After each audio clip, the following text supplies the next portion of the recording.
there is that I'm having. So if that is like, I don't love sitting and having a camera on me or a microphone in front of my face, it's those type of things that I'm like, okay, well, because I don't like that, why don't I like it? And how can I figure out how to get better at it and make it feel more comfortable to me? So it literally is nothing. It's not like, oh, I just don't feel like doing this. It's sometimes it's just like, wow, I don't know if I can do this. But there is like, there's kind of a rush sometimes with facing your fears and diving headfirst into something that's really uncomfortable. I think I've grown a lot, and I think it feels fulfilling. And after it's done, even I'm just like, oh my gosh, it spoke with a microphone. So yeah, and I think it helps.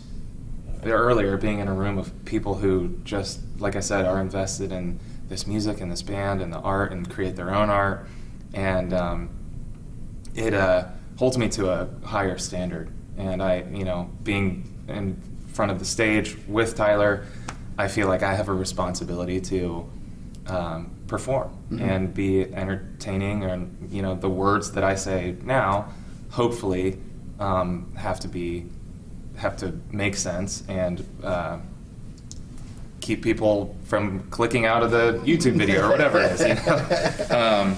So yeah, there's a lot. Yeah, I'd tell you my biggest challenge with doing these interviews, and especially when it's somebody like you guys, that I like so much, is I get so much anxiety in preparing and doing it that I don't enjoy the fact that I'm getting a chance to sit down and chat with one of my favorite artists. Yeah. So it's been something that I've had to kind of train myself to do, to not get nervous, to just enjoy, hey, I know a ton about you guys. Yeah. So I actually left, and this is how I know I'm progressing, is because my notes are in my car. Amazing. And I didn't go back to get them because it's like, it'll be me and Josh. Yeah. It'll just be a couple buddies chatting, man. Totally. But through all of the success, I've interviewed you guys 5-6 times at this point.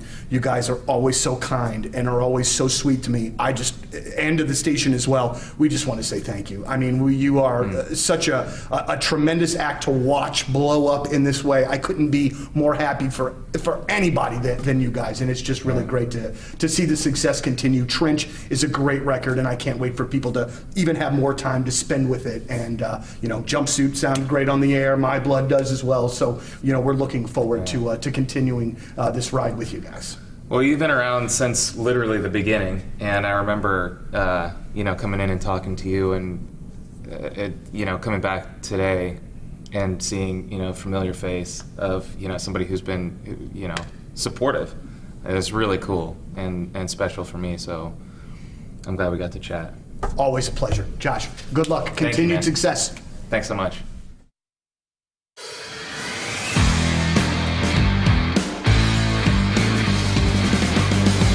So we've had this place for a little over a year now, and every time I come up here, I discover something new, whether it be a new structure or just something hidden in part of the woods here.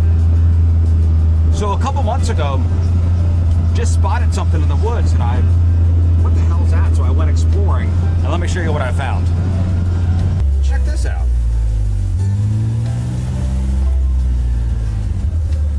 That, my friends, is a hidden sawmill. So I drove out here one afternoon and I said, what the hell is this? Well, you get all this cut wood.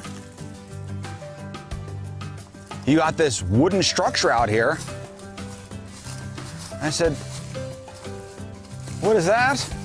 And then I go in here, it's a big saw. So this is a sawmill that was just hidden in the woods. So I guess what you do is that little pipe at the end there, you'd hook a tractor up to that. Morning, everybody. Hello. Hey, hang in there, guys. Hey, hang in there. Cat on a tree. Cool. You almost made it. It's Thursday. Tomorrow's Friday. It's fine. Hey, listen, we've almost landed this week. Hey, that's one plan that's actually landing. Am I right? We're going to land this week, guys. Yeah. We're going to do it. It's going to be all right, guys. Is it? It is. Because I'm feeling optimistic today. That's nice. A couple squirts of melatonin last night. I was out like a light. Good for you. Woke up this morning. I was like, hey, all right. Let's get after it. Mm-hmm. I'm wearing sweatpants today. Oh, my goodness. Oh, boy. You've let yourself go. Hey, This I is have. cool. Hey, don't. Those are track pants. Oh, okay. That's I'm wearing track pants Yeah, today. those are points, a few points at least above sweatpants. For the first time ever. Aside from our tracksuit days, Yeah. when we all wear our tracksuits. How do you feel? You feel good? I feel great, actually. Yeah, you look nice. good. I feel, you know what? You could run home. I feel loose. Yeah. I don't feel, constrained with jeans. That's how I feel when I wear like my yoga pants, which I rarely wear to work. Like if I'm in yoga pants, things are not going well at home. Oh, okay. All right. Good so to just know. know if I come in here with stretchy pants, things have evolved. Oh, man, did you hear Learn came in with yoga pants on? Ooh. Avoid. Trouble in avoid. paradise. Wonder what Yeah. happened yesterday. Avoid. Dang. Although these are quite thin and it is quite cold out. So when I got out to my car this morning, it was -1. I went, ooh, man, this bitter cold is cutting through these. So My genitals sucked up into my body cavity. it lets the crazy. cold in, but those things are also blistering hot. Oh, yeah, when it's you're- hot out. Yeah, Yeah. when you're sweating, Huh. they seem to not breathe. Okay. But At when least we know they breathe. At least When you guys have long hair on your legs, though, and your butts. Long hair on my butt. Most men have hairy butts. I do not have a hairy butt. That's what I've seen that written in a women's stall before. Men have hairy butts. Call Lisa at 314. 555. Listen, it could be a lot worse. Because did you see what happened on 44 yesterday? No. I guess they had shut down 44 westbound, just west of Rolla, and there was a 20-mile backup yesterday. 20 miles. This is where all my traffic anxiety came from. On 44. It happens on 44 so often.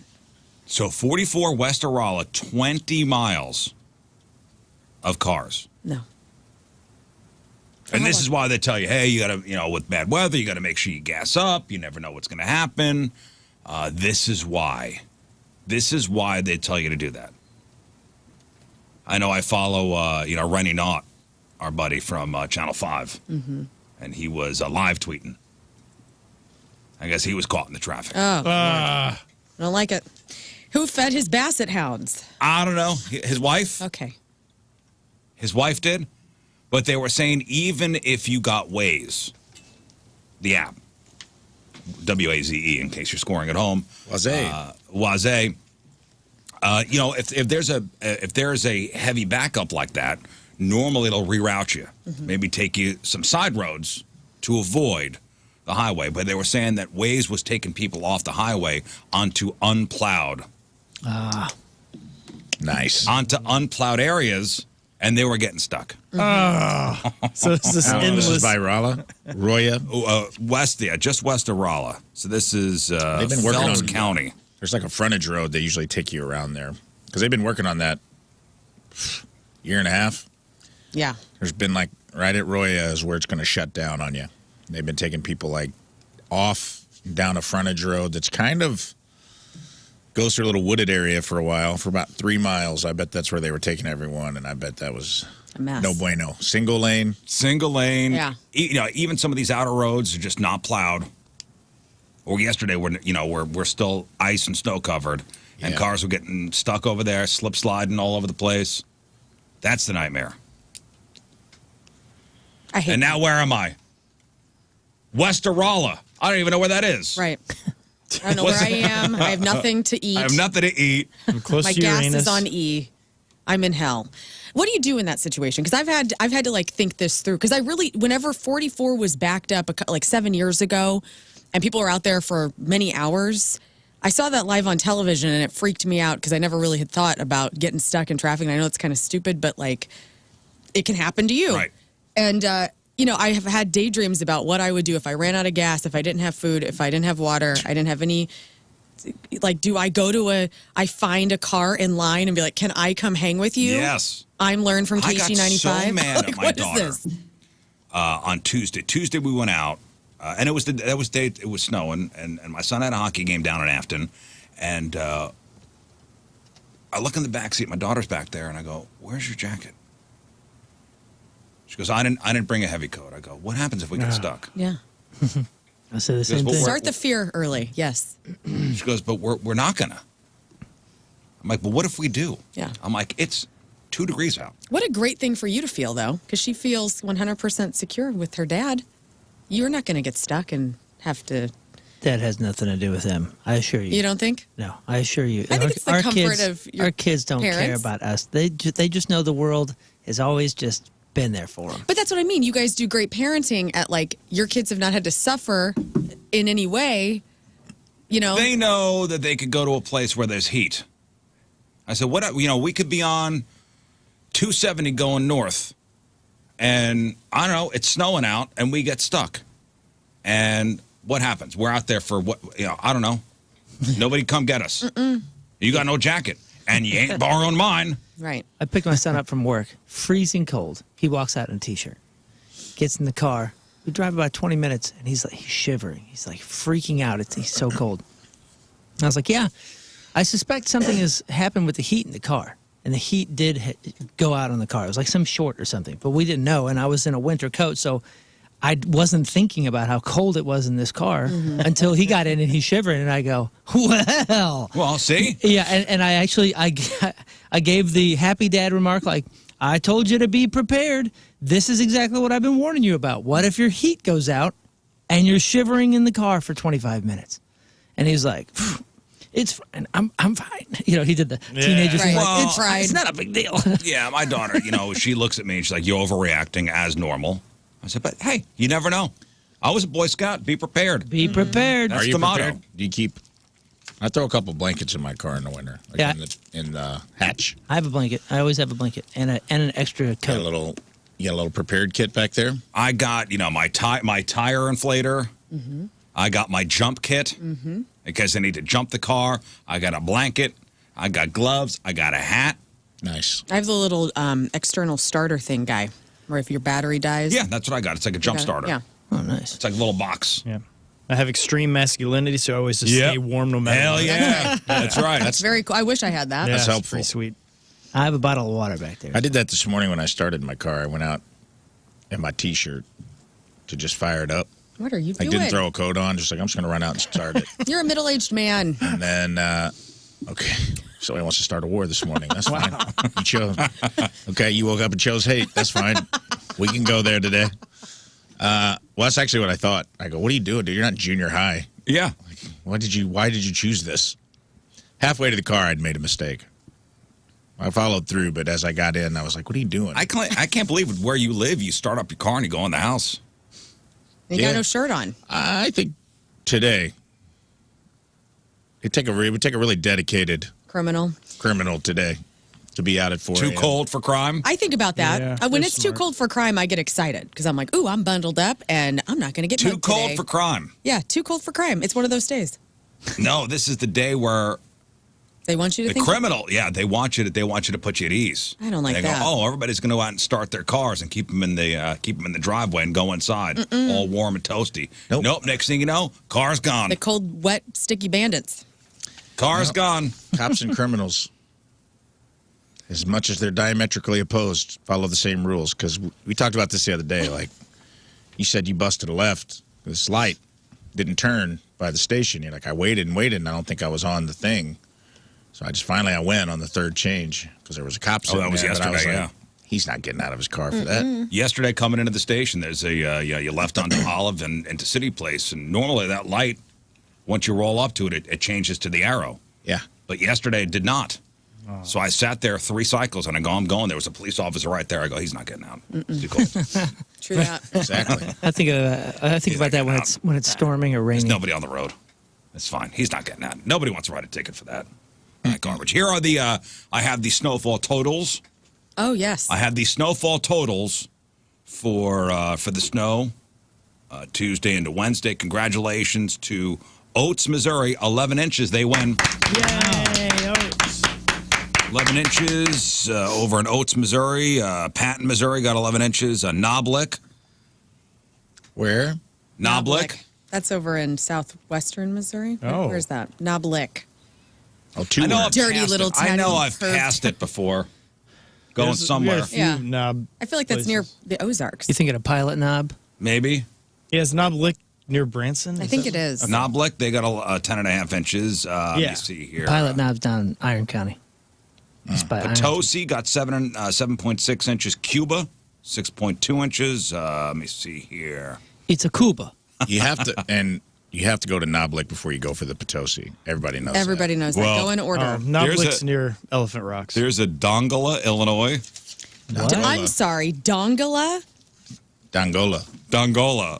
Dongola and Gonzagas. Gonzagas always sounded like Knoblick? tatas to me, and now this. You get the Knoblick, then you get a little Potosi, then you go full Dongola It's pronounced Dongola. or Dongola. Do they whatever. have Dongola. Dongola Festival where it's like nice? It's like the testicle festival? Listen, I want to Dongola. call it Dongola. Dongola. Oh, yeah. If it's Dongola, it's not here. Not in this room. Why don't If you, it's Dongola, why don't you go Dongola over Dongola. It's here. That's how they pronounce it. Dongola? Mm-hmm. Well, it's Dongola here. All right. Well, What's the boat that we ride on? The there? gondola. Gondola. Damn. All right, cool. that's all Southern Illinois. There's a lot of European names that they refuse to pronounce that way. There's a Vienna, but it's pronounced Vienna. Mm-hmm. Cairo is pronounced Cairo. Timeout. The Cairo over there, they pronounce Cairo, Illinois. Really? Oh, I always say it's Hey, Cairo. this ain't Egypt, all sorry. right, It's dude? Little Egypt, dude. I and in Little refuse. Egypt, we say it the way it sounds. That's right. Hey, Cairo? Caro. Caro? Yeah, I think It's they're. I think they're. C-A-I-R-O. I think they're just saying that so people miss it. they also have a place called Orient, which is like, what? And that's for real. Caro? Caro. You go on down here and see a sign C-A-I-R-O. for Caro. Well, that's not it. That's Cairo. I guess I'll keep going. Caro. Yeah, because if you're looking for Caro, it's C-A-R-E-O. Yeah, I think that's And just we something don't the locals Caro, do to okay? get people to. Yeah, we not don't stop Caro there. what you think. We don't want foreigners in Caro. Thank God. That's like Bell Fountain. There's a bunch of little towns terrible. down in Southern Illinois that have European or Egyptian names. Yeah, that Carbondale. They do not adhere to the European pronunciation. I can understand. Carbondale. Carbondale? Yeah. I can understand, like when we don't want to do something French, you know, Bell Fountain and those kind of things. Gravois. But Cairo isn't like, you know, that's in the lexicon. Everybody knows Cairo, Egypt. For goodness sakes, And to pronounce it Caro is not You're even... just trying to be an a-hole. Well, Yeah. you know that's the original Cairo. So maybe over, like it's pronounced correctly yes. here and it's wrong over there in the fake That's right. The pyramids were built here first Yes. in southern Illinois. Yeah, and shipped over. And shipped over. Everybody knows That was our gift. Everybody knows that. Yeah, France gave us the Statue of Liberty. We gave Egypt the pyramids. Look it up. It's Everybody on knows Wikipedia. that. Look, yeah, Wikipedia that. It's an American gift. which is hard to roll. Let's see here. Cuba got 6.2 inches. West Frankfurt, Oh, 5.5 inches. what's of up, my snow. people? Banter, 5 inches. Festus, 4 inches. Granite City, 3 inches. Nashville, Illinois, 3 inches. Glendale, 3 inches. The airport, 2.7 inches. Baldwin, 2.4 inches. Muscuda, 2.3 inches. U City, 1.6 inches. And sorry, Fenton, you got the least amount of snow. 1.5 inches. Ooh. So those are the numbers. The numbers are in. And again, congratulations to Oates and Patton for their win in the Snowfall total game. Congratulations for sending your certificate. Yesterday, somebody asked me how I was. Uh-huh. And I said something in response that I don't think I've ever said to somebody before. Mm-hmm. And the look on their face. And this is something that one of us in here says often when asked how they are. Best day of my life. So I said that. Oh, God. My It's man. gone airborne. It's a virus. That is Moon's something positivity HPV has gone airborne. And they looked at me when I said, "Hey, Scott, how you doing, man?" I go, "Best day of my life." Happy positive vernacular. And it just came out of me. Yeah. Nice. I like that. Out of nowhere. And I have no reason to say this. I've never said it to anybody ever before. And you know what they said? What does that mean? Yeah, get over yourself. I thought you got punched. What are you doing? Has hell frozen over? What They is said, this? "What does that mean?" And my response to that was, "I don't know. I don't know what that means." You didn't Feeling mean good. it. It's the only day that I have. Best I day of your didn't- life. What'd you do yesterday? I didn't mean it. But you did. No, I didn't. You didn't have your sweatpants on yesterday. You did. It was the only day that you had. Yesterday is gone. Tomorrow's not guaranteed. Today is all I have. No, I get the concept of it. But when asked for a follow-up to best day, Well, you just have best day ever, best day of my life, the few times that I've gotten a follow up, you just got to say, "Well, I won the lottery today," and then they don't. I know don't what want to say. lie. I mean, I already did lie saying it's the best day ever, best day of my life. But the look on this guy's face, maybe it was because it was coming from me, I was gonna Mr. say. Positivity. Okay, Yeah, so- from Moon it's one thing, but from you it's very foreign. Hey, this was a practice that I was doing because I can go so dark. So like it was a I need to remind myself. I need to hear myself say that I'm happy to be alive. I'm happy to be here. It's a practice. You know what I mean? Plus, the majority of the times that I'm being asked how I am, it's in a place and a time where nobody actually cares about how I'm doing. Okay, so the you're- response doesn't matter. I mean, it's an exchange of pleasantries. Okay. Yeah. It's at You know, Starbucks. took a dark Hey, how you turn. doing? Well, no. I'm just saying, like, you know, the majority of times people are asking you throughout the day how you're doing. It's a pleasantry, yeah. It's just a pleasantry. They're actually not even expecting a response, and you can say anything, and 80% but of them that's not my wouldn't even go-to. hear you. It's not your go-to. That's not my go-to. I feel like an alarm went off in hell Yeah. when you said it. Yeah, I know. It felt so weird. The demons are all got like lined up and chastised. Like, Well, it's frozen. clearly we're slacking because it's cold up there. This guy, Scott Rizzuto just said he was having the best day of his life. this guy. Who's taking a pineapple up the butt? One of you guys has to. Yeah, Harvey Keitel is losing a limb. Well, so what is your? I learn. How you doing? I'm great. How are you? Is that your normal? Is that your default? That is, if I say that, then I'm not caring about what's going on. Yeah. If I get real and I'm like, and I let it loose and like give it some realness, then Oh, so, that's how so you you know. could be like, you really want to know? It depends on the person. I know who really wants to know in my life. When people say Okay, hi to but- me here, I know who's down for the tea. Like Mark Okay, Close. Yes. Mark Close is. Mark Close goes, we call each other baby. Hey, baby, what's up? And then I'll let it rip. So, I mean, but, you know, Mark from accounting or whatever, I'm not gonna spill the And this guts was onto somebody him. that said this to me yesterday that I don't know well. I see this person in passing. Yeah. And that's what I'm talking about. What's your default when somebody says, I'm great. Everything's great. I like saying it through my I teeth. feel like that's not your default. Like, what's your natural reaction? That's what, I mean, I'm giving it to you right now. Like, I'm great. I go Okay. up, I'm lying because my voice goes up. Yeah, it's great. Things are Because great. mine is, so ask me. Yeah, it's great. Riz, what's up? How are you?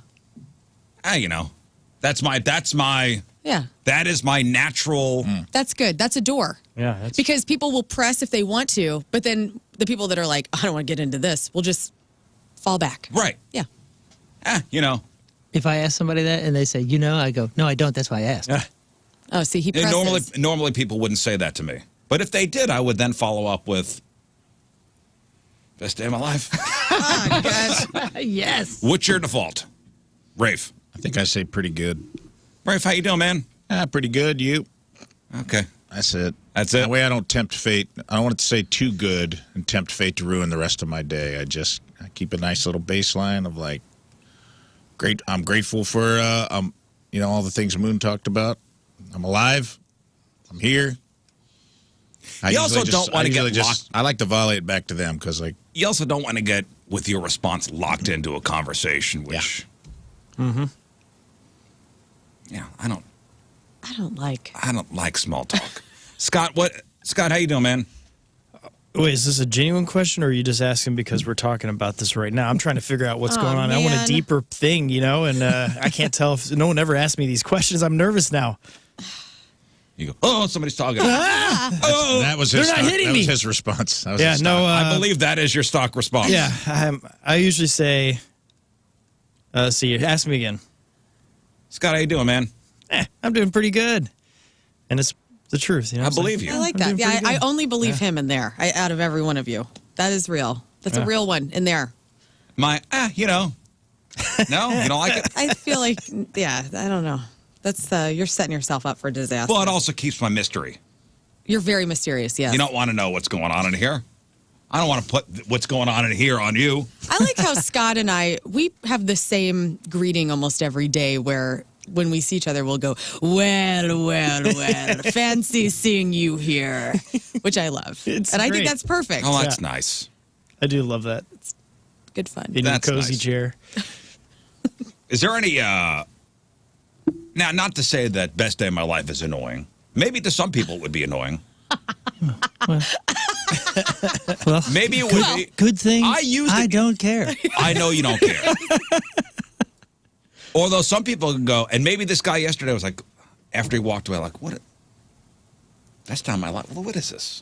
What is this guy? Like our energies will not are not matching. But it's like a tuning fork. Maybe you struck the chord, and slowly he vibrated up to where you are. Because it could sound very sarcastic, almost like living the dream. Yeah. And I know what you're saying, but I deliver it in a pretty genuine way, because I'm trying to be genuine for me in the same sense. I'm trying to tuning fork myself. Because nobody's thinking in the deep way. Hey, I got up this morning, best day of my life. Nobody's thinking that way. I'm thinking if you said that to me, not knowing you, man, this guy's being a sarcastic douche. In the same way somebody would say, live the dream. Yeah, I know what you're saying. How you doing, man? Live the dream. Really? Are you? I'm willing to risk it. I'm willing to risk looking like that, which has been my entire life. If it's genuine to you, then fine. Yeah. So for me, I think as human beings, we are creatures of habit. So I'm trying to figure out okay, what are like the four corners of habits that we're going to do every single day, and that's like how do we react to certain situations. And for me, that was like a habit that I needed to put in place. So are there any phrases that annoy you every time you hear them? What's the first thing that comes to your mind? You only live once. Because I don't believe that. I feel like we get multiple YOLO. lives. Yeah. YOLO could go to hell. You only live once. Okay, that is quite annoying. And also when people say, and my friend Steve says this all the time, and we all love Steve, you can't take it with you, which is him supporting me and spending all my money. But you can't take it with you. Like, yes, I most certainly can take it with me. Like, I'll burn this money up. You can take your money with you if you really wanted to be a selfish douche about it. Yeah. You know? So you only live once, and you can't take it with you. Oh, yes, I can, and I will live again. Okay. Yeah, that's YOLO. That is truly the opposite of everything I said. You only live once, though. Had its time. we're the angel and the demon, and I'm not know, sure I which know. one is which. I think I'm always the demon. So, yeah. We're the yin and the yang. Oh, that is hilarious. YOLO had its day. A couple of years ago, everything was YOLO. I know. Now it's FOMO. We were YOLOing all over the place. I'm YOLOing here. I'm YOLOing there. People were YOLOing because of the FOMO. Yeah. YOLO via FOMO. YOLO Rafe. via FOMO. Give me a phrase that annoys you. I mean, first thing that comes to your mind.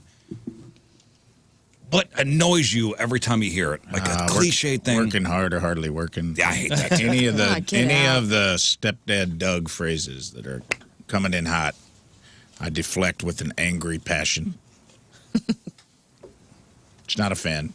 Working hard or hardly working. Yeah, any of those. Any of the grandpa's catchphrases. Or what about like, hey, if you're doing something you love, you never work a day in your life. Well, you could go to hell You with can that just phrase. get the hell out of here. I'm working real hard in my passion dream job, okay?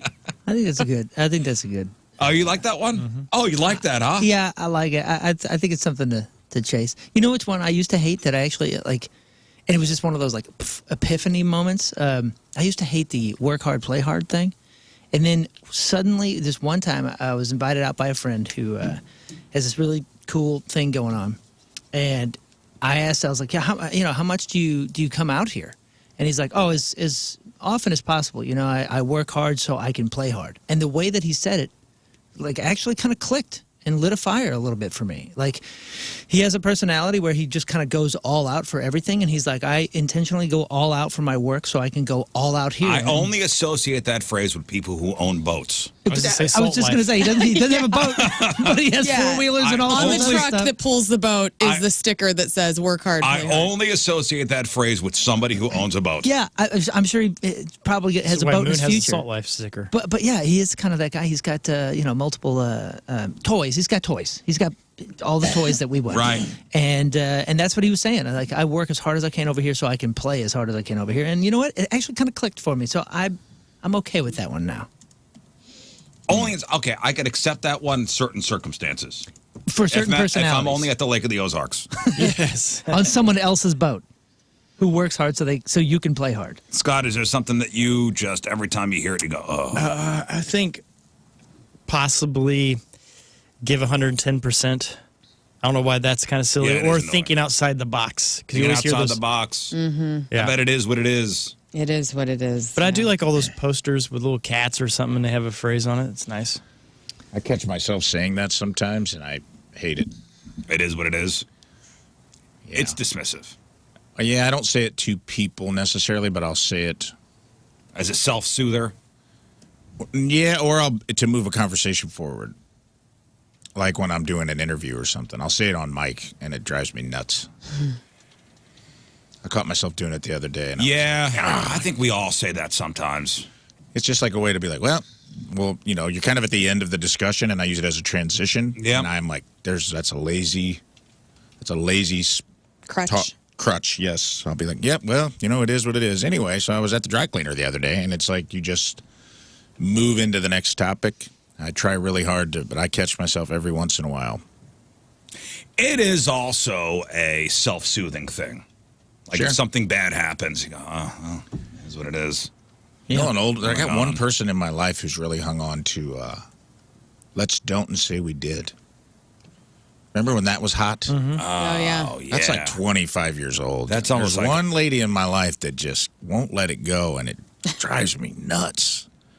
Forgot Like about that's that. her like snarky little comeback for something. That's just as I'll good be as like, I'm oh. rubber, you're glue. Right. Yeah, she's like, how about we don't we say we did? Anyway, and I'm just like, Yeah. Who uses you're the I haven't last heard. person. You're I like the haven't last heard person. that I know. Wow, that's since a great the one. mid '90s. Right, and I think about that sometimes. It's like there was a last guy who wore a powdered wig. Mm-hmm. There was one guy who just hung on to the powdered wig for like after it wasn't cool anymore. That lady's wearing a powdered wig to me, or a cloak. Like there had to be one person who just didn't want to give up like the turn of the century 1800s cloak. Coonskin cap. Yeah. In Yes. There's one person who's always the last person. She's the holding last on. person holding on to. That's her coonskin cap. Let's don't say we did.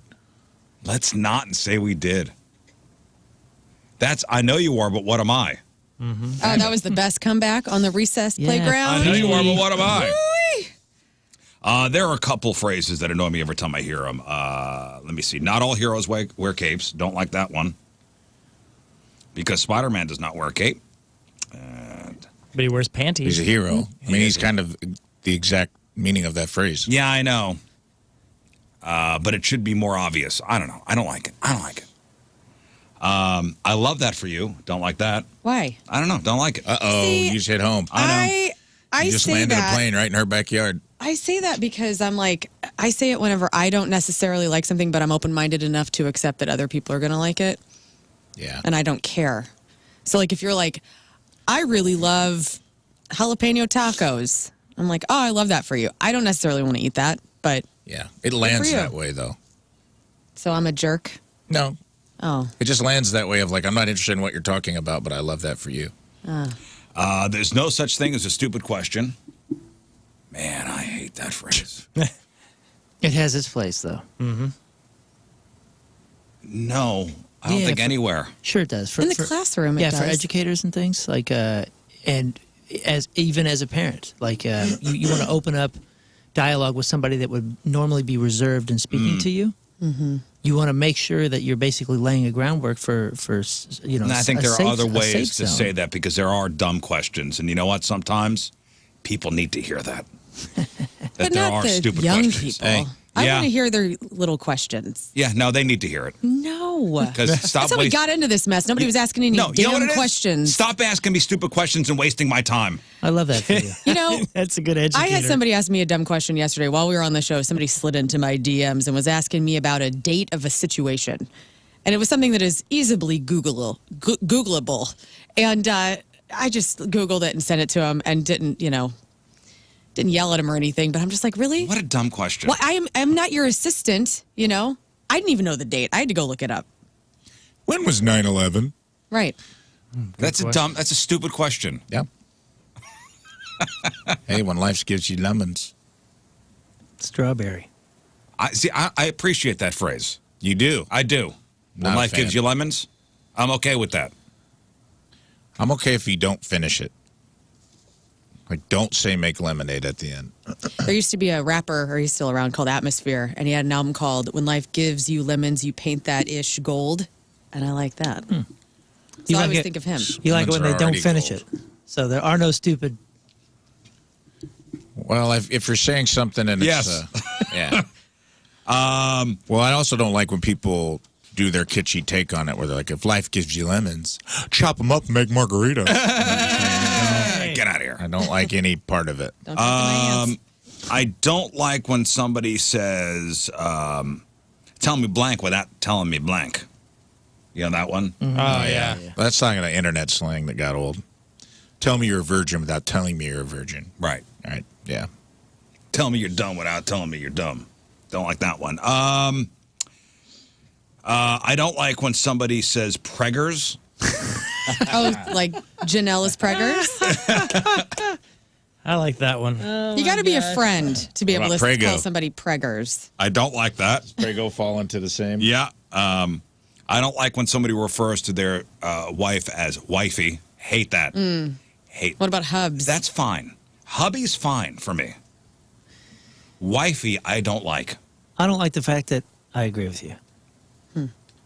It bothers me that I'm bothered, but I will be fully transparent. For some reason, it It is It nails on a itches. chalkboard. I do not like it. it itches for me as well. But hubby's fine. I don't.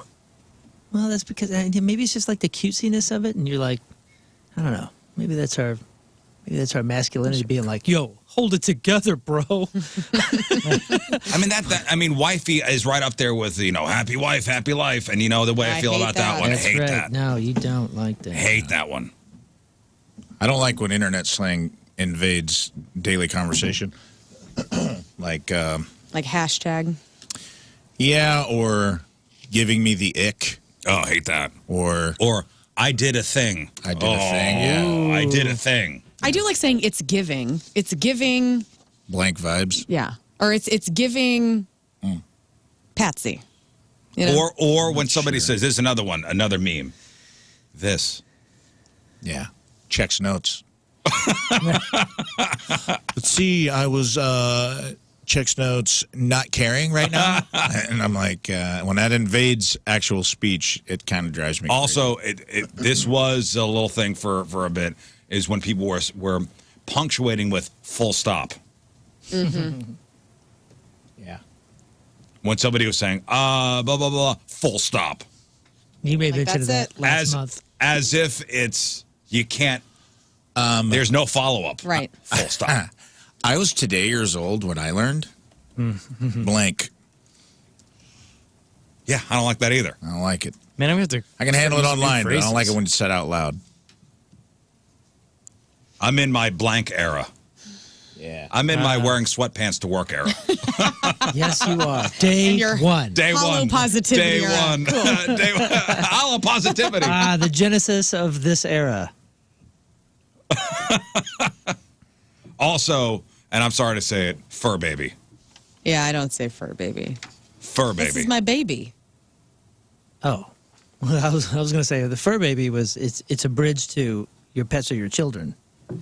And here we that's- are. And I have Are you okay with fur baby? I have some hangups. No, no. I mean, listen, I'm okay with it. Just it's a gateway drug. It's a gateway drug to you equating animals with children. Whenever somebody says fur baby, it makes me think of women's private parts. Oh, like hair pipe. You just ruined it for me, dude. A fur You made it baby. better for me. Yeah. Now that's all I'm going to think about. What's wrong with you?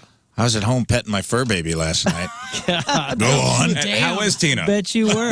Go on. I was the wifey. Right? Yeah. It does that. That is the first thing. I know it's referring to somebody's pet.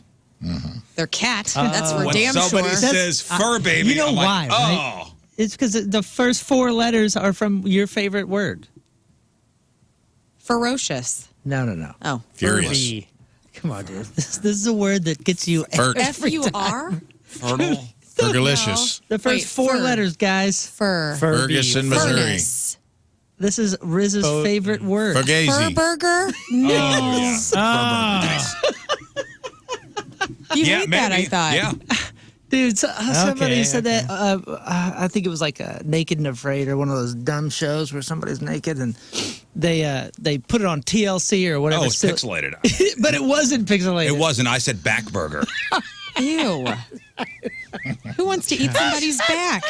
No, they were bent over. And it was their ass? And That's what it was. It was a naked woman. We lost our minds, dude. It was a naked woman, and I Yeah. referred to it as, and it was supposed to be pixelated. It was not. And I go, oh, look at the back burger.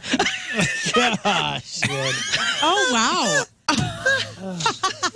I don't even know what part we're talking about. I know. It's I'm funny. very confused. Oh my goodness. It doesn't matter. Oh, dude, I think she actually like sued the She did. station. Remember that?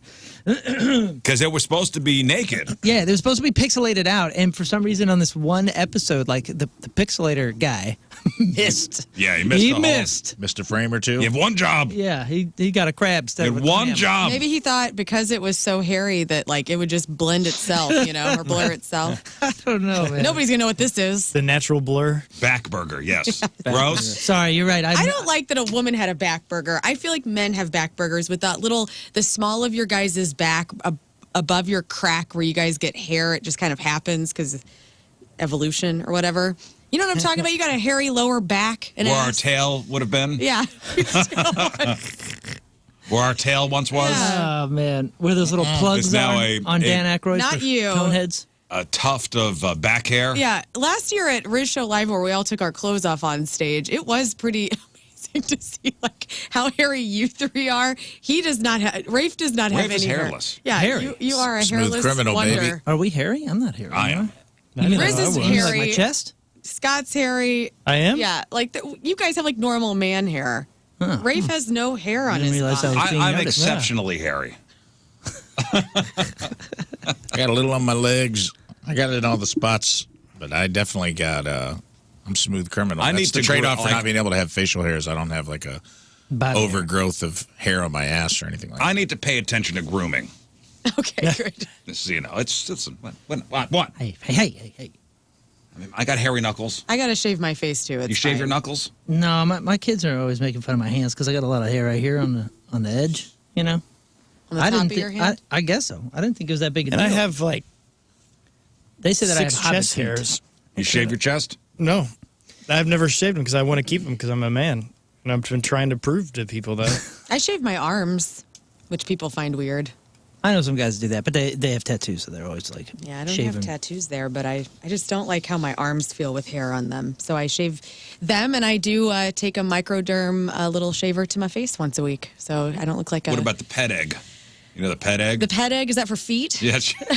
No, I don't use a pet egg. Apparently, I have hobbit feet. I think you guys have made fun of me. Yeah. Yeah, your you have feet hobbit are feet. quite hobbit. Gross. Well, I tell you what, that's a man right there. Riff, you have arm hair?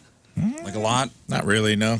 Look at me, man. You know what's I don't have weird? to- I mean, I have a little bit, but not enough for it to be alarming or to need to be groomed. Yeah, well, we're not Robin Williams or anything. No, that is? but it is weird that like, do you have a ton on your wrist right here now? Yeah. Because I don't know when that happened. Who but, has the hair? Like Rafe, why do you not have body hair? I assume inbreeding of some sort. Okay. Yeah, the first Couple thing to go? That's why I don't want to do a 23andMe. Like, I'm kind of like, You're- I don't want to know. You're a I step don't away want to know from which cousins fell in love in Southern Illinois. And you're a step away from clubfoot.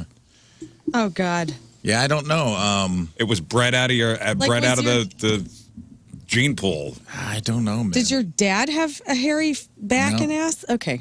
No. My dad had, he was pretty smooth. Smooth guy. Do you know They your all got full heads of hair, though. Do you know your Got it in the lineage? right places. Because I know that matters. Like I got, I found out that through the Irish, Welsh, and Italian, which are all relatively hairy well, people. especially the Italian. I figure the Italian would be in there somewhere. Yeah, grotesquely hairy. Who's a non-hairy? Exactly. Who are non-hairy people? What's a non-hairy ethnicity? Like Scandinavia. Chinese. And maybe Native. maybe I got some Scandinavian in there somewhere, dude. Maybe a little Swiss roll snuck in there or something. Asian people are not hairy. But Asian people have gorgeous thick hair on their head. Maybe I mean you Body have hair. gorgeous thick hair. I don't know. Yeah, us Italians, we there's like You win. patterns. Mamma mia. Like the French- That's a lot of hair. The French, have like these That's a spaces. spicy meatball. Hey, listen, speaking of fur babies. Yeah. And we're talking animals. We're talking animals. Oh. Today is National Love Your Pet Day. Okay. All right.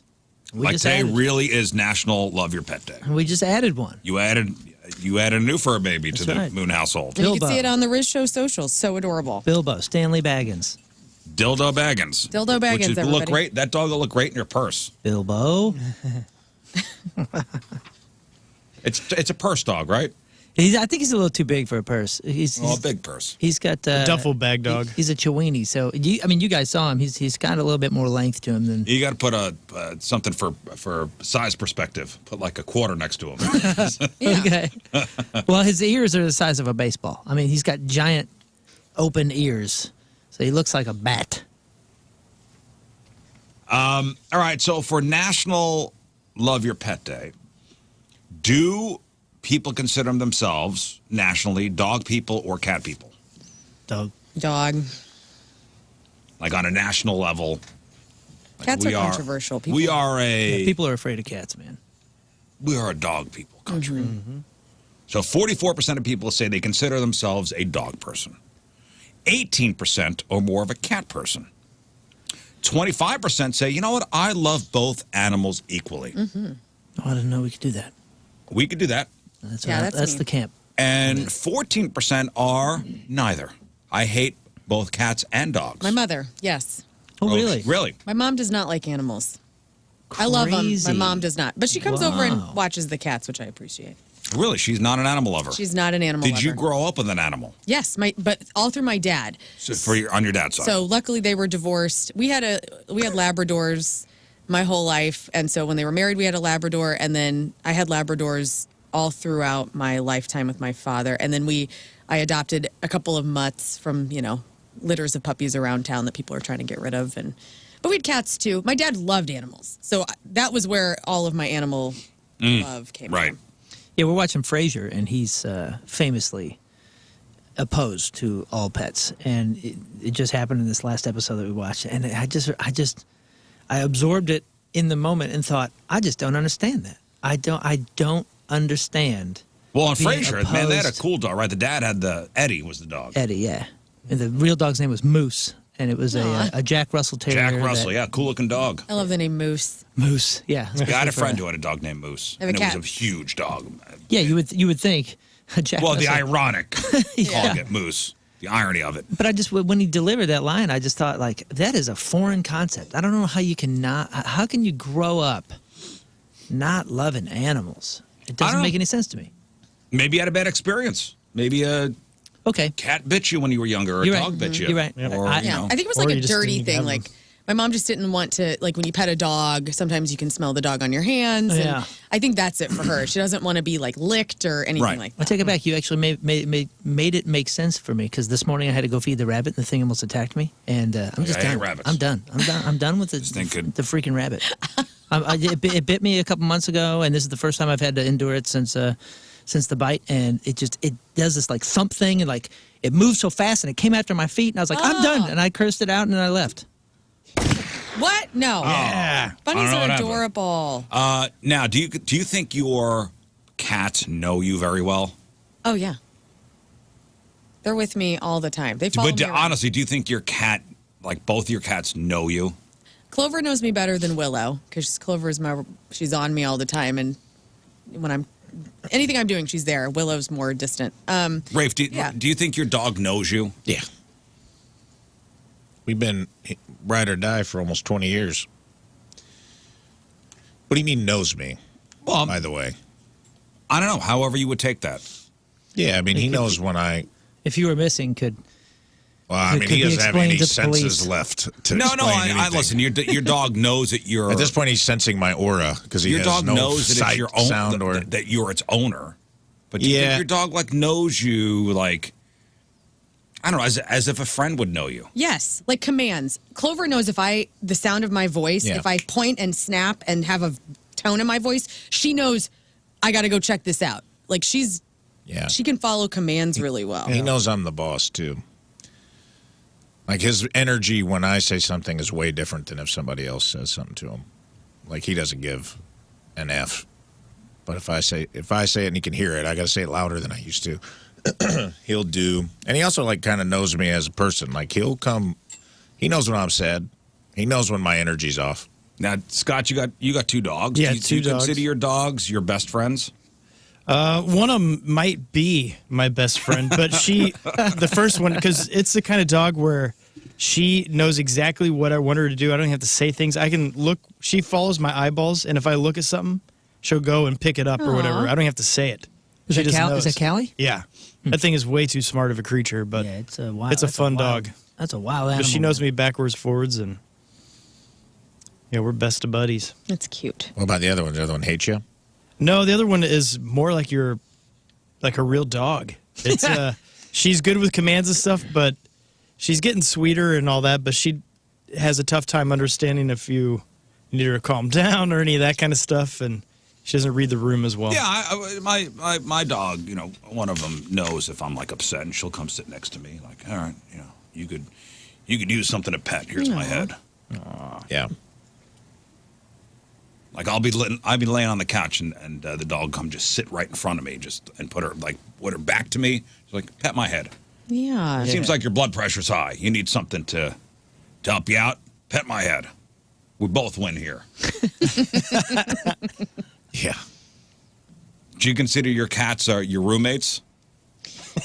No, they're my little baby angels, my sweet baby angels that they really are like little angels. So to me. are you your cat's parent, or are they more like a roommate? I call myself their human stepmom. I know my place. I didn't birth these cats. I called myself their stepmom the other day, and Tim's like, "What does that mean?" I go, "I'm their stepmom. I'm not their real mom." Are you their master? No, I'm their human. I don't say master anymore. You're their That's one of those familiar. words that, yeah, they're my familiars. I like saying, like on their collars, it says, call my human with my phone number instead of like, call my master. They don't listen to me. They're cats. I'm definitely not their master. I'm radio's master, commander, and landlord. Yeah, that's what I consider myself. Yeah, That's landlord. right. This is a task Landlord. animal, and she pays her rent in love. Yeah. But ultimately, just she's living on cheap rent. I'll tell you that. I feel like I'm Frasier in my dog situation. Speaking of the show, I feel like my dog is my dad, who's old and can't take care of himself and now lives with me, and it's just been tasked upon me for him to lay around on the furniture all day and watch TV and be grumpy. Cantankerous. Yeah, he's a little old cantankerous guy that I take care of. So with today being National Love Your Pet Day, here's what you could do: a little extra playtime. Maybe give him a gift, maybe a treat or something. Get him a new toy. Maybe you cuddle him. How about you just tell your dog or your cat, "I love you." Oh, I do that all the time. Yeah. I Give did him that some last night. kisses. It's just me and her, and she kept looking at me, like from upside down. She was laying on me like this, and she kept looking at me doing this thing, And I just said, "Oh, I love you." I said it like 100 times. I do too. And I think we actually read some article on this show that's saying "I love you" to your dog. They can understand you. Can they? I say, I love you so much. That's how I'll like put Clover's little face in my hands. I love you so She much. scratches you up. All the rest of the people that live with us are like, what the hell is this?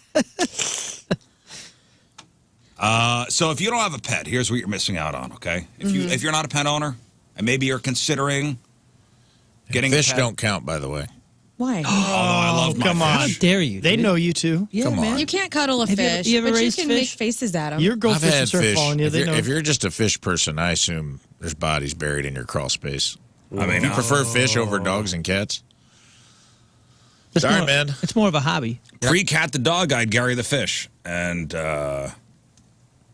He loved Gary. I loved Gary. Like truly loved Gary. We had a funeral. Wow. proper one. They shut down the highway for They it. shut down the highway. Yep. All right. So if you don't have a pet, here's what you're missing out on: a sleep partner who scrunches perfectly into the outline of your body. A cordless vacuum you never have to recharge. That's true. Applicable to food spills only. A loyal servant who lays any bird it kills at your feet as a tribute. An alarm let you know when a postal worker has once again dared to step onto your porch to deliver the mail. A roommate who'll never judge you for eating spaghetti in bed. That's right. Portable heater, too. An interior designer who gives your new leather couch that always stylish, shredded look. A dermatologist who keeps your skin clear by licking it clean to wake you up every morning. And a passenger who never whines about your driving unless you are going to the vet. That's right. If you, I watched yesterday. There was this on social media. There was somebody put together a whole bunch of videos of dogs scared at the vet. Yeah, dude. My dog's like that now too. Yeah, mine too. She gets. I mean, she's not full chicken, but she gets weird. As soon as she kind of catches a whiff out the window, she's like, "Oh no, there's a pack of sadness in there, and I don't want to do it." And she hates the scale. Yeah. There's something about this. They know. how the Cold. scale They know. smells or something. She's like, I don't like it. If we're in a car going in a certain direction, the dog's like, "Oh, this is the way. No, I This is the recognize way that to the dog. vet," and don't love it. It's immediately when they get in their crates. I bought a new soft crate, which actually helped. I had to take Willow to the vet last Friday, and the new crate helped him stay more calm. It was like softer and kind of covered. But yeah, cats hate the vet so much. So let's celebrate our pets today, National Love Your Pet Day. Do something nice. Maybe get one of those pup cups. Get your dog a pup cup. Yeah. Is that the dog ice cream? Or the dog It's whipped usually cream. just whipped cream. Oh. I think you can go to like Starbucks or It's free at Starbucks, right? free at Starbucks. Yeah. Give me a pup cup. Pow Give cup. me one of them pup cups. You know, yesterday we were doing a little exercise called over or underrated. Remember I said pets? We all said pets are underrated. I think every kid should have a pet, honestly. It Yeah. teaches responsibility and companionship and stuff like that. And, you know, I do think that's important. I am grateful for having a dog growing up. Even though my dog growing up hated every one of my friends and was a nasty Cocker Spaniel, that's fine, though. Oh, What was its name? Those are built Brandon. to be nasty. Brandon? Yeah. Okay. We didn't name it. All right. Wait a second. How Brandon. How have I never heard this? Have you been embarrassed this What whole the time? hell, What dude? the hell? We didn't name it. My dad, Brandon? My dad You're- came home with the dog. Its name was Brandon. He said, Yeah. "Hello, I'm Brandon." God, what a Yeah. dorky dog. No dude. wonder it was pissed off, was dude. pissed off. All Brandon. curly-eared and Brandon. Then my parents got a dog named Ozzy. Cute. Which was a little That's kind of cool. terrier of some kind, Yeah, which that's was that was a cool dog. Anybody ever met a Cocker Spaniel that liked them? Because No, this thing was nasty. unless it's We your had a family Cocker dog. Cleary, and he liked us. Pokey. Well, yeah, but unless it's your family dog, Oh, you mean like a they stranger? just hate Yeah, Brandon. everybody. They're Yeah, just they're scared. nasty. Now, I remember the day my dad brought Brandon the dog home. My mom said, I hate this. This is great, This is Brandon. upsetting me. Every time you say it, I get a little more upset. But go ahead. I need to hear it again, though. Brandon is neither a dog nor a human name at this point. It's some sort of amorphous. Like I like a dog with a human name, but it's got to be like a Chuck. I don't know Brandon's why. too down the Doug or middle. Like a I Hank. don't know why that name. Again, we didn't name it.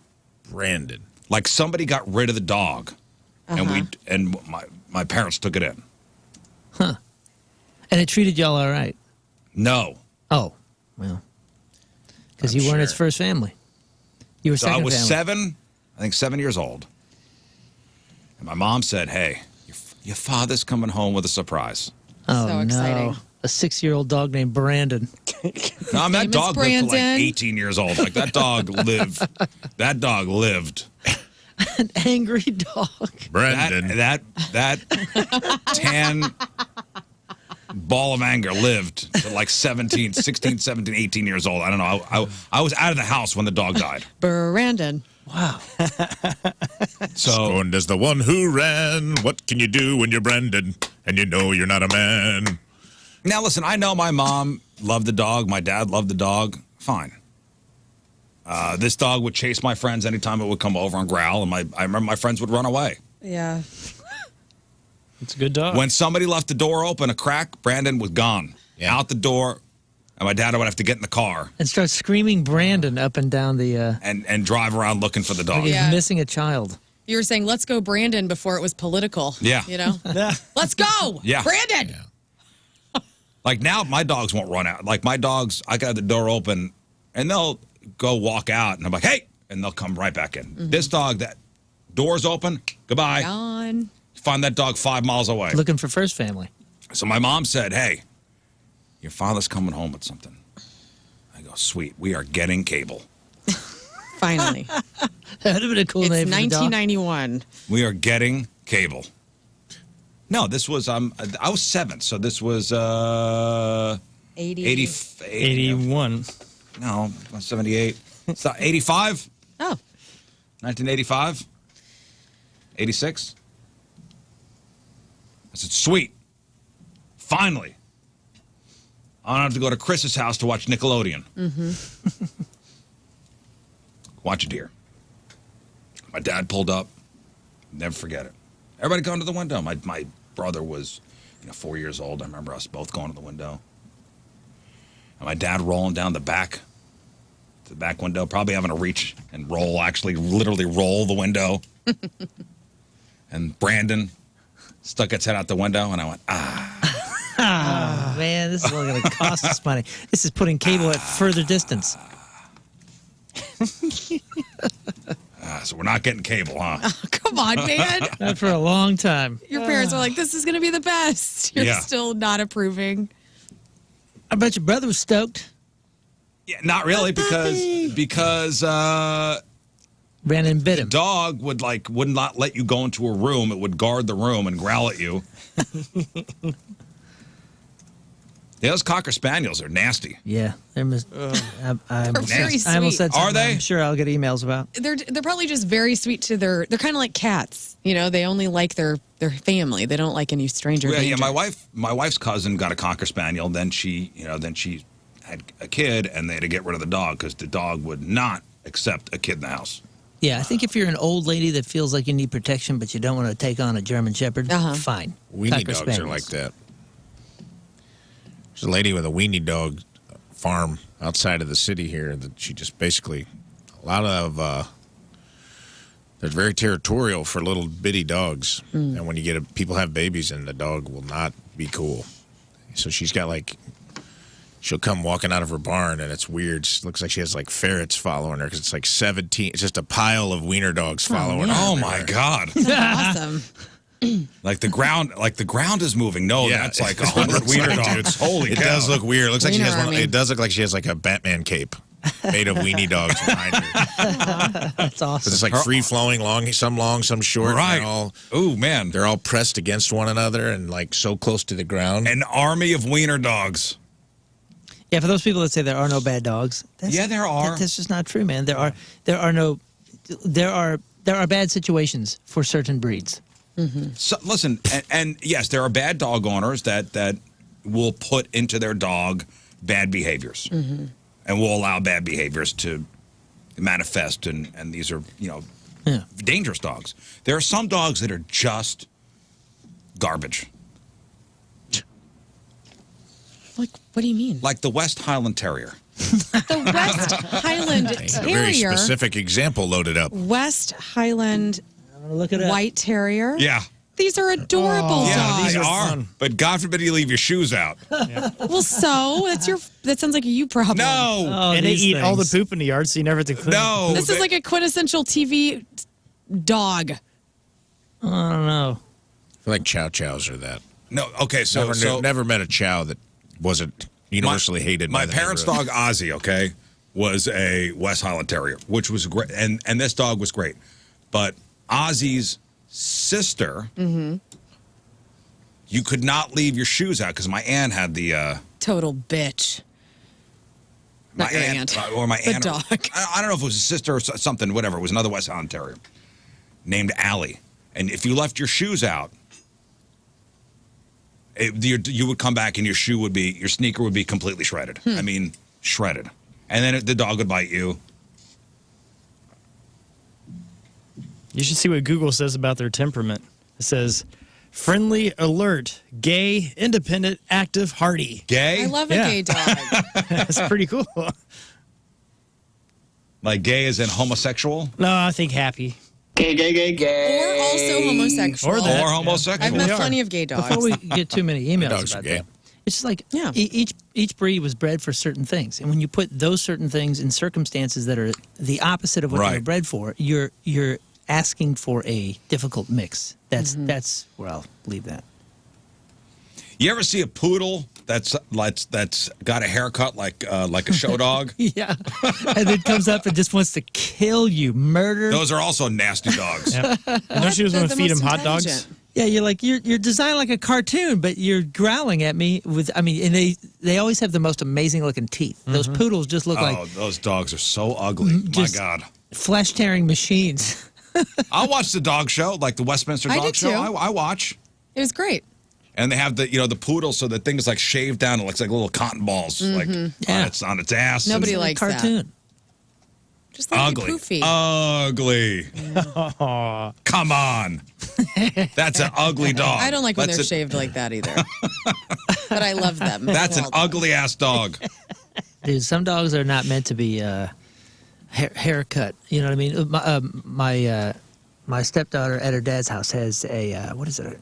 What do you call it? Is it what's the golden doodle? No, not golden doodle. Golden doodles are cool, man. It's Those a, little dogs. it's a something doodle, and it's got the real curly, crazy hair. You know, it covers Yeah. its eyes. That thing. And they took it to get groomed, but they took it to somebody that I guess had never done that breed before, and they basically just shaved this thing.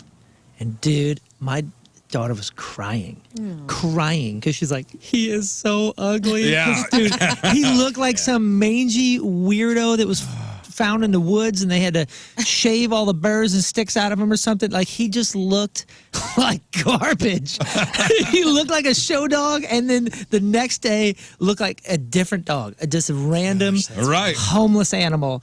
And she was so sad, dude. Like a So- dog's got like alopecia. Yeah, he just looked like mangy and like taken out of a desert or something. It was I do awful. love when they shave them down like big old Mufasas, like lions. You know, when they keep like the Mane. and then they got their little paws. Yeah, well. That is cute. Some haircuts are Don't not. give your dog a stupid haircut, okay? Yeah, dude. That's why they're mad. To be honest, radio That's why looks. poodles are pissed. If we take her and she gets cut too short, she looks like an idiot. and she like that the English setters. They gain weight really easily if they don't get a lot of exercise. So when she's a little chunky, which she is now because she's winter and she's kind of gotten lazy, if we give her a haircut or she gets a haircut and like some of the fuzzies and some of the flowingness comes off of her, she just looks like an idiot. I mean, a total moron. Yeah, when Cat the dog She looks dumber. when Cat the dog is groomed, she's a very good-looking dog. Good. But then, if she grows her hair out, we don't take her for like 2 months. Yeah. She gets lazy. Yeah, there's like breed-specific grooming that needs to be done on certain dogs. Otherwise, Well, listen, love your pet, okay? Today's their day. Okay. Let's take a break, but first. All right, today's Team Riz Member of the Day is brought to us by Hot Shot Sports Bar and Grill, celebrating 35 years of Hot Shots with a new daily featured menu item every day, all February long. From Ellisville, Joe Zoller is our team. Joe's been a fan of the Riz Show since 2023 and has been entertained by the show for the past couple of years. Loves all of our personalities, raves comedic impersonations. What does that mean? Your comedic impersonations. Oh, maybe you're Gary Busey. Yeah. I would imagine. His dog. He doesn't Moon's do it. band stories, King Scott's corny jokes, learns laugh, and my grumpiness. Joe is a fan of the variety of games and contests that are played. Loves Friday Fail Stories. Looking forward to the high level of entertainment for many years to come from this here radio program. Joe Zoller from Ellisville is our Team Riz Member of the Day. Get a super sweet Team Riz Member of the Day soccer jersey. Get yourself signed up 1057thepoint.com/Team Riz.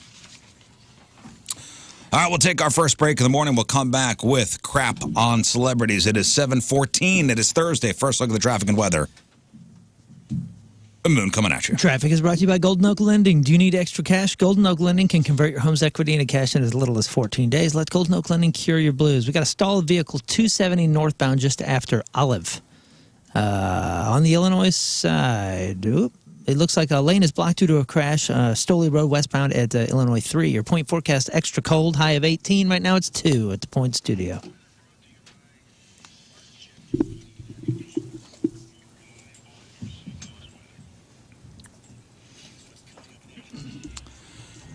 All right, Lauren, what do you got for us? Sharon Osbourne on Billy Corgan, talking Aussie, talking pirates. The worst country song of all time.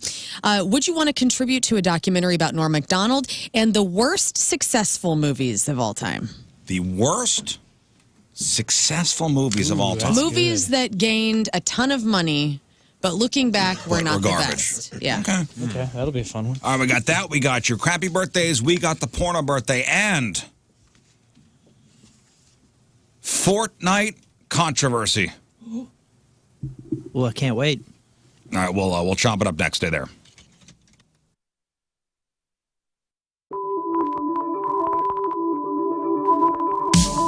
Yes, have some. You go. Hey guys, it's commercial break. Make sure to like, Subscribe and share. It's the best way to show your love for the Rizzuto Show. so cheesy. All right.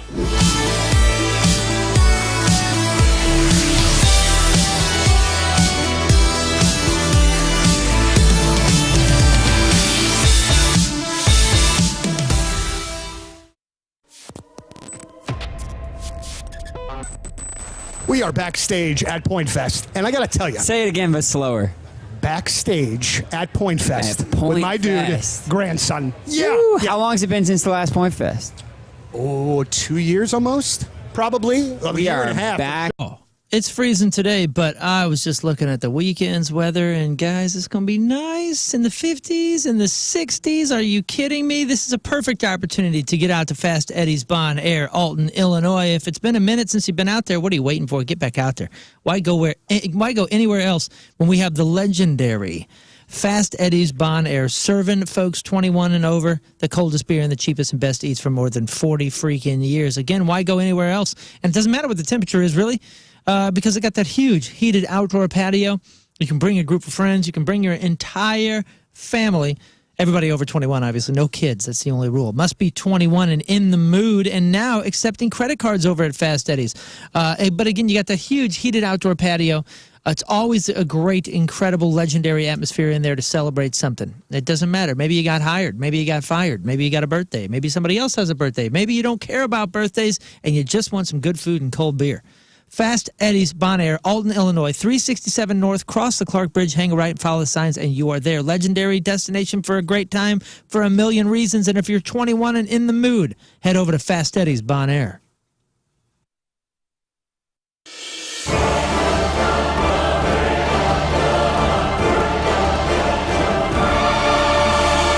This is King Scott, Ways of the Blades. Today I'm going to teach you swords. First, you want to start with the Holiday Special, the great way to start an attack. They'll never see it coming.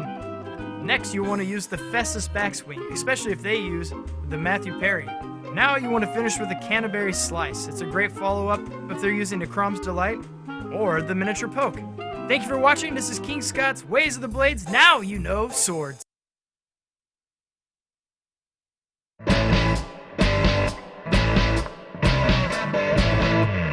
Hey, we're the Interrupters! And we're here with our new friends Sarah and Donnie from The Point. We're at Music Record Shop and we're gonna go get some records.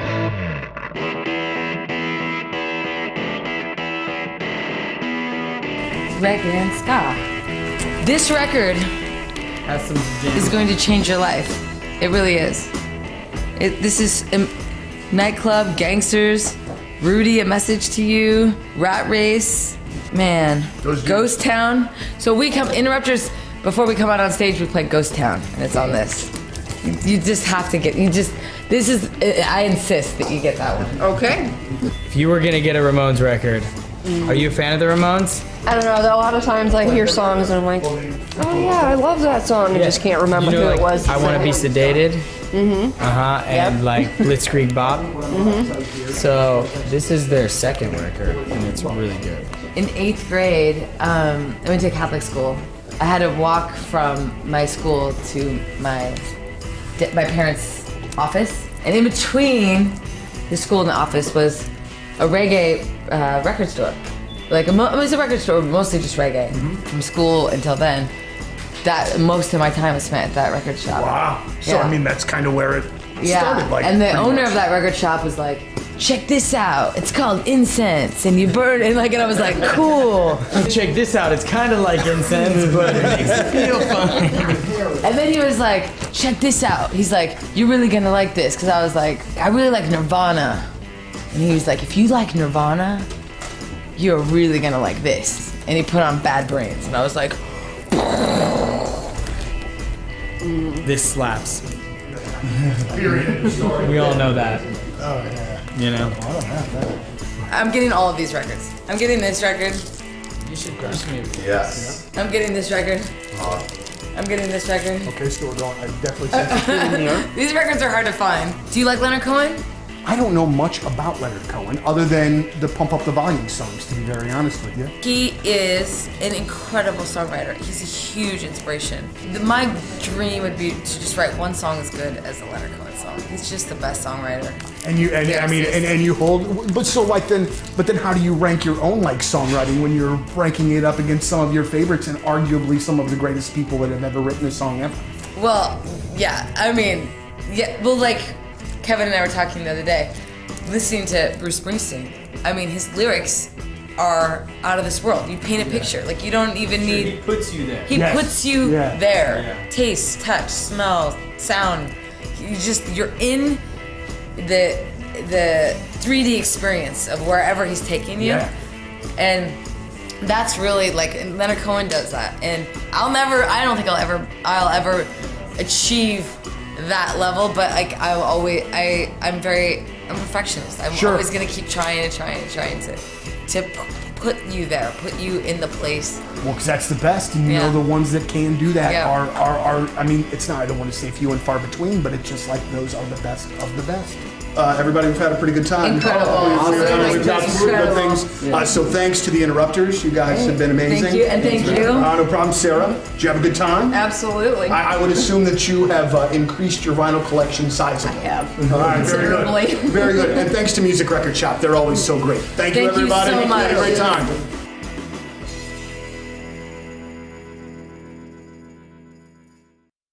Joined in the Point Studio now by the mastermind behind Ghost, Tobias Forge. How are you, man?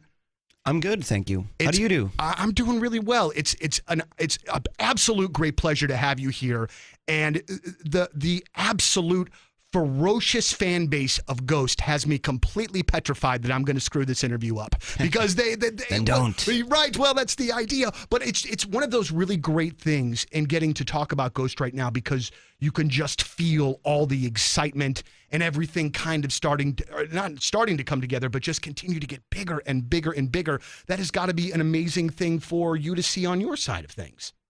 Of course it is. I mean, I've To redo your kitchen or redo your bathroom. Need some money, huh? How about tapping into your home's equity? Call Kevin Putney. Call him at the 123 Mortgage Team, and you can access your home's equity for renovations or other major expenses. And Kevin could get you your money within 5 days. Yes, that's right, 5 days. But let's get the paperwork started right now. Give him a call, 314-862-0123. Or if you're looking to buy a home, maybe your first home, secure your dream home with more affordable financing by calling Kevin Putney. Now, you're hearing about these rate changes, what's going on with the Fed. I don't know. Listen, I'm not an expert, but Kevin is. Kevin's going to track rate changes to help you act at the optimal time. And he's going to craft a mortgage tailored to your needs, your goals. Everybody's mortgage is going to be different. Everybody's goals are different. Kevin's going to put that puzzle together and work out the perfect home loan for you. Or if you're looking to refinance, lower monthly payments, or maybe take your 30-year down to a 15 or a 20. That's possible. But give Kevin a call, 314-862-0123, 314-862-0123, online at 123mortgage.com. It's Kevin Putney, Equalizing Opportunity, all loans subject to underwriting approval. Restrictions apply. Call for details. Cross Country Mortgage, LLC, NMLS 3029, NMLSConsumerAccess.org, 123mortgage.com, 314-862-0123.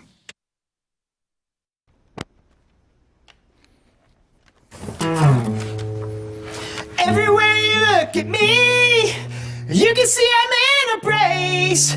Yeah, you got a giant halo right there on your face. And every time I look at you, girl, you know it's true.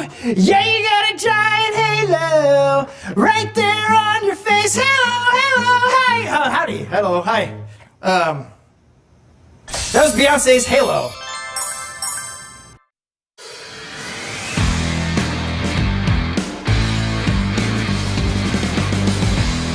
All right, welcome back to the program. Phone number 314-624-3833 or 618-398-3833. The Mick Ultra Studio Cams, 1057thepoint.com/Riz. The socials at RIZZ Show. Your emails, RizShow 1057thepoint.com. We're going to play Do It Bitch later. Give away some fabulous prizes. Who's ready to play Do It Bitch? I am. Today's the day for it. I've padded my booty. I got my bicycle shorts on. Good. Good. No, not you, Scott? I didn't bring my extra shorts. Oh, well. Okay. But I won't need it. I also have her bicycle shorts on. Yeah, Oh, good. I gave him my old pair. They're very constricting. Oh, good. Hey, remember that guy who says he lost his Bitcoin hard drive worth around $800 million in a landfill? Yes. Oh, did he find it? He did not find it. Because he went out there looking, right? He's trying to convince the landfill to let him, try in there. Let me in there and let me try. So the story goes back in 2013. So I guess he had bought a whole bunch of Bitcoin way back when. And in 2013, he threw the hard drive, like the little thumbnail drive, where I guess the key to the wallet was on, and it threw it in the landfill. Oh. So it's not even a hard drive. It's just a little thumb plug? I don't know. 2013 might be an actual hard drive. He accidentally discarded the hard drive with a pile of trash. I don't know. I was assuming it was a thumb drive. I don't know. Yeah, but 2013, Either way. maybe not. That's just even more of a needle in a haystack. He was cleaning out his office in 2013. He left it with the other items destined for the dump. But no, it's not a needle in a haystack because it's in a white trash bag. Yeah. I forgot You know, about that clear marking. he'll be able to find it. So the hard drive, a backup from his old gaming computer, contained the only copy of the 51-character private key used to access Bitcoin wallets. So back in the late 2000s, this guy, when cryptocurrency was in its infancy, he mined it. He mined Bitcoin as a hobbyist. Wow. I don't understand it. So he right. I don't follow it. Mining? What do you mean? You coded? No. You get I've listened to podcasts of men trying to explain Bitcoin to the American public, and I don't think they even know what's going on. Well, okay, so here's what you wouldn't understand. That what he mined back then is now worth $800 million. I do understand that. But again, why is it worth that much? And if something were worth that much, why do you have it in a white plastic bag? Well, he didn't know he didn't know it was worth that much. Back in 2013, it wasn't. Trash I mean, it bonds. was worth something, but not $800 million. Sure. So now he's offered to just buy the landfill. That's what I said. yeah, that's I said way to do it. You try to chip them in. You try to do He some- tried to cut him in. Remember, that was the whole thing. He tried to cut him in. They were like, no. He said, if you let me, to the landfill people, like if you let me dig, I will give you 25%. I will give the town this landfill is in 25% of what I find. It's incredible. And at the time, a judge was like, no, you have no reasonable grounds well, for even this offer. and that is because No realistic prospect of success. Right. I was going to say, there's no tangible. You could let this guy tear your thing to pieces, and if he doesn't find it, you're out whatever this supposed deal was. So I can understand it's a poor choice for the landfill to want to do that deal. You know what I mean? I mean, you go, you know what? I have nothing to gain. I mean, I have something to gain here, but the gain is so very unlikely and so small. But the potential that you're going to tear my thing to pieces is guaranteed. Well, this is in South Wales, and now the city that this is in, Newport City, is planning to close the landfill for good. And I guess they're going to put, I don't know what they're going to put there. Wait, so now they're going to close the landfill. So he doesn't get to buy it? He's going to try to buy it. Whoa. Dang. Because he had a company, right? Didn't he have like some venture capitalists come in and Yeah, he's said, hey, like a we'll tech guy. finance like $10 million. That's who was putting the money up. They're like, because they were going to get a cut. To They're buy like, a piece of we'll, it? We'll finance the dig, but when we find it, you owe us X amount percentage-wise. So kind of remember us talking. Whatever about hard drive it is, risky. It's buried in 12 years of trash. There's 12 years of garbage. But is there some sort of understanding of time frame and grid? Like, is there a grid where, I okay, don't know how you would do this. in November of 2013, we were dumping crap here. Well, yeah, he knows where it's, or he thinks he knows where it's at. That's wild. So is that, in which part of the world is this in? It's in South Wales. Also, is it retrievable? Oh, dang it. Okay. My question would be like, if it's been sitting in muck and wet Yeah. and being crushed by the weight of a bunch of trash, like, Yeah, nothing would be worse than is it finding it. guaranteed to be even retrievable if you find it? If you do actually recover the drive, is it still good? Yeah, because if he was in New South Wales, it'd be easier to get it. Not It as is much New- rain there. It is New South Wales. Oh, well, he might be in good Newport shape. City, South Wales. So the guy's trying to buy the landfill. That's the story there. And I'm like, learn. I really don't. I'm trying to wrap my head around how you would mine Bitcoin. And I'm ignorant when it comes. I'm ignorant. When it comes to a lot of that crypto stuff. There's actual miners. I had a guy reach out. Like I mined a cryptocurrency, Pi. There's like companies that have. I don't even know how it works, but they're basically like servers. But that's all they do is they just mine Bitcoin all day. They run all day, so you hire these companies to mine crypto for you. It's So very actually, weird. I actually mined this, and Moon knows this Pi, P-I. It's called Pi Coin. It actually went public today. Like, I actually went online to actually sell today, and I've been mining it for 4 years. Really? So what I do is I open up this app, and I just click this button, and that's mining the Pi. And it gives me, I have like 2,000 of these things. And today it went public. Sell. And it's worth like $2,000. Nice. Damn. $1 a pie. I don't know what it is now. It opened up at like $1.70 or something like that. I don't know what it's at now. But I'm gonna hold it. I'm gonna hold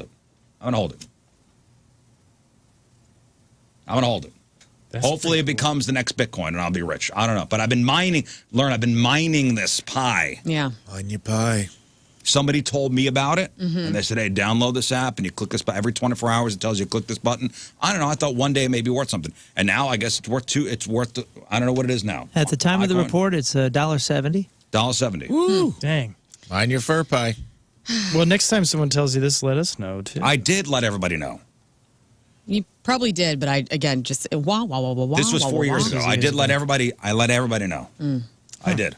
100% let everybody know. I like the normal analog markets. I'm old school. I don't know. Is that $1.70 now?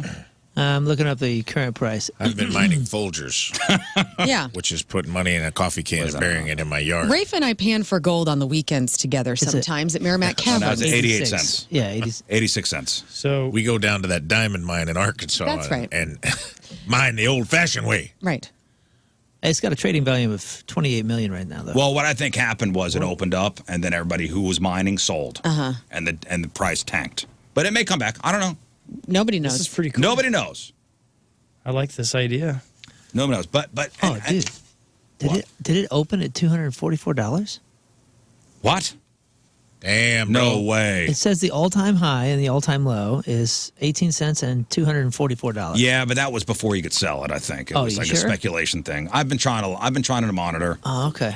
I'm like one day away from pulling all my money out and starting to bury it in my yard. Let's do it. You know? Had you One more sold. thing goes wrong. Just let us know when that happens. Oh, it just hit 10,000, but dropped back down to 80 cents. What's that little woman doing digging holes in her front yard? Don't mind me. Front 50K. yard. Oh, wow. What? Had you sold at 244, you have 2,000, right? Yeah. Let's see what that is. That's like No joke. thousands of $500,000. dollars. Just shy of $500,000 if you sold right there. You could have retired. But you couldn't sell at 200. never know. Trust me. It went live at I think 2 o'clock this morning. Were you up smoking cigs? Yeah, the app actually said, "You up?" No, I'm gonna hold Chain it. I'm gonna hold it. Listen, all it was, I just clicked the thing every 24 hours, and that was it. It was no bother. Very cool. With the speculation that maybe one day this thing's gonna be worth money. I don't know. Oh, man. I'm looking at this Newport, Wales. I thought you said New South Wales, so like Australia. No, Newport. And I never heard of that town. And so I thought it was like, oh, maybe it's like a smaller place. No, dude, this is like surrounded. There's a lot of trash here. Yeah, there's a lot What of I'm trash. saying. This is just surrounded This by. guy's got $800 million sitting in there somewhere. Oh, what a bummer. He's just outside of Cardiff, so that could be. And that's a moist Cardiff Giant? part of the world. And have the vultures come yet? Because those things are, microplastics are a big deal. And those vultures go out to these different Yeah. I don't know if it's eating landfills. hard drives. You don't know. Scott's right. Birds are in hell right now. That's a wet man. green place. There's a buzzard with $500,000 worth of Bitcoin in its gullet. Could be. See, I have a hard time with understanding cryptocurrency. I'm trying. I listen to podcasts. I'll try to watch videos, whatever. He's trying. He's mining. You're. I'm mining. I'm more. trying. Maybe I'll make some money off it. I don't know the old pump and dump. I don't know what that is. Pump and dump. Yes, you do. That's where your babies no. come from. Oh. That's single mothers. Also, Damn. Terrible. Roasted. I feel bad. gaming. Okay, so gaming's another world which I do not really truly understand. Right. And I'll see stories every once in a while of these gaming tournaments that have these tremendous cash prizes. Like there's a Fortnite tournament that this guy was forced to apologize for cheating at, that the winner got $3 million. So you know what Fortnite is. It's a game that my kid was playing Yeah, a the couple kids years love it. ago. Is it still popular? Do Yes. the kids still play Fortnite? Yes. I know every once in a while there's like a quote unquote skin release, like somebody will do like a collaboration, like there was like a Metallica skin, or they would do like these in-game concerts. I know Eminem did one, I think Ozzy did one. Ozzy did one, Bunch of Host, DJs. Right? Marshmello did one. I remember that was a big deal. So I guess this guy named Repulse God, that's the player name, Repulse God, he had to issue an apology after Epic Games, which owns Fortnite, caught him cheating. Now, somebody try to explain this to me. So I guess Repulse God let another player use his account to qualify for this tournament back in 2023, which this tournament carried a $3 million grand prize. I think that's called boosting. What is that? So a lot of these pro gamers and all that, especially when a new game is out or a new update or something like that, they will have underlings, if you will, or other people, because you got to put in the hours. You got to That's grind. what Elon did. That's why everybody's roasting Elon Musk right now for Yeah, Diablo. and these pros don't want to do that, especially on the RPG game. So it's like building up your stats and getting weapons. Yeah, and so stuff they'll like have that? someone else do that and get them to the okay. level and then take over and then stream. So let's say I have an account, Riz1057, and I give you my account to play. So I can make you a level 50 mage. Okay, and then you give it back to me, and I use what you got me in a tournament. Yeah, right. Okay. Right. Oh, you can't do that. Well, I mean, that's pretty illegitimate. Because that was like the GoldenEye thing. My buddy Johnny and high school kids would give him their little cartridge. He'd go home, win the game so they could unlock all the multiplayer levels. Right. So It was imagine like $5 you charge them or something. imagine now somebody is making money doing those those extra levels that they didn't themselves unlock. Well, so Epic Games, they caught this guy doing this. They flew this guy around the world for this championship. He had prize money, he had all his travel expenses covered. Now he's got to give all of it back. Well, and he's probably great. That's the weird thing here is like, where's the line for? Because let's say he goes into these tournaments. That was what happened with Elon. Is he paid somebody to like play Diablo 4, which I guess is huge, like a Fortnite, and then they saw him playing it. They're like, this And all guy's these gamers like, he sucks. He's like, he doesn't even know the basic controls. because he and, was supposed to be like one of the best players in the world. yeah, he basically got outed for like having a surrogate. This guy probably could actually play and just didn't want to be bothered with building stuff up. He just wanted to go win the money. And that's the How do they weird catch thing is if you go into a tournament and you're legitimately not cheating and you win a tournament, you still won the tournament. But they're saying that the qualifying is where he boosted or Right. cheated or whatever it is, right? So it takes you out of it. Yeah, so this guy repulsed God in a statement said, I'm banned from competing in Fortnite tournaments forever. I also have to pay a monetary settlement, which includes the prize money I received but did not fairly win.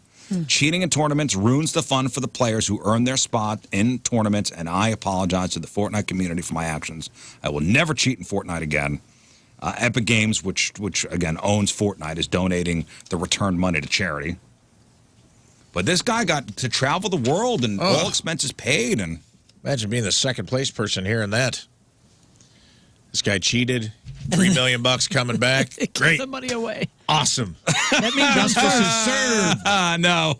Well, you don't get it, Phil. We're going to give it to the United Way. And then how do you even complain about that? Yeah. No, that's what I would have done too. What a bummer. Yeah.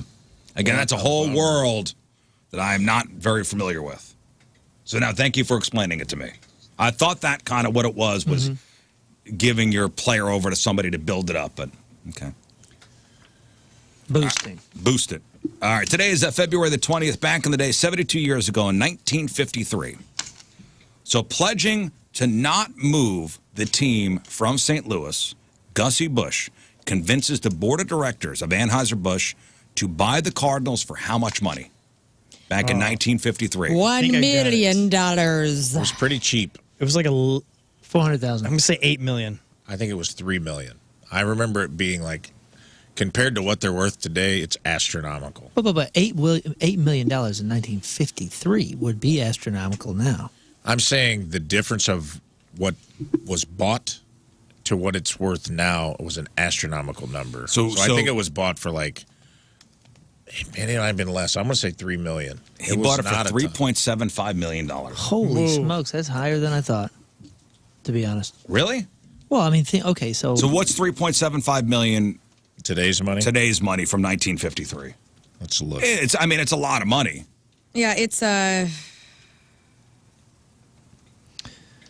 Let's see. I mean, I'm sure the Cardinals now are worth $2 billion, $3 billion. like $1 million in 1953 to now is $11 million in money now. So, Okay, so 30 million, 30 plus. 7 million. Still, it's pretty cheap for a baseball franchise. But the story goes that the owner of the Cardinals at the time, this guy named Fred Sy, was convicted of tax evasion. And he was going to be banished from baseball. He put the Cardinals up for sale.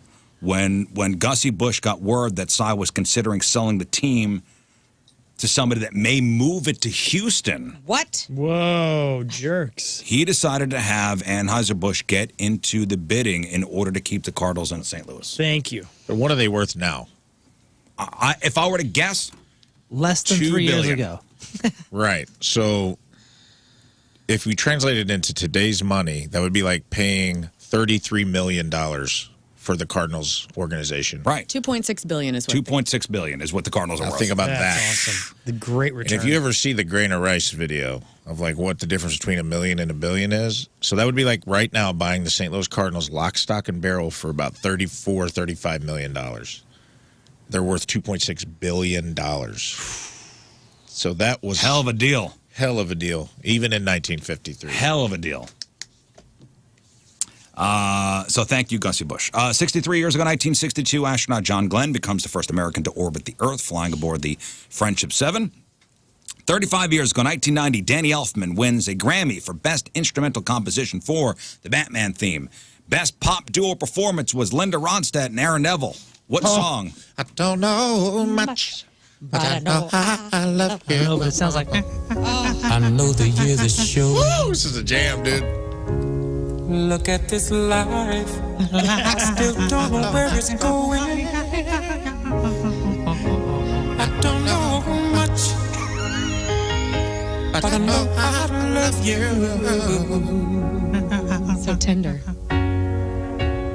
That may be all I need to know. Man, that is smooth. Quivering right? members. That is smooth. You got a little tear in your eye. That's I did a nice. sketch about his sister, Karen Neville. And it was my friend Lauren Vamuri, but I was backstage singing for her. So, like the sister sang in a really deep voice. We thought it was hilarious. Crowd was crowd was stepping on it. know Aaron Neville is. We had a good. You know this place only cost me $100? That's a better deal than that Aaron Neville megaphone I bought. Okay, I want to thank you guys for making me activity director for the day. Okay, first of all, can everybody... What the hell? What the hell's wrong with this thing? Okay, we're about to start the sack race. Sounds like somebody's spinning the microphone. That's a good song too, right? That song rips, dude. A little more. And they're singing to each other. Oh, Linda.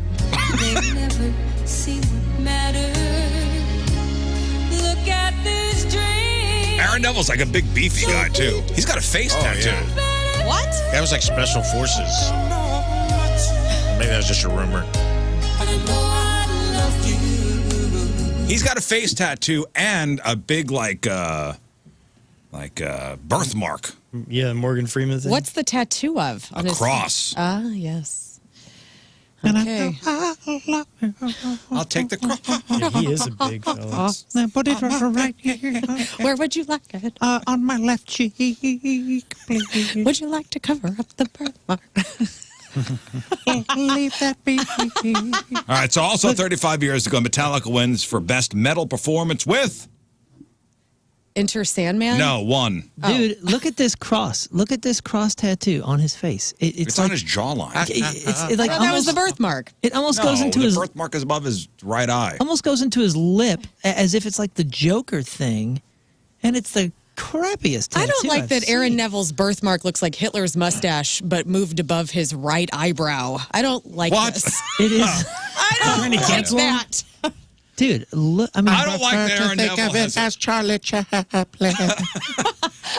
don't like that Aaron Neville has a face tattoo. what is this? It looks like a cross, right? But it doesn't. It almost looks like when you would draw a dong on your buddy's face, you know, when he's passed out hammered By his mouth? by his mouth. a sword. It's like you gave a kindergartner a pencil and said, make a J. And they almost made a J. And then they crossed it like a T, but it's curved. What Like a sword in his mouth. What is the Is it a story? font? I don't His know. I don't know. Out the other side? If you turn it upside down, it's kind of the F from Facebook.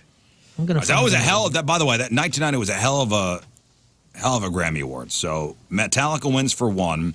Young MC wins Best Rap Performance for Bust a Move. Living Color wins Best Hard Rock Performance for Cult of Personality. I got it. Bette Midler wins Record of the Year for Wind Beneath My Wings. Neville got his facial tattoo of a sword Told you, a sword. That's a sword? when I he was said it in his 16 voice. years old. It's a scapper. My dad made me scrub it with Brillo pads and Octagon soap. The skin came off, the tattoo didn't. Oh, that's a sword? It's a sword. I always thought it was a cross. Yeah. Right? That's how bad it is. Who knew that What Aaron a Neville just wanted to swallow swords for so long? You know? Just let this man be who he is. Am I right, though, thinking it's a cross? Sword. Yeah, but I hate to say it, but grow a beard. You know, like it's right under his beard line. Just It looks like he tried to grow a beard. I don't know what's going on there, Aaron.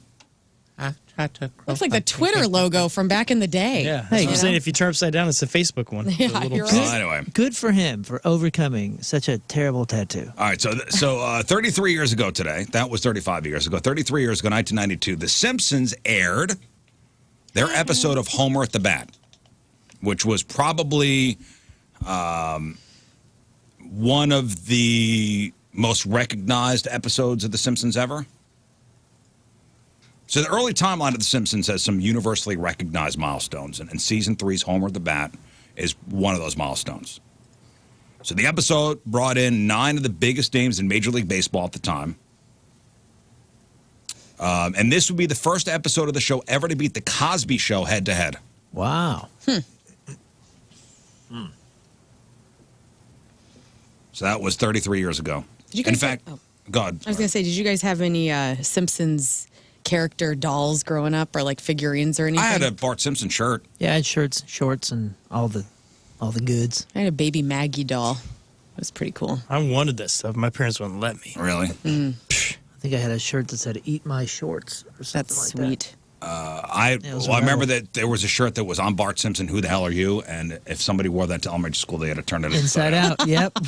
We had that same controversy. 29 years ago, 1996, Snoop Dogg and his bodyguard were found not guilty of first-degree murder. Murder was the case that they gave him. The jury deadlocked on a voluntary manslaughter charge, and a mistrial was declared. 26 years ago, 1999, Gene Siskel passes away. 22 years ago, tragedy in Rhode Island, the station nightclub fire at a Great White concert. 100 people died that day. Terrible. Jeez. That was pyrotechnics ignited packing foam that was near the stage. Horrible. And 20 years ago, in 2005, Hunter S. Thompson, the founder of Gonzo Journalism, he dies at the age of 67. Of course, you know him as, Fear and Loathing Las Vegas guy. Sure. And his last wishes, shot out of a cannon. Yeah. You know his ashes were. Really? Yeah. His ashes were, I think Johnny Depp did it. Heck yeah, dude. Fired his ashes out of a cannon. I only lived with him for like a couple of years in Vail. Because he moved to Vail and they hated him and tried to get him out of the community. He moved into, like, Hunter S. Thompson moved up to, like, this rich ski town. Yeah, And read stories about he that became, guy. like, the sheriff. He And did. He would just be drunk and, like, riding around with a loaded With his weapon, gun. shooting it out the window. With his cool glasses. Yeah, I can't remember all the If details. you read up on Hunter S. Thompson, he was wild. Yeah. What if That your name's sounds like Hunter? more of a- You gotta carry a Yeah, gun. it sounds like more of a Gunnison thing than an Aspen thing. Yeah. Yeah, well, that's why they didn't want him there. there are other towns in Colorado that would They, like, love offered this. him money To leave. town. They're like, we'll buy your house 3 times what it's worth and give you $1 million if you just leave and never come back. And he's like, No. let's get down to the brass tacks. How much for the ape? I had to look this up, and I know we moved on past the Simpsons episode and having Simpsons memorabilia, but I had to make sure it was real before I said it on the air because I was like, am I remembering this wrong? Do you guys remember when they had black Bart Simpson shirts and it was like Air Simpson? Yes. And he was like Michael Jordan dunking. Yes. It was Bart Simpson in blackface. Yeah. Oh, no. Different time. But it was like, I remember having like a Chicago Bulls one, and he was like, it's the shoes, man, or something like that. Like there was like a series of those. Because I remember kids at school had them. But I had to really dig deep in the files to get that memory out. And I was like, I got to make sure this is real before I bring it up. Oh, yeah. There's Yeah, I remember that. T-shirt on Etsy that you That can wild? buy. Wild. All right, hilarious. so Hunter S. Thompson ran for sheriff of Pitkin County, Colorado, as part of a group of citizens running for local offices on the Freak Power ticket. Get I don't know if he won. It was basically sheriff of Aspen. That was it. Maybe it was Aspen, not Vail. It was Aspen. Those I don't are know right if- next to I don't each know other, if he right? won it. He ran on a platform of making drugs legal, Yeah. Probably got a tearing lot up of the those. streets and turning them into grassy pedestrian malls, banning any buildings so tall as to obscure the view of the mountains, disarming all police forces, and renaming Aspen Fat City to deter investors. There you go. So he was kind of trying to help them out. he was, He yeah, was. but he is Keep people He out was of going to be there. the sheriff. He's going to Interesting guy. dismantle the police, and then he was going to roll around in his convertible with his big old cigarette and his crazy glasses. All right, that's what happened back in the day. All right, time to find out what's going on in the world of music and entertainment with your crap on celebrities. And it's brought to you by Cordell & Cordell. Don't let divorce take more than it has to. 25 years ago last month on January 11th, Sharon Osbourne quit as the manager for the Smashing Pumpkins only after 3 months of being the manager. And she said that she had to resign for medical reasons because Billy Corgan made her sick. Now, cut to 25 years later, Sharon Osbourne is on Billy Corgan's new podcast, which I was listening to last weekend with Tom Morello. He's getting a ton of guests. It's pretty good. Billy Corgan's in a suit, so that's kind of weird. But here is Sharon admitting one of her biggest mistakes as Ozzy's manager. Okay. Do you want to know the biggest mistake I ever made with Ozzy? I do. He got offered to go and read for Pirates of the Caribbean. And I've never said this to anyone. I said no. Now, wouldn't he have been perfect? You would have been perfect. I know. So Corgan agreed, said that he would have been perfect. And while Sharon didn't say the role that he was offered, two of his peers, Keith Richards and Paul McCartney, made cameos in the Disney franchise. Yeah, it was probably just some cameo. Here's Ozzy in a pirate costume. For sure. But so Sharon turned it down. Yeah, listen, she controlled every aspect of his life. And turned his name into something, and likeness into, just a huge brand. Yes, and we will see that huge brand on July 5th in Birmingham whenever this massive end for Black Sabbath and Ozzy's career happens. I keep reading about how little he's going to do there and how he really can't sing anymore and how he can't really stand anymore. And it's not gonna be what you want it to be, but it will be. This is essentially like a funeral for a career.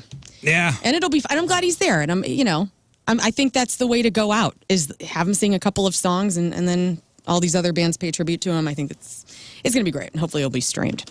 In more Billy Corgan news, his new solo band, the Machines of God, have announced another show. It's going to happen June 20th at the Taste of Joliet in Joliet, Illinois, up north.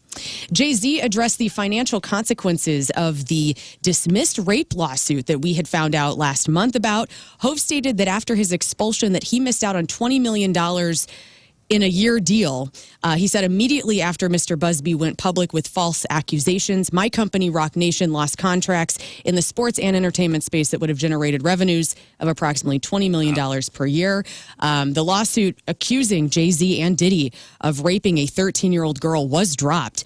Jay-Z issued a statement condemning the appalling allegations, and his lawyer said the false case against Jay-Z that never should have been brought has been dismissed with prejudice.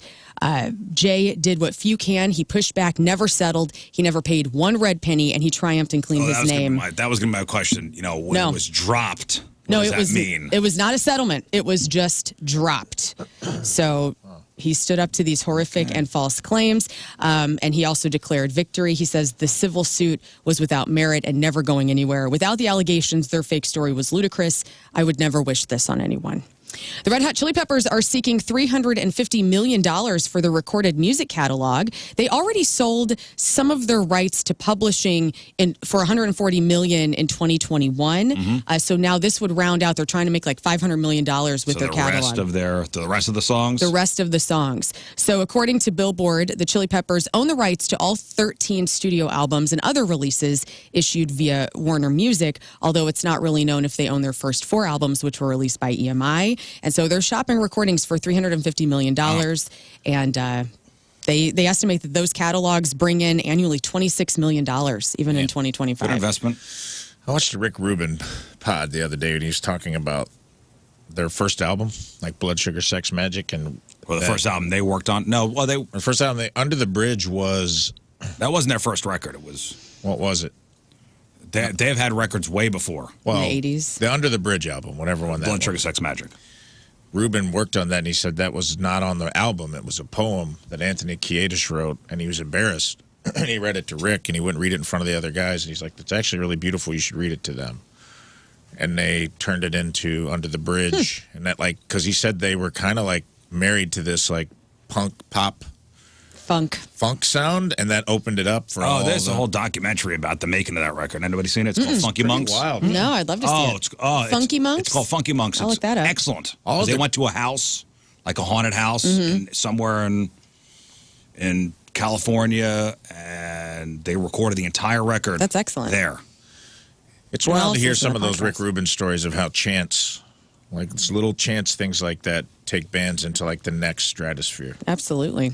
Yeah, if you love the Chili Peppers, that's a great documentary. And what's Rick Rubin's podcast called? Is this an older, newer episode? It's called Tetragrammophone. Okay. Yeah, I got to look into that. Blink-182's Mark Hoppus has announced a book tour in support of his memoir, Fahrenheit 182. He's going to visit 7 cities in April. St. Louis is not on the 7 cities. However, Flying up to Chicago is 30 minutes, and he will be there on April 16th. The production team behind Green Day's upcoming film called New Year's Rev is issued a casting call for any punk, alts, hardcore, emo, and rockers between the ages of 18 and 30. There's going to be an outdoor concert scene, so they're looking for extras. And it doesn't matter where you live. If you want to fly in to go They're doing be a part of They're this. filming in Oklahoma, I believe. They are, so it's a drive, you know? I mean, you could drive there from here. I thought, Scott, this would be right up your alley, but... He ain't Can you- 30. I know. I could be a stagehand or something. You and Mike Leahy could go down there. Can you pull off do it. 30? Sure. Yeah. I Just, could just a haircut. That's all. A haircut, a shave. the beard trim, and I'll be You're good. 30. You can pull it off. Yeah, I could go down there, and I need to get in with the Oklahoma film crew anyways, because that's gonna be the new Hollywood. The new Georgia. Oklahoma's Yeah, they're filming blowing up this down whole there. thing in Oklahoma. Oh, fantastic. So any agents out there in Oklahoma, let me know. Well, if you'd like to see the casting call info, it can be found at freyhofercasting.com. It looks like 30 Seconds to Mars, they're plotting a return to rock for their next album, as the band posted a video of Jared Leto looking at a laptop with the caption, "Watching the first troll talking crap after we make a rock album again." So they're leaning into all the disparaging remarks from Already, online. huh? The thing's not even out yet. I know. Could this be the worst country song ever? There's a band called Landlaw, and they wrote a song called this, dude. Country to the Bone. And after you listen to this song and watch the choreography in their music video, you're going to be seriously questioning the claim. Before we play it, you know, a lot of people said, was nice of Olive Garden Patio to allow y'all to shoot this. Another person says, this album's about to go aluminum. Number 3, guys, I respect that you're pursuing your dream and all, but dead serious, you need to learn how to sing first. And one other person says, I'm not going to lie, that was great. So I guess everybody can make up their mind. Are these the two brothers? I don't know what this is. Oh, yes, that song is. You know knows this? it. Because Dude, it's labeled as, is this the worst hilarious. country song ever made? Listen, it's gone viral, They don't as know. is everything else that is all, it's cringe. Like you're watching So cringe, funny. and it's so bad. But Yeah. then people that don't know country music? I guess. I wanted to reshoot it here. They like it. So it's like, it's good enough, which I don't know what this is saying. It's not good enough. No, it's not good enough. But, But it's one of it- those but things it that is. They're stuck not in in. your head. It's a Feldman let's- situation where but- they're not in on the joke. But I think you're wrong, and is why Let's is hear it. because I promise. these algorithms have been like, I apparently I watch these things to the finish because deep dive. my algorithm just serves me nothing Oh, but these no. awful things. All right, These let's awful hear it. music. Country to the Bone But dude, is what it's called. I saw them play live, and there was like 400 people there. They're packing more than like talented. no. Dude, Lucy that is Feldman, too. awesome. There's something in the water. It's waking up, busting your butt, trying to earn a little extra pay. It's taking her out when you get off to the creek for fishing day. Okay, can you pull up the video? Because I want to see. There's It's just like, two got like a white million dudes of them. on 100 a of them. patio. The funniest thing about this is that they shot this like 25 times. yeah, they do it. And it's in- always like someone going around them. They're back to back on camera. They've shot I it in think like I a may patio. have seen this. There's They've one got where like in front 20 of a different truck. music videos, and there's an ESPN show where the two anchors reshot it in the ESPN studio. It's hilarious. This has been around for a while, right? I wanted it just a couple weeks. couple months. Yeah, about a month or two. Pitch it. Okay, I've seen this. When you get home, it's black nights, it's a ride or die down a two-lane back road. Okay. Listen, this is what hilarious. happens. When everybody tries to do country, or No, everybody thinks they're a country when everyone singer. can. Some of the all you have to comments- do is go to a website. You buy a beat and the music that's already done for you, whether it's AI or it's some guy in his basement. It's $20, and then all you have to do is just record on GarageBand, throw some auto tune on it, and if there's a tune at all, you just put it on social media. And again, there is an entire algorithm that's throwing cringe out in front because people will watch it to laugh at it and make fun of it, but then. Because of that, it gets slung. The gravity of it throws it into the living rooms of the people that dig God it. bless, they're making money. That's what I mean. Good for them. This is what happens. I don't think it's the worst song I've ever heard, but I also, when I hear something like this, I'm like, ugh, I'm out. Even whenever it's good. You know what I'm saying? Like, I don't listen to country music that sounds like this. This sounds bad. It's funny because it's like But even the syllabic delivery is so like Just take a syllable out. He's like, waking up, busting your butt, working hard for a little extra pay. Busting your butt, trying to earn a little extra pay. Extra pay. Extra pay. Well, it's not even. They don't have pleasant voices either. No. Dude, And her out here's the when thing, you get off to the creek for fishing. That guy's voice doesn't even look like his face. Well, life is choosing right. It's praying when you get home.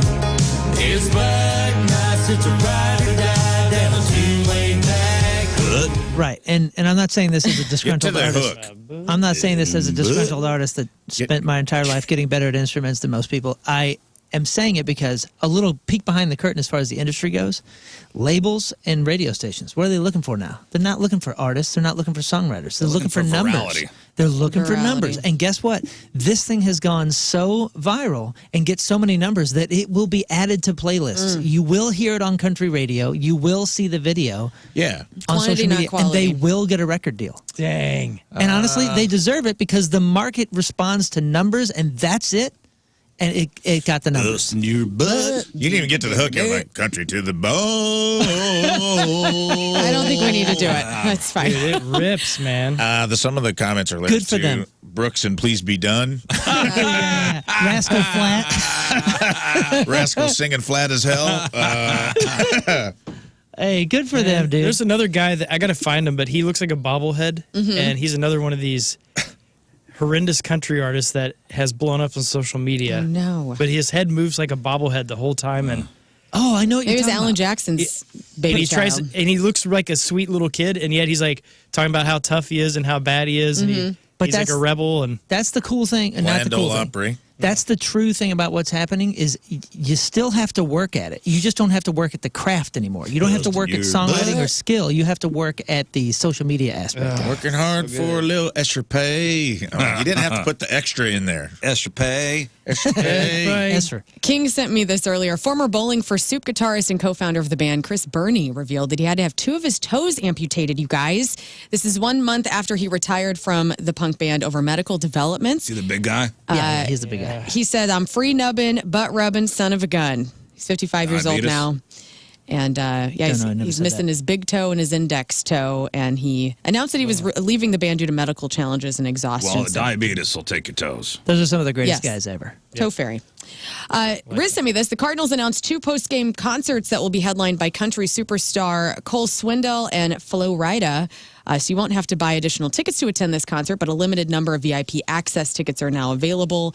And so this will be, Cole Swindell will perform after the Cardinals face the Reds on June 20th. Flo Rida will take the stage against, whenever the Cardinals go up against the Padres on July 25th. And they'll be about an hour long, begin 30 minutes after the game concludes. Free shows? It sounds like it's free. And So they at release Ballpark tickets. Village? Yes. Is it Swindell or Swindle? Swindell. So Flo Rida, I know Flo Rida. Oh, What's his yes, big you song? do, huh? Yeah, it's something about boots with the fur. going down. Apple bottom jeans and the boots with I always thought that was Nelly. I think that is Nelly. yeah, that's No, that's Flo Rida. No, Flo Rida was something about Boots with the fur is not Nelly. I was at Wild Country shaking my thing to that song. It was the which spin this round round baby round round round round. Flo Rida is low. Low. That's what I'm doing. low. Want to get low, low, low, low. That's apple bottom jeans, boots with the Yeah, fur. you're right. I think that's the same thing. But Nelly has an apple bottom song too, right? Because that was the Yes. jeans company. Apple bottom bonita. That's Outcast, isn't it? Well, didn't he Man. have a jean company called Apple Bottom? We're not making That's what ourselves he's look referencing any in the better song. here. Apple bottom jeans, boots with the fur. He's referencing Nelly's product. Okay. It's Oh. not a Nelly song. But it is Flo Rida and the song Low. There you go. Am I apple bottom No, bonita? no, you're thinking Bonita Applebaum from That's it. A Tribe Called Quest. And That's what I'm thinking about of. Christina Applegate. Because she's hot. No. Yes. Yes.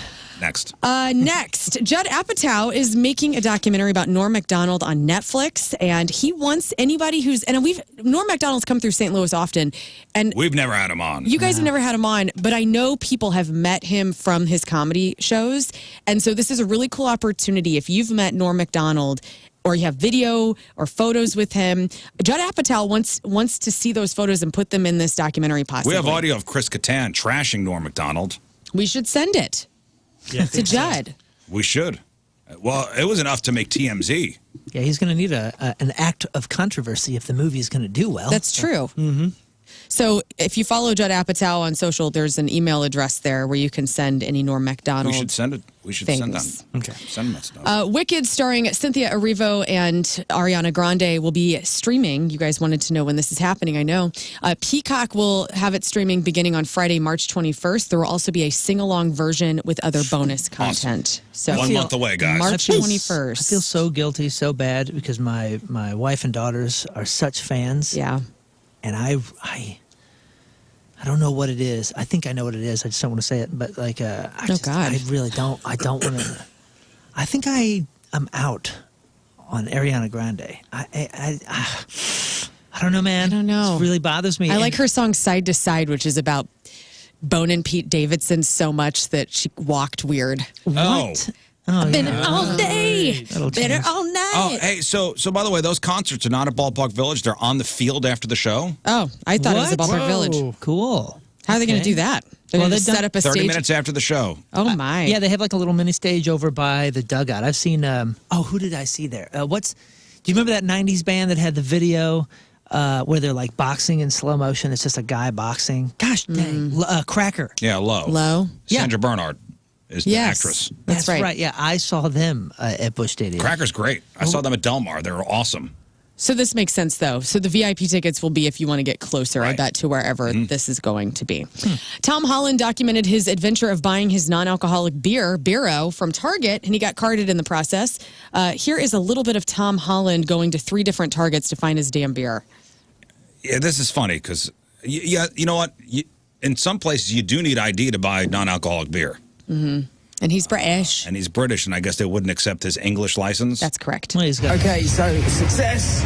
I found some. I bought it. They wouldn't accept my ID because it's English and I couldn't prove my age. So a really lovely employee, I guess, scanned their ID. Which is kind of ironic that I wasn't allowed to buy my own product.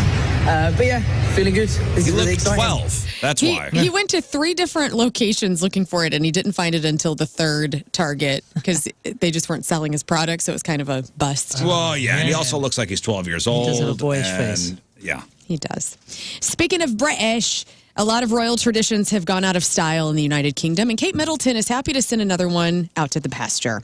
It's called blooding. So this is where the kids, the royal children, are taken out hunting, and the blood of their first kill is then smeared all over them.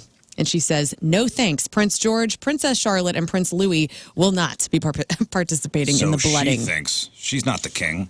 Prince William is not a fan of it either, even though both he and probably his says that brother around her. did it when they were kids. And finally, just because a movie makes a ton of money at the box office does not mean it's good. People have been voting at ranker.com for the worst movies that made at least $1 billion. And these are based on the ones with bad Rotten Tomatoes scores. So there's a top 15 list. Trash movies that were successful. Star Wars has to be on there. Star Probably Wars. a couple of them. Yes. So Star Wars Episode 1, The Phantom Menace, made $1 billion. It has a score of 53% on Rotten Tomatoes. That came in at number 13. What about the middle one? What was the middle one of those? The Star Wars Episode 9, The Rise of Skywalker. That made $1.1 billion, has a 51% score on Rotten Tomatoes, and is number 2 on this No, the list. Attack of the Clones? Attack of the Clones is pretty cool, though, man. What was the third one? There were only 2 on this list. Riz. Revenge of the Sith. Avatar. Yeah, Avatar, because no one's rewatched it. Right? Avatar's pretty dope. No, but that's Avatar- probably got good Rotten Tomato scores. Yeah, let's. It's not on the list. Waterworld. That was a bad. Waterworld, no. I don't think it grossed $1 billion yet. There's some live action How Disney about, movies yeah, on the here. Lion King's live action. The has to be Lion on King live action is the number 1 movie on here. 51% on Rotten Tomatoes, made $1.7 billion. That movie, no one has ever talked about it once. It's okay. That was saw Jon Favreau did that, right? Yeah, I think so. Really? Another live action Disney movie is number 4 on this list. Can you guess? Aladdin? Aladdin, yes. 51% on Rotten Tomatoes, made $1.1 billion. I didn't see it, but I heard it was pretty also good, not, actually. Also not bad. Not bad. It's Guy Ritchie, right? Guy Ritchie and Will Smith? Oh, I've Guy not seen Ritchie it. did that? What about Dumbo? Oh, maybe not. No, What'd you call Dumbo him? isn't on here. I thought so. There's a couple of franchises on here, though, like Star Wars. Probably Marvel. What Marvel? Not a Marvel. Any a DC? No. Superman, Batman? Nope. No, DC and Marvel aren't on How this about list. a film that may be either fast or furious? That No, you know why? Because is- those always do well on Rotten Tomatoes. I mean, well enough. Yeah, it's not on here. Fast and Furious isn't on Tokyo here. Drift's not on there. I have completely lost all faith as of last night in Rotten Tomatoes. Rotten Tomatoes means nothing to me. It used to be like a decent barometer. I watched a movie that has 90% on Rotten Tomatoes called The Northman. And it is garbage. Who's in it? I've seen it. Dude, it is stacked. The casting is incredible. It's the chick from Queen's Gambit. It's Nicole Kidman. It's the Skarsgård hot guy. It's it's Willem Dafoe. It's everything, and it's nothing. It's the worst movie I've given time to in a long time. So garbage. Total I don't want piece to get of off this crap. list. God. Okay, so like I'll give you a couple. Number 15 is The Hobbit: An Unexpected Journey. Whoa. Number 14, Pirates of the Caribbean: Dead Man's Chest. Oh, That's yeah, number that got 14. bad. I don't think I've seen all those. And then another Pirates at number 12 on Stranger Tides. Cracking the top 10 though. So you have another franchise. You have another style. It's not Fast and the Furious, but it's car related. At number 7, there's a couple of Pixar films on here, or one Pixar film. Cars? Cars? No. No, I was going to say that's way too good. Car related? Car related. Maximum Overdrive. No. This is another That's actually there's $1 billion. 2 car related franchise films on this list, both 5 and 7. Transformers. Oh, Transformers. Dark of the Moon is number 7 and Transformers Age of Extinction at number 5. Stinky. So these made a ton of money, over $1 billion, but sucked. 18% on Rotten Tomatoes for Age of Extinction for What Transformers. about G.I. Joe? No Anybody mention G.I. those? Joe. I don't think it made $1 billion. Those actually bombed. There's 3 animated, or one can be animated or live action. 2 animated, 1 live action, Beauty and the one Beast live action. and then another franchise on here. Just tell us. Okay, so number 10 is Minions. It earned $1.2 billion. Minions, I thought that was pretty good. 55% on Rotten Tomatoes. Number 9, Despicable Me 3. That earned $1 billion. Oh, that was pretty good. That has a 59%. That's the 80s one, right? That's the one with the 80s villain? Oh, is that the one that played by the South Park guy? Yeah, maybe. I thought so. And Trey Parker? That wasn't that bad. How could that be I thought they rated were so all pretty poorly? good. Alice in Wonderland, which I don't know if it's the original or if it's just the live action that Tim Burton did, $1.1 million, earned 50% on Rotten Tomatoes. Number 7 was Transformers Dark of the Moon. Number 6, Jurassic World Fallen Kingdom. That was garbage. What a pile. Sorry, that was should have been my garbage. number 1. Number 5, Transformers Age of Extinction. Number 4, Aladdin. Number 3, and this is the last one you guys didn't get, Jurassic World Dominion. Grossed $1 billion, has a 29% on Rotten Tomatoes. But the number 1, again, worst movie that earned over $1 billion is the live action Lion King. And that is your crap on celebrities. That Northman thing, by the way, I've lost faith. I think Rotten Tomatoes is I think they're paying the critics because it was in, like I said, it was in the 90s. And I think it got that because it's Roger Eggers who did like The Lighthouse and all these movies that are so artistic. Yeah. This thing tried to be like 5 different things and it was none of them. It was just. Was it scary? No. Like creepy? It's supposed to be like. It's actually really slow. It's supposed to be this Shakespearean thing that looks like the fountain, but there was a little bit of 300 to it, and it went nowhere. It did nothing. I'll put on the do not watch list. Thank you.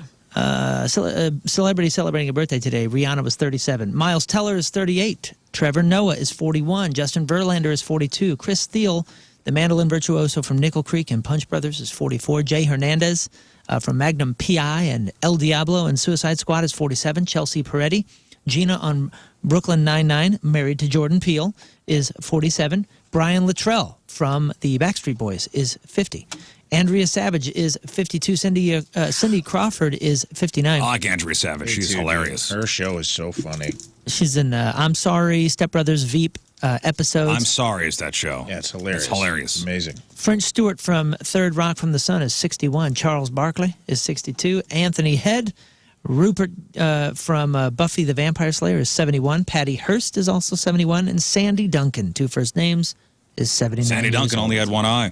Really? Glass eye? How do you spell that?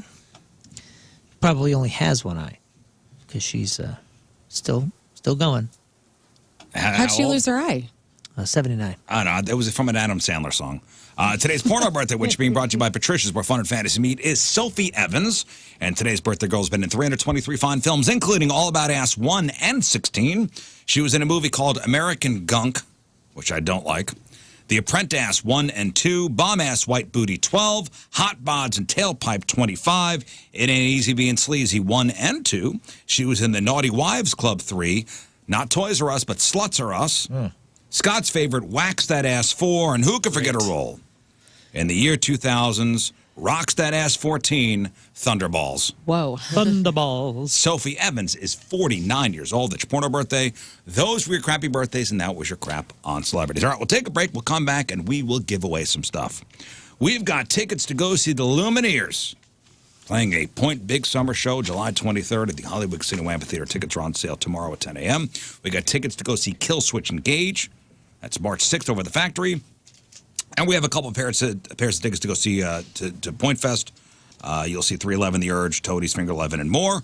Saturday, May 17th at the Hollywood Casino Amphitheater. After the break, we're playing Do It, Bitch. That's right. So, Moon, if you would, please get the Great Wheel out and throw your name on there, Learn's name, Rafe's name, and King Scott's name. We'll pick the teams. Scott, get 4 callers, okay? 4 callers, 314-624-3833, 618-398-3833. We'll see what team you're backing. All right, Moon, spin that wheel. And team 1 is King Scott. And who will King Scott's teammate be? And the wheel will let us know in just 1 second here. Spinning, spinning, spinning, King spinning. Scott. It's looking like... And Learn versus Moon and Rafe. Let's go. All right, so Team King and Learn versus Team Moon and Rafe. Who will you back? 314-624-3833, 618-398-3833. Do it, bitch. Next. All right, 8:20. Thursday, traffic and weather. Moon coming at you. Traffic is brought to you by Golden Oak Lending. Do you need extra cash? Golden Oak Lending can convert your home's equity into cash in as little as 14 days. Let Golden Oak Lending cure your blues. We have severe delays and increasing delays now, 70 eastbound between 5th Street and St. Charles Rock Road. Average speed about 10 miles an hour. Further southwest, we have 3 lanes blocked and a right-hand shoulder blocked due to a crash 44 eastbound just after Six Flags Road. Your point forecast, extra cold, high of 18. Right now it's 1 at the Point Studio.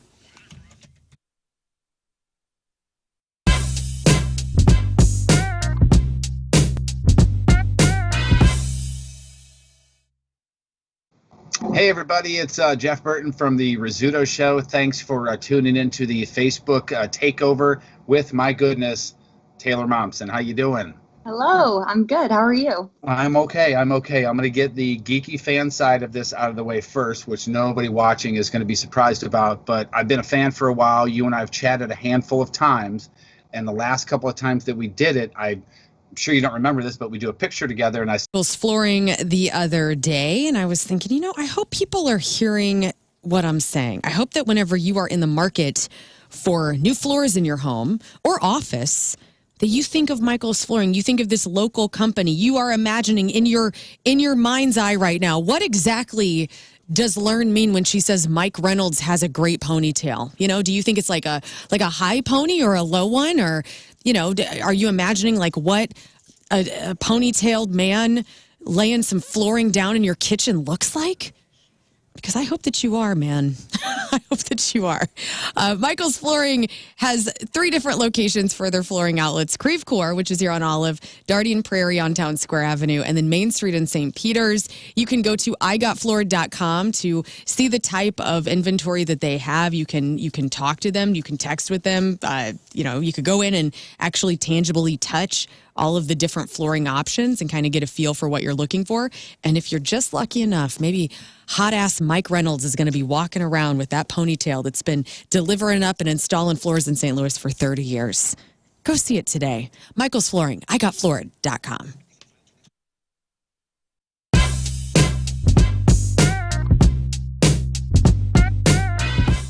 What's going on? It's Liv, and I am joined right now by Halestorm. It is Point Fest 2022. So stoked to have you guys here, back from the dead, back here in St. Louis. Absolutely. Yes, she said it. Round 2. Round back 2. from the Roll dead. credits. Yes. The only storm today is going to be Halestorm. Yes. Oh my gosh. And we guarantee it. Yes. Now, what I wanted to bust out, why I have my iPad here, is I've been a fan of yours for a while. And I kind of talked about this a little bit with the Struts, kind of watching your style change over the years. Oh, boy. And that's something I've definitely noticed with you guys. The first time I ever saw you was in 2011. And I don't know if the camera will be able to pick this up too much, but I got Lizzie here. Oh, yes. This is wearing a white corset, like an American flag bra. American flag bra that I sewed myself. Thank you very much.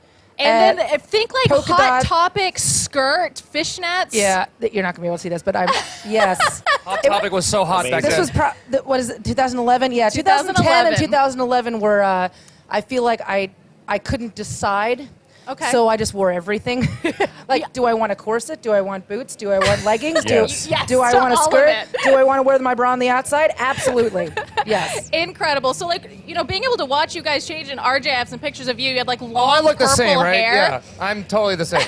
Totally the same. So, as you guys, grow as a band, like, are those conscious decisions to change the style, or do you think it just kind of happens with just maturing? Well, I wouldn't say maturity. We can definitely take that off the table. But I think it's just the natural evolution of things. I feel like every couple tours feels like a different lifetime, so you almost have to like evolve. And so, and obviously, like, I have a lot of really awesome rock star friends, and so sometimes we'll play a show, be like, oh, I think I could pull that off. Where do I find that on the internet? Like, get it somewhere. So Josh's style is the only one that's matured. Josh is very consistent, I think. Yes. Yeah, fair. I've made some bad choices. Our lighting designer gave you a great compliment. He said, Josh doesn't just throw on clothes, he dresses. Ooh, That's true. I like that. I like With that. purpose. Yes. So, Back from the Dead is out. How different would this latest release have been had it not been for the pandemic? It would be a totally, completely different record. Wouldn't have happened. Yeah, or like it wouldn't have or it wouldn't have happened, especially in the way that it was. Back from the Dead is really a true depiction of that journey that we were going through. And the craziest moment was we were all listening to the final mixes and we're like, guys, I think we made a heavy record. We weren't really intending on doing that, but we didn't have a stage to lay any of those emotions out on. We didn't have the camaraderie we do with other bands. We weren't seeing live music, so we had to lay it out there somewhere. So yeah, it would have been completely different. Sure. It is heavy, but it still has all the elements, I think, of a Halestorm album. Like, I can turn on a Halestorm album and I can get the feels, I can get horny, and I can get angry, and like all the emotions are in there. So that's a solid night. That's a solid night. It really is. You hit all the points on there. I'm sad, I'm angry, I'm horny. What to do? We're gonna have to write some songs about being hungry too, because then we get the full array of And then you guys can retire, and you've covered it all, you've done it all. But I really think you guys are one of the busiest bands, I think, going right now, because you tour like nobody else. Do you feel like the pandemic was good in that it gave you time to just be? I think in some ways. For me, I have a very hard time sitting still. But whereas with Josh has a family and he has 2 kids, so we got to actually spend like quality time. Yeah. RJ got a new girlfriend. Right before the pandemic hit, and that's still surviving. So it was a challenge in both ways. We tried to keep ourselves busy, but now there's just this renewed sense of like living in the now and being so appreciative that we actually have a show. Yeah, we just played this festival a few days ago in Kentucky, and like the party afterward was us saying like, oh, we were hanging with Amy and like all of our old buddies that we haven't seen, and some of them we haven't seen in years, and it felt like 2019 again. We're like, oh my God, I think we're officially back. Yeah, we're back. Yeah, we're seeing all our people. Yeah, those so moments beautiful. are amazing. And I actually just saw you guys with your tour with the Pretty Reckless and The Warning and Lilith Czar, and what a girl power lineup! Oh, like, hell yeah! Hell yeah! Is that fun for you? Oh, absolutely! To be able to do that. I'm in. We're in an amazing position right now where we're able to kind of like cherry pick who we want to go out with us. So as soon as like the gates open, I'm like, all right, I want these guys. And then selfishly for myself, I want to hang out with some girl rockers too. Yes. Like we have a very different path. Like I love hanging out with all my boys. Tomorrow's Friday. Here's what's going to happen. You're going to send the kids off to, grandma and grandpa's. For the weekend. So you'll have Friday night, Saturday night. You can have the kids back on Sunday. But maybe you struck out for Valentine's Day, and it's just going to be the two of us. Just going to be the two of us this weekend. We need to go to Patricia's to get our supplies. When I say we, you both go. Patricia's, it's where fun and fantasy meet. Or, listen, or surprise the one you love with something freaky from Patricia's. Sexy lingerie, sexy costumes, adult board games, lotions, lubes. They got all that stuff. And a great staff over there who will never judge you. Trust me, they've heard it all when it comes to questions or fetishes or anything. They're not going to judge you. Trust me on that. And Patricia's, all three locations are safe. They're well lit. They're clean. St. Peter's at the Cave Springs exit on Page, 3 miles east of the Westport Plaza, and at the corner of Grand and Gravois. For all your fun and adult toys, it's Patricia's. It's where fun and fantasy meet.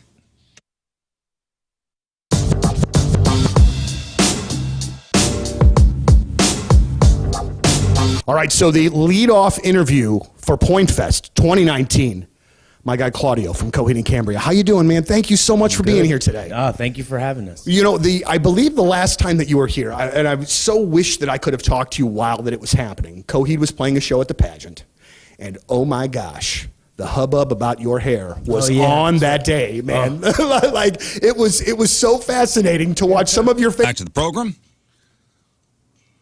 I could feel the pressure. Yeah. It's tense in here. Because it's time to play Do It, Bitch. I smell burnt coffee. Sorry. I dude, scratched my belly button.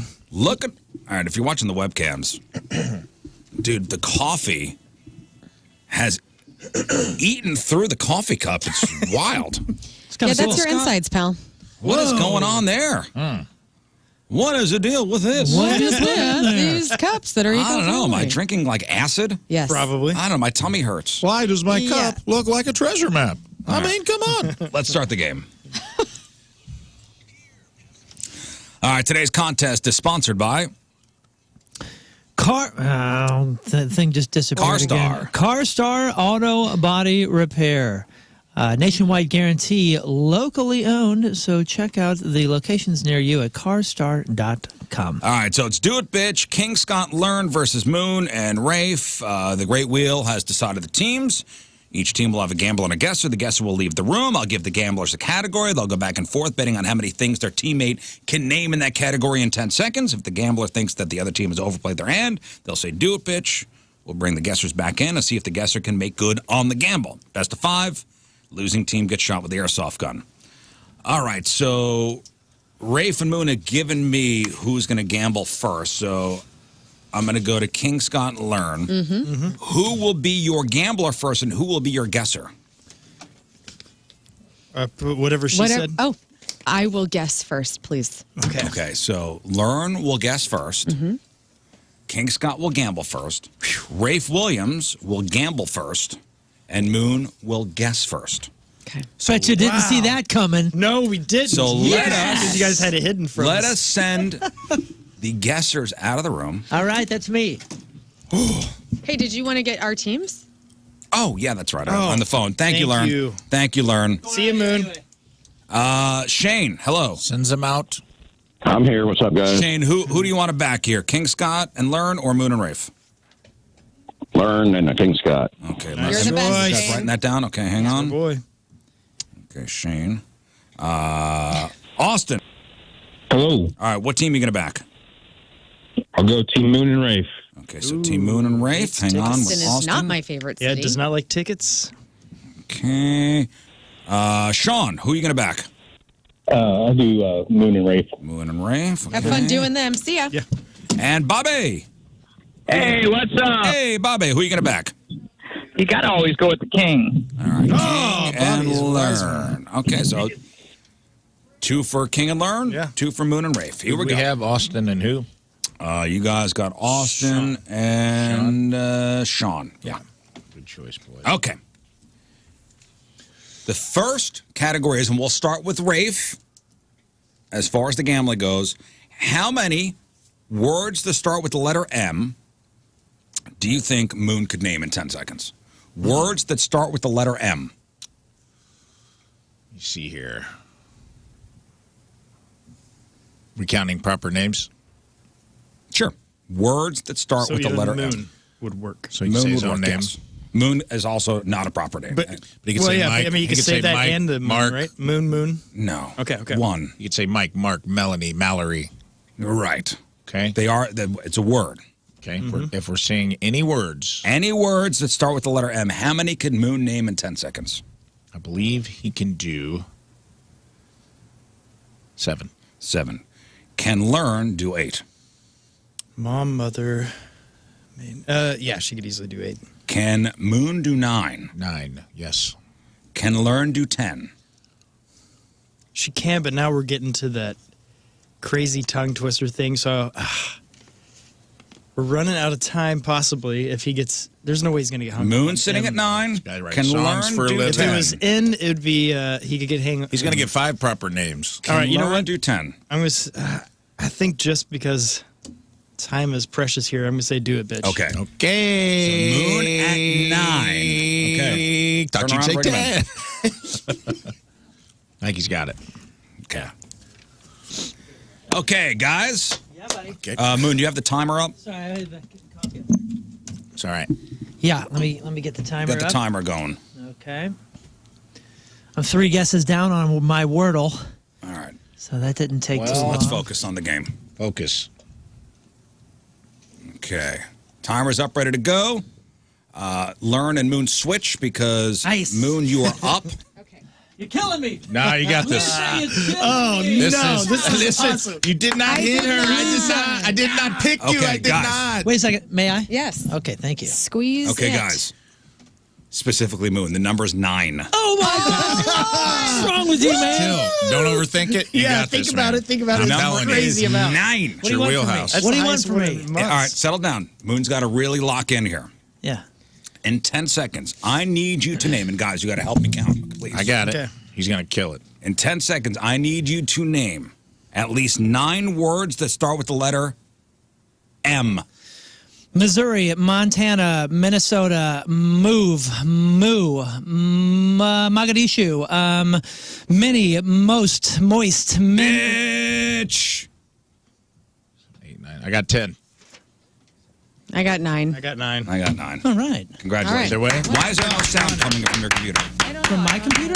Oh, it's muted. Oh, it was muted. I apologize. I wasn't. Because that looking felt like there. the longest 10 seconds in history, Hey. by the way. I think we got away without the pressure of the.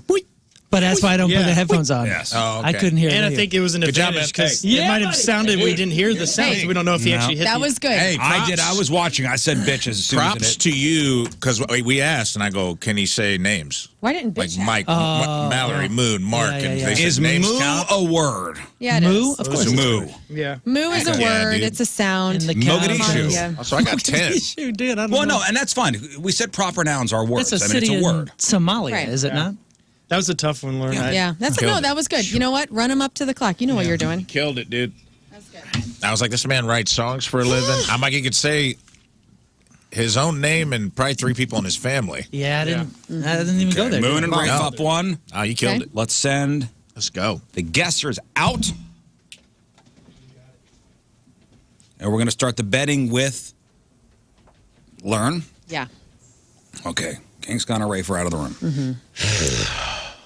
How many, in 10 seconds, celebrities named Chris can King Scott name? How many celebrities named Chris? Chris. He could do 6. Does the hurricane count? No. Hurricane Chris is not a... Chris Kattan. Okay, you know Chris what? Christopherson. You know what? Okay. Hurricane Chris is a celebrity on the show. Fine. Fine. It counts. It counts? Sure. Oh, man. Celebrity being a well-known with person. With that, I would have said... So you said 6. 6. Can Rafe do 7? I think you can, but do it, bitch. Ooh, Okay. 6. By the way, I'm sorry that I looked you in the eye when I said Did that you word. call them in? I don't like that word. I did. That's my job. Oh, well, you're not very good at that. Well, are you out of Today. your mind? I thought we were going to discuss. Oh, you no. got an are you out of your mind? Well, Wait, are we not supposed to be in here? No, it's fine. Yeah, you're great. Learn called you in. can't help it if I looked over and they were looking, and I'm like, let's They speed always this up. look. Keep the show moving. Let's go. Scott, you ready? Yeah. And you're doing it. I knew it. You got that? Hey. I got him. Got him. All right. The number is 6. Okay. The number is 6. Now, in 10 seconds, King Scott, I need you to name at least 6 celebrities named Chris. Chris Farley, Chris Pratt, Christopher Columbus, Christopher or Saint Chris or Chris. Chris. Get out of Chris, heaven. Chris. There's Chris and Chris. Gosh damn it, Scott. We got held up with the Saints. Chris. Chris Columbus counted Chris twice. Columbus. I was going to get like You almost have. got Chris Christopherson. Hey, he's with there we go. Chris The Chris. director and the actual adventurer. Yeah, Yeah, I that's- give him that both. I was counts going to as give him Chris 2. Columbus twice. I'm like, you know what? Smart move. That's like saying. The double. Well, So technically, you got 4. Well, I said Chris, and Chris, and Chris. Chris I thought you Kattan. were going to say Chris Christie. Yeah, you were Chris supposed to Chris Christie. Christopherson. We also would have counted Hurricane Chris. Christine Taylor. You know, you could take it to the female Chris. It's a tough one. That was Okay. a dumb one. Chris All right, Kringle. here we go. Chris Kringle. All right, Moon and Sorry, Rafe Lauren. are up 2 to nothing. Playing for the sweep, For baby. the win. Jiminy. It's usually where it goes with foul. Well, maybe. No, we got it. We got it. Okay. Who did you get? You got Chris Pratt, I don't even remember. Chris Hemsworth. It's Chris Kringle's who I was trying to say. Did You got say Chris Hemsworth. I think you named Hemsworth. I don't know. Chris. That went by. Chris Stapleton. Stapleton would have been a good one. You didn't say Chris Stapleton. All right, Rafe, Yeah. you have to gamble first here. Okay. In 10 seconds, how many words that rhyme with cat can Moon name? Again, a songwriter. Makes rhymes for a living. Words that rhyme with cat.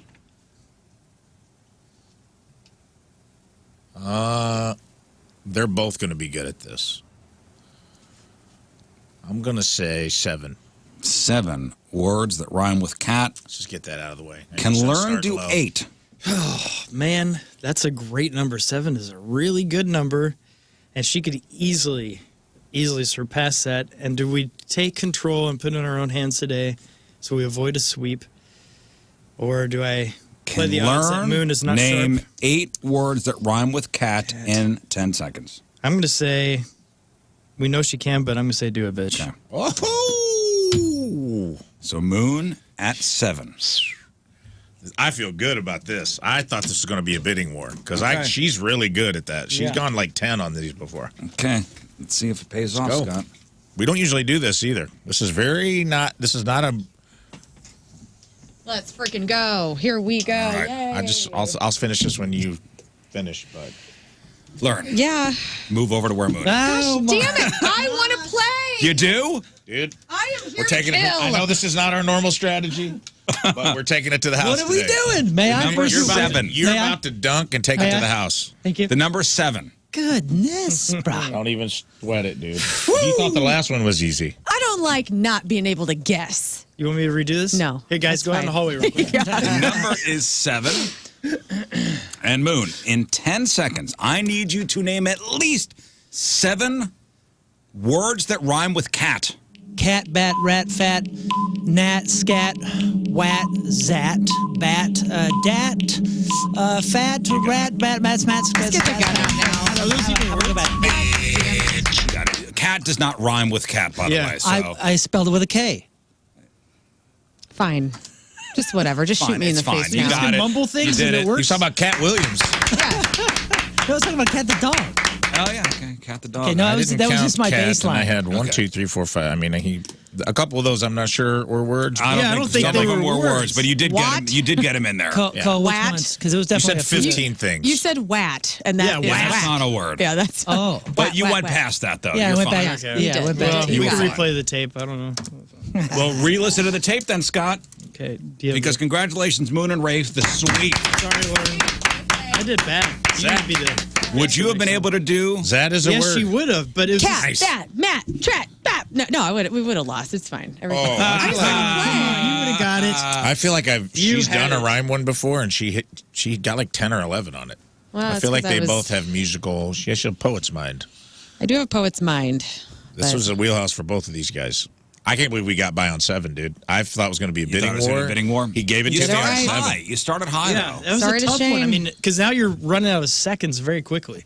Yeah, but That's a lot of words per second. Zet is a term for turquoise. If you well want done. I like that. Exactly what you meant. I knew that you knew that. I know my colors. And you're a turquoise guy. Yeah, Yeah, hey, we are. We're turquoise. that's team. what I'm talking about. Turquoise boys. We're the turquoise team. We're the turquoise boys.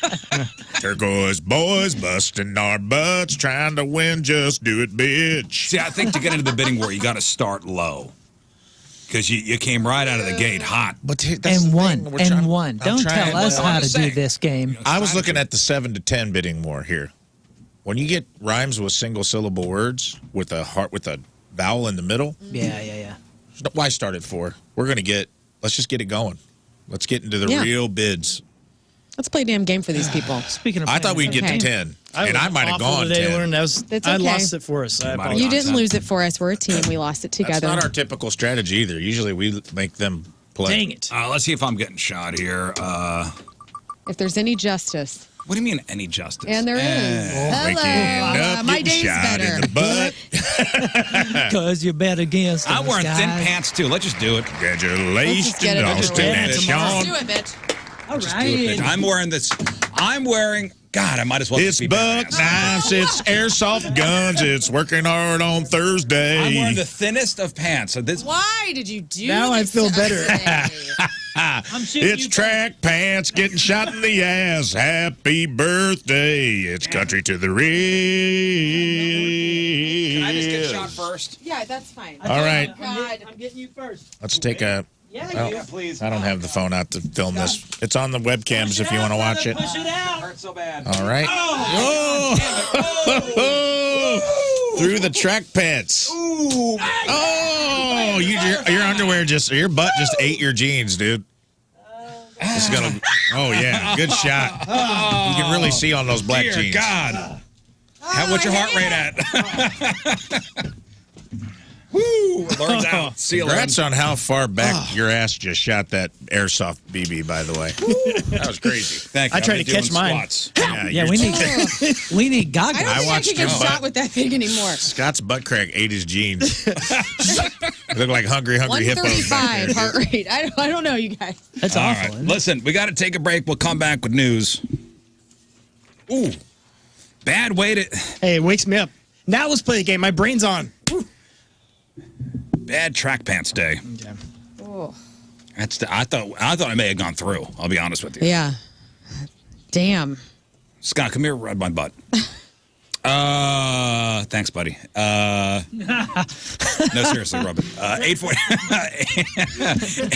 8:45 Thursday. Traffic and weather moon coming at you. Traffic is brought to you by Golden Oak Lending. Do you need extra cash? Golden Oak Lending can convert your home's equity into cash in as little as 14 days. Let Golden Oak Lending cure your blues.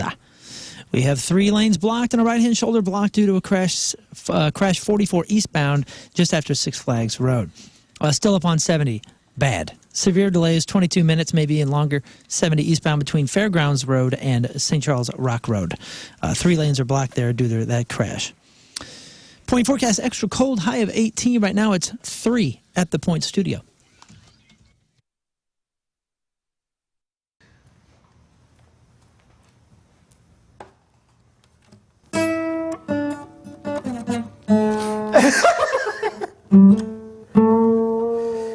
So if you change my mind 1,000 times, you better hear them say, yeah, yeah, yeah, yeah, yeah, I like it that way. Any man of mine better change their mind. He better squeeze and a please and a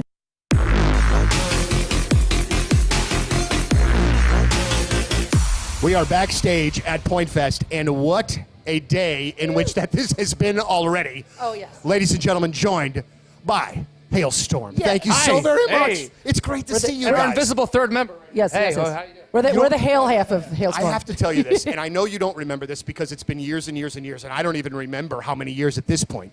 But the very first time that you came through the Point, you were on my JewelryNinjaBling.com, the exclusive jeweler of the Riz Show. You know, we're pretty plugged into the business world after, living here for forever and working in this business for a number of years. And Mort's Rush is one of the most highly respected businesses in our area. And that says... Oh, without a doubt. That says a ton to me. When other businesses are looking to them to kind of lead the charge or even, ask them about certain things and sees their standards as the standard, that's a big deal to me as a consumer, as somebody that's purchasing something that's usually a big purchase that I don't really know anything about. I want a business that's not only trusted by consumers, but other businesses as well. Well, when a place has been around for 40 years, they're around for 40 years for a big reason.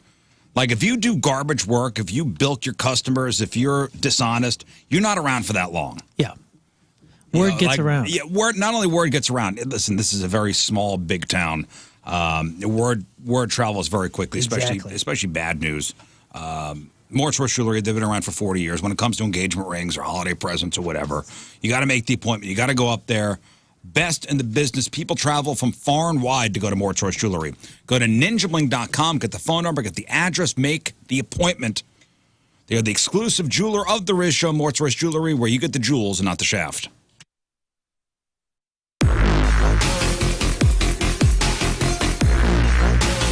Backstage at Point Fest, our first interview of the day is a gentleman that the first time that we met was in the restroom. And we wasn't doing drugs. No, not at all. Jelly Roll, you got to clear that up in this area. Somebody be like, I wonder what they were doing in the bathroom together. They're just going to assume that for sure. Even if we say we didn't, they're going to assume that anyway. Well, I'll tell the story that I was stoned and waiting on a commode that was open. Right. I didn't realize the door was closed, and I thought somebody was there, so I sat there for like 15 minutes with my butt puckered, waiting to use the bathroom just to find out nobody was in there. While I'm going, you're directed traffic in and out of the bathroom. I'm telling people, I'm like, oh, you're good that way. That one's open. That one's clogged. Somebody's in that one. I'm waiting too. And it was, that was my morning. Well, we got to start out. I mean, there's a lot of things that we could talk about. But first, man, Dead Man Walking goes #1 at rock radio. And for you, and in kind of watching your path, you seem genuinely, one, thrilled, but two, still kind of surprised, even after it's already happened. Yeah, for sure. You know, it was a really surprising. I have to touch on this because this is special to me. It's #1 at rock radio for 2 consecutive weeks, which was even crazier. Because I never thought I'd be in the top 10. I don't know if y'all seen it, but I had posted when I went to the top 10. I was like, we made it further than anybody thought we would. Let's go to #5. And I was like, to me, I'd have been cool at just going back to 12 at that point. I was like, we made it to the top 10. And then we were #1 for 2 weeks. We was in the top 5 for 8 weeks. We were lucky, though. We were blessed. It was a little rough. My dear friend Shinedown just controlled the chart for 7 weeks. I mean, you speaking of clogged commodes. Yeah, well, they have a tendency to do that. Yeah, you talking about backing a toilet up. I mean, I think they were #1 for 6 weeks, took a week off, and then went back again. I was like, you greedy mothers. When you have a song, though, like Dead Man Walking that, you do you have an idea that we've got something here? Or was it just another Jelly song that you felt strong about? Well, I felt really great about it. I didn't know that I would ever be so accepted in the radio world. So I just wasn't sure because I never changed the nature of the content of the lyrics. My top line has always been very purpose-driven. So I just wasn't sure where it would fit formats. And then as soon as we started playing it for people, rock was like, this is rock. And I was like, I thought so too. But I wasn't I didn't trust, I'm not the greatest judge of that. You know what I mean? It's kind of like a football player telling you what he thinks is a good baseball swing. You know what I mean? Right. So I was like, I didn't know. I thought it was a good baseball swing, but I've only thrown a football my whole life. You know what I mean? But it just worked out. And, y'all were the first station to add the record. You were the first station to play the record, and we've been excited about this since then. Well, the thing, and just to kind of spoil it for everybody else, but we talked about this off air. When Tommy the Boss first played the song for me, he was like, "Hey, I'm kind of concerned. He's got more of a country background," and I was like, "Man, when it comes right down to it, it's all about the song." Right. And I just really feel like we're formatting ourselves to death these days. Right. Why doesn't good music just be good music, and then we could just play all of that? You know what I mean? I don't understand why I can't play Kendrick Lamar in '95 into Dead Man Walking from Jelly Roll. I feel like there would be a lot of people that would dig that too. Somebody get this man a pulpit and a stained glass window. That's what we need over here, y'all. Will you spend a couple weeks with us going to different radio stations with that same spiel? I would love to. I am telling you, man, because it's how I felt like we're in a place right now where society is becoming so tribal that it's time. We've broken everything down into so many little boxes that at least let music not be that. Absolutely. Let's just take a break for a second. We're going to box, dude, now there used to just be, now there's like 30 different ways to be kind of left, kind of right, all the way right, alt left, completely right. We don't need to sub-genreize music any more than it already has been. Let's just let good music be for people, and if it helps people and it makes people feel a certain way, that's what it is. And we inhabit the spirit of rock and roll, man. I'm telling you, Jelly, if we got more people together at shows for whatever artist, for Jelly Roll, from whomever, I think we're going to have a lot more luck in talking to each other about some of these bigger issues that we all have to face, because I honestly believe that music breaks it down that way. 100%. Like, at the end of the day, man, I don't care who you voted for. We're at the Jelly Roll show, and we're going to have a really freaking good time. Yeah. It never comes up. That's the coolest part, is all that divisive stuff doesn't exist in music. Music is simply here to bring people together. You know what I mean? None of that. First of all, I'm not allowed to vote, right? My voting privileges has been restricted. They were taken from me at a very young age, so I really don't care. You know what I mean? But it's like all these things that have brought us away from each other doesn't exist through the power of music. Everybody is here. For particular, my kind of music, I tell people this isn't a concert. This is a family reunion of people healing together. That's what this is. You know what I mean? This isn't just it has absolutely nothing to do with me. It's the music. Let the music play, and I could just sit up there Indian style if I was capable of sitting Indian style. And you know what I mean? And the music would do its own thing. I got to tell you this one thing before I let you go. Right when we first started playing Dead Man Walking, I was kind of looking through some of your socials and looking through things to talk about with you, and I saw like a meet and greet situation where there was this young kid, and I want to... News, grocery store prices. Oh, everything's so expensive now. But you know what? Schnucks is doing something about it. Big news from Schnucks. They've lowered prices on over 2,300 items around the store. That's right, 2,300 items. It's a big number. And they've marked out prices on things like Honeycrisp apples or Jack's Pizzas or Ore-Ida potatoes, Tyson Family Pack chickens, Organic Girl salad kits, even those big like 32-ounce Chobani yogurt tubs and stock cold brew coffee. Lower price on all that stuff. And by lowering prices on over 2,300 items, Schnucks has bound to lower the price on something you love. So a couple things you can do here. Go into Schnucks, check the digital shelf tags around the store to find tons more items, all with lower prices. You could also download the Schnucks Rewards app, and you'll find even more savings on there. You got the weekly flyer, you got the coupon, you got the Clifless coupons on there. Save some money. Everyday savings you could count on, all at your local Schnucks. New lower prices every day on over 2,300 items.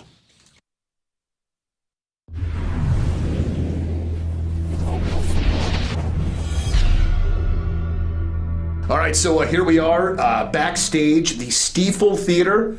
Mr. Nathaniel Rateliff, how you doing, sir? I'm great. I've heard there's been some going back and forth about the pronunciation of the theater, because this used to be the Kiel Auditorium, right? It was Kiel. Right. Then they changed it to the, oh gosh, what was it before this? It was the Peabody. And now the Stiefel. Okay, Stiefel. Well, what are you hearing on your side of things? I've heard people say Stifle, Stiefel, I also, until, we got here, thought it was still Peabody. You get it? All right, welcome back to the program. Let's do some news. Oh, yeah. We gonna do some news. And your news being sponsored by The Shack Breakfast and Lunch. Join us in February to donate to Backstoppers. Love The Shack. Me too. Brant and everybody over there at The Shack and I go often. Corner Pub and the Tavern. Good people over there. Is it getting harder to find stuff on Google? Are you anybody finding it harder to find stuff on Google? Yeah, Google is just one stupid ad machine. Yeah, I know you're not a Google guy. What do you use? I think Microsoft here Edge. Here it's Bing. Bing. Oh, you're a Bing guy, huh? Bing boy. Yeah, I'm a Bing boy. Bing-a-ling. It's Bing-a-ling. Hurricane Chris coming through.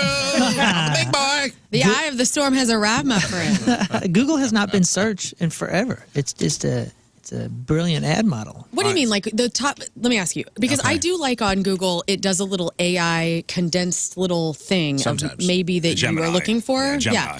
I like that. And so for that reason, I like it. But what do you mean? Like the actual thing you're looking for is not popping up in the searches? Exactly. Yeah, because the first page is sponsored.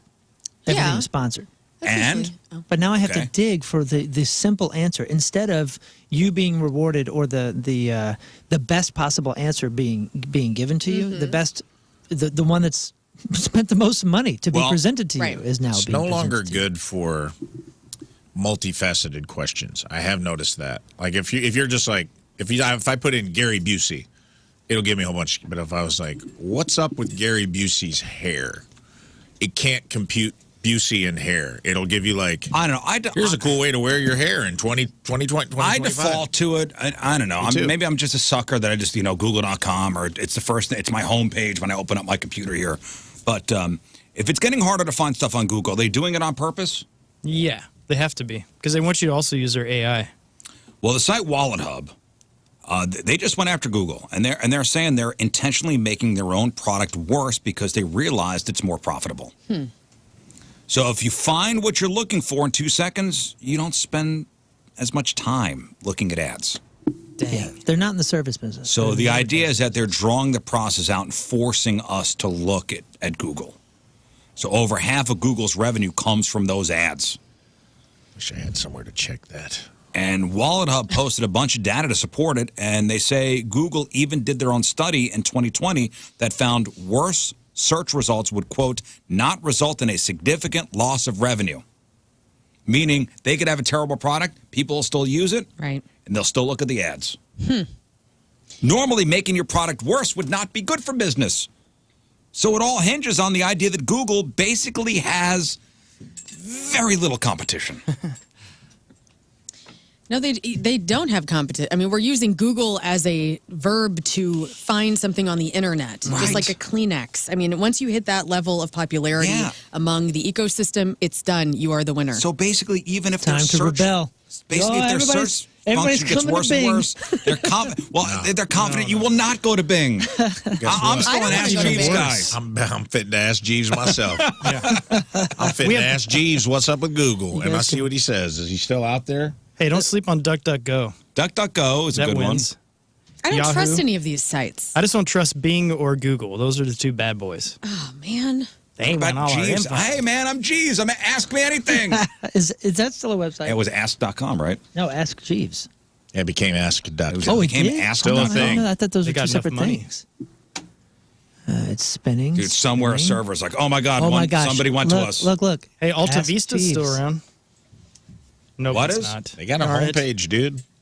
Gary. Beyond dogs and cats, famous stars who opt for extraordinary pets.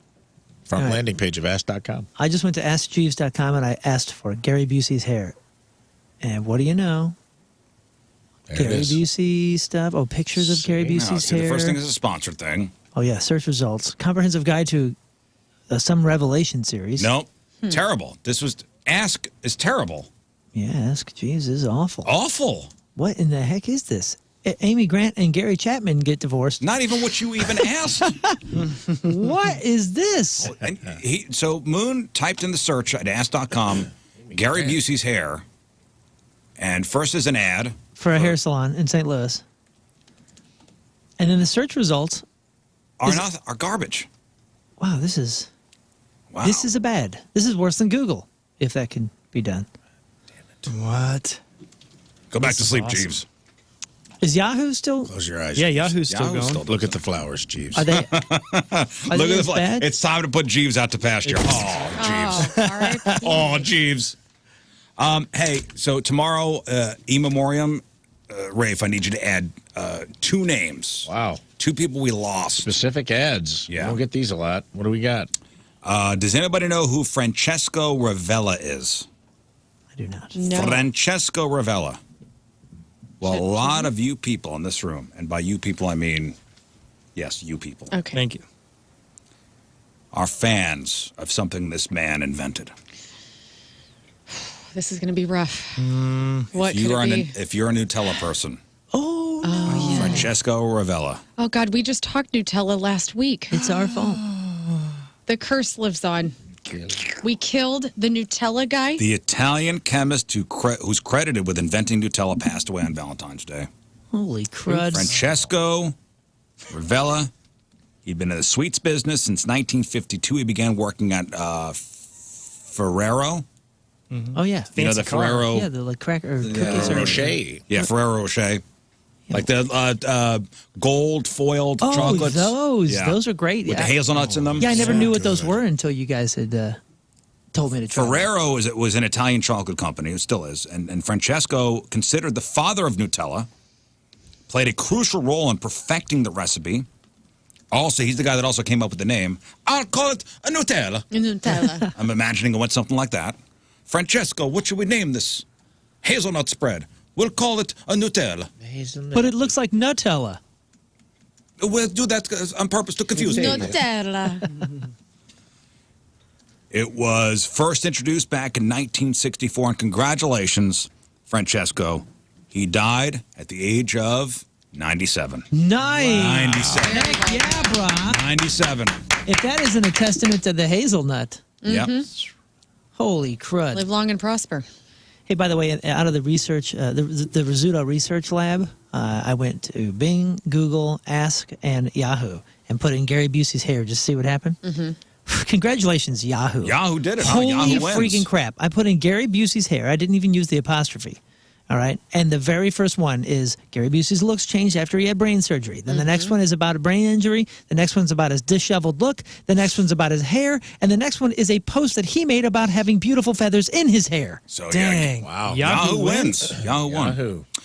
Back to Francesco. He, again, he lived to 97. It's unclear how often he ate Nutella. It's probably fair to say he enjoyed a decent amount of it. It apparently had no impact on his longevity. He died in a hang gliding accident. This Get ya. man. Oh my gosh. I don't know if you're lying or not. I have a visual of a guy want with it to be real so badly with a right Nutella now. mustache. Yeah, over a cliff going, it's windy. at 97. The wind is picking up. It's a tour windy. You shouldn't have done this. I was about to spread the me out all over the Italian countryside. I'm about to become my own Nutella. The irony. Oh, man. Oh, man. No, you know why we mentioned Nutella? Because on February 5th was World Nutella Day. That's right. Holy And he died crap. on Valentine's He died Day, on Valentine's 11 Day. days later. So, Or whatever. 9 days. Is that how it works? Bad at math. 9 days. So, we salute Oh, you, my Francesco Ravella. We talked about 97 it. years So old. we talked about him on the 9th. He got one last We talked about it on the Nutella day. 5th, and he died on the 14th. Oh, okay. Holy smoke. So the curse is about a week out. So everyone that we've discussed this week. That's not curse. So Could if be we like say- 20, 30 years out. Maybe a little bit. So if we say your name and It's you survive it for 10 days. It's like the off. ring. Only Riz pops out All of right, your radio so speaker. Francesco Ravella in the Memoriam. Also, Ken Noted. Rosenthal. Does anybody know who Ken Rosenthal is? Yes. We lost Yeah. him last Friday. Ken Rosenthal. The same day we lost Is this, Francesco. is this also a chocolatey spread? He's a musician, no, right? but these two guys are probably up in heaven collaborating. Nutella. He's a cracker guy. He's a crepes. He's a cracker. He is the founder of Ken Rosenthal, the founder of Panera. Oh. I did know that. I saw that article. Local Ken Rosenthal, the founder of St. Louis Bread Co. Panera Bread, passed away Friday. He was 81. Founded St. Louis Bread Company in 1987, which later became Panera Bread. Despite his business success, he was known for his humility, kindness, generosity. He opened up the first St. Louis Bread Company where? San Luis. Not St. Louis. Oh, really? There wouldn't be a very good question. So And Cincinnati. Kirkwood, that's Kirkwood. right. Kirkwood, Missouri. Oh. Yeah, Kirkwood. Ken and his wife Linda opened the first St. Louis Bread Co. in Kirkwood in 1987 after discovering. So Ken was in San Francisco visiting his brother and became a big fan of sourdough bread. Hell yeah. That's the home of it. It is the best. He became like a sourdough bread enthusiast and wanted to open up his own kind of bakery cafe thing. And he did it. Took He a bite sold- of that and wanted to put soup in it. He sold. Yeah, I want to put soup in this. I love it so much. I want it to carry my liquids. Yeah, I want to cut a hole in the middle and put soup in it. I mean, is there anything better than a just soup soaked empty bread bowl that you start tearing. And it's got to be the into. tomato Oh, soup too. Yeah, I can't do It's it got at to be all. their tomato soup, and You that is can't do instant heartburn for me. Oh, I don't like the my- mushy bread. Oh, that's the good my. stuff. Even last night, you guys, I had ravioli pasta sauce, and I had the focaccia. And some of the focaccia went into the sauce a little it too became long too- But that bread and had to go sucks. into the trash. If you get a bread plug, you know what I'm talking about. But the bread. sourdough, I love a bread plug. the sourdough at Panera is good. It's crusty enough To hold. to hold the liquid, Sure. and then when you tear off, Yeah, the crust do it. is amazing. it's soft can't do it. and has good chew and. I can dip bread into the liquid. Okay, I'm not a total square. But I'm talking about when the bread bowl is empty and now the remnants of the past soup that has moistened up the bread. I can't eat it. Oh, you scrape it. I just like Makes you're- me sick. I will say I hadn't had it Oh. in ages. Panera bread, and we had it last week, and dude, it was really, really good. I love Panera. Either way, it crushed. Dude, a good spoon scraping on that thing, you just get all that mushy, nasty. I'm gonna throw up. Oh gosh. losing That- Nutella and Panera in the same week. That's a tough week for soccer moms taking a break from their errands. That's right. Yeah. That's just let's pour a little liquor out for those ladies. I think I just decided on my final meal. You know how like we're always being asked Yeah. like what would our final meal be? And I always go to some of my Soup in a favorites. bread bowl. Well, yeah, maybe not. Nutella bread bowl. Well, maybe Nutella would be part of the dessert, but I think that bread plug is going to be the appetizer. I don't like bread plug. That feels like something that falls out of you after a surgery or something. Yeah. I don't like it. Well, he sold Breadco in the mid '90s. So he started, franchising, it became a chain, sold it in the '90s, renamed to Panera. He was a Panera franchisee and helped grow the brand into the fast casual leader it is today. The only complaint I got, Ken, and if you're listening from up there, And he is. why are we leaving our bowls and trays Out. at the garbage can? I agree. That's the worst part of eating at Panera. Well, where would you want them to be? Not on the tables. Just take Some busser or something? Yeah, have somebody, have somebody bussers. take these back. 'Cause people cannot be trusted to leave their garbage and gross plates and utensils in rubber tubs next to the garbage can. We just Always slide a them under mess. the benches. Ugh. I appreciate that it's real dishes, but there's got to be a better way. Yeah. Because it's nasty food. Like the soup-soaked bread and the Ugh. soupy things. Like it is a mess over That's there. the worst thing about Panera. Yeah, you're to right. me. That is. I hate it.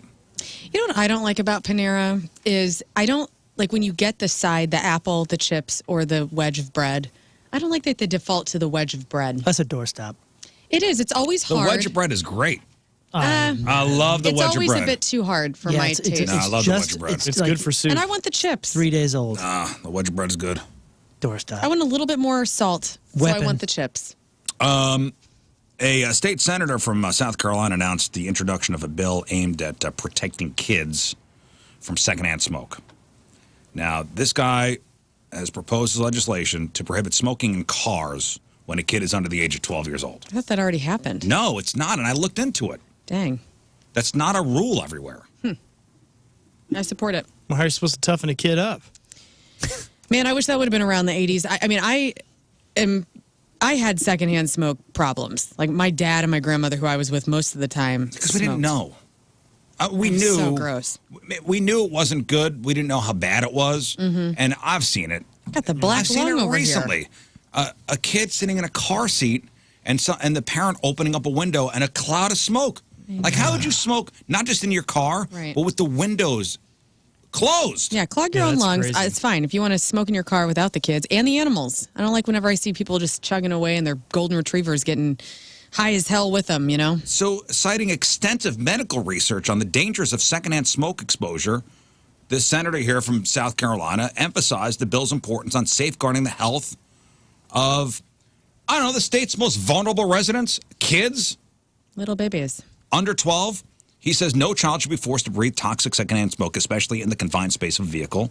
This bill is a common sense measure to protect our kids' health, just as we already do with car seat and seatbelt laws.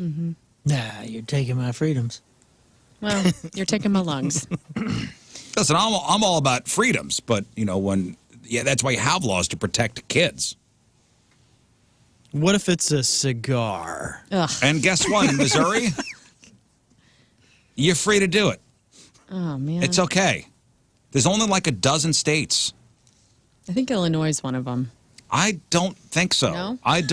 I wouldn't be so confident in that answer. I don't and know. maybe Land of Lincoln. there's only like a dozen states that have laws that you can't smoke in the car with kids in them. That's pretty interesting. It's illegal to smoke in the car with a child under 18 years old in Illinois. Great. Dang. Illinois The law did it applies right. even if the car is stopped and the windows are open. And look up Missouri because I believe it is not. It is encouraged. It is encouraged. Yeah, we yes. still look cool in Missouri. I got a feeling with a decent amount of guesses, we could get all the ones. That Smoking in cars with children is legal in Missouri. Yes. Yeah. Smoking together. That's why we're here, man. Woo. Look up New York. New York. By the way, I'm doing this all on Google. New York prohibits smoking in private vehicles with a minor under 14 years old in the vehicle. Okay. California. You're Oh, 14 please. now. You can't even smoke in California. You got I'm gonna to smoke. export the. California laws and regulations prohibit smoking. This bill prohibits smoking in the car parked or moving when a child is less than 18 years, the same as Illinois. Okay. Show me Arkansas. Arkansas. Let's see what we got right. going on there.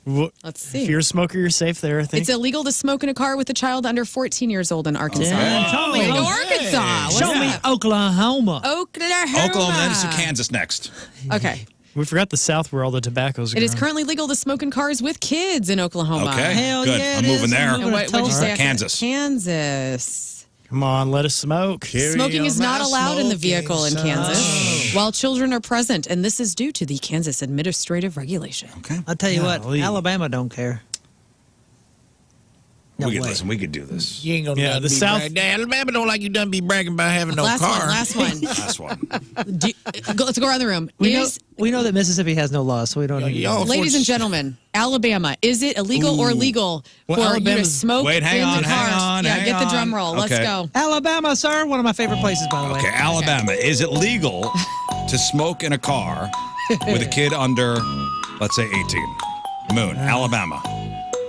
Alabama preserves my right to do whatever I Okay, want to so do. Name of the Legal. free, he says legal. Rafe? I Alabama. believe it is illegal under the and there's going to be an age limit that's not 18. All right. King? So illegal or legal? Illegal. Illegal. I think because Alabama's not really a tobacco running out of state. time here. Okay, yeah, I'm gonna say under 14 illegal.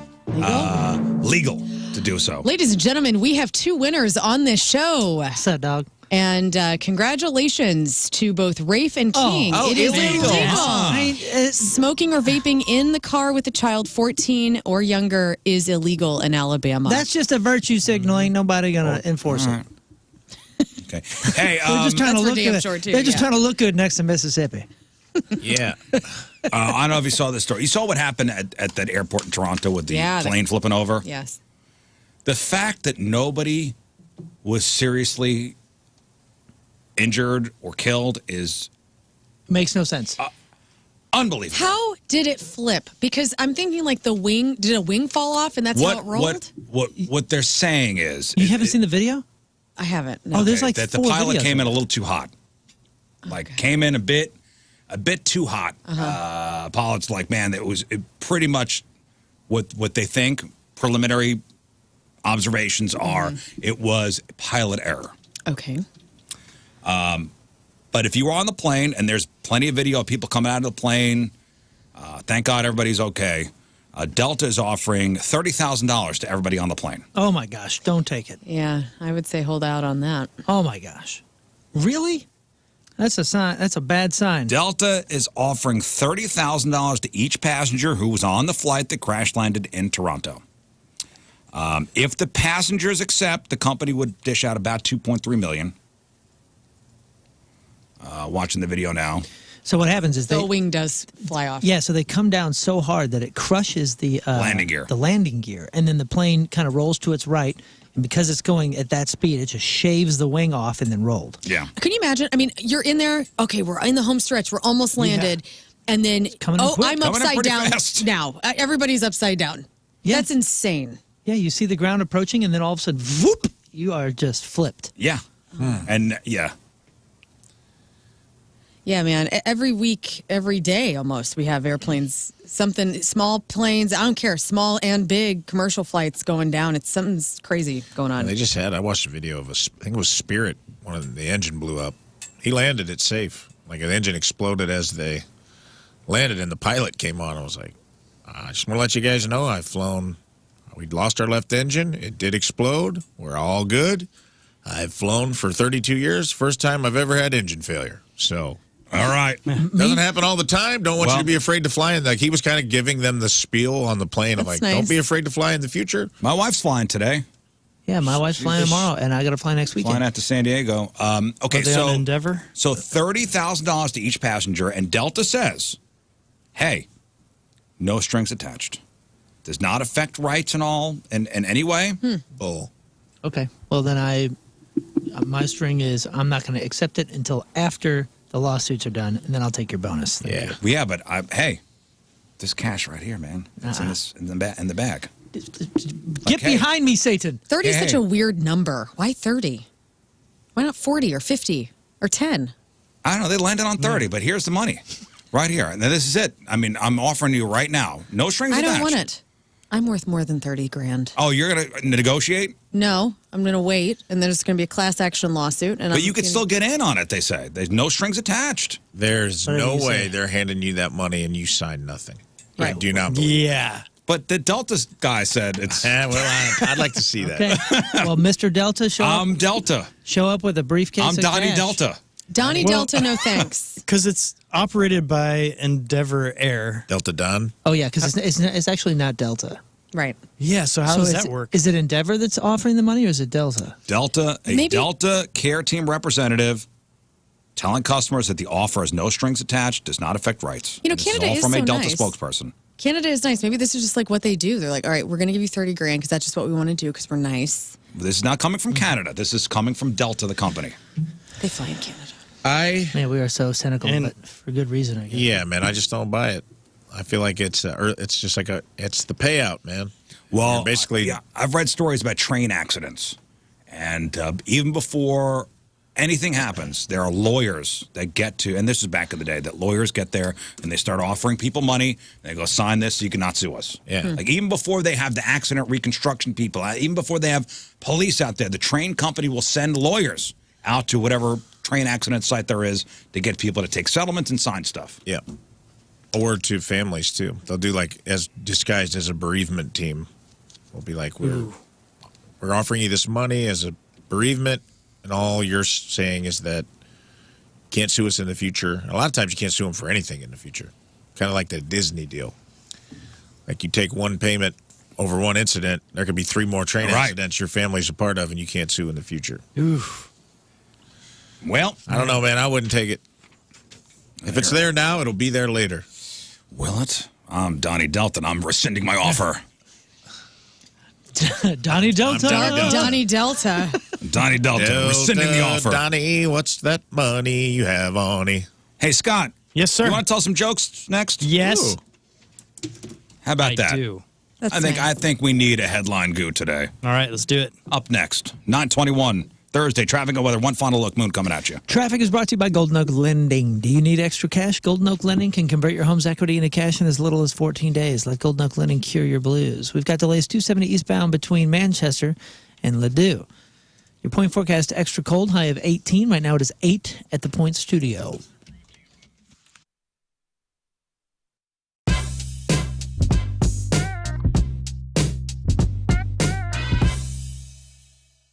How are you, good sir? It's nice to see you again.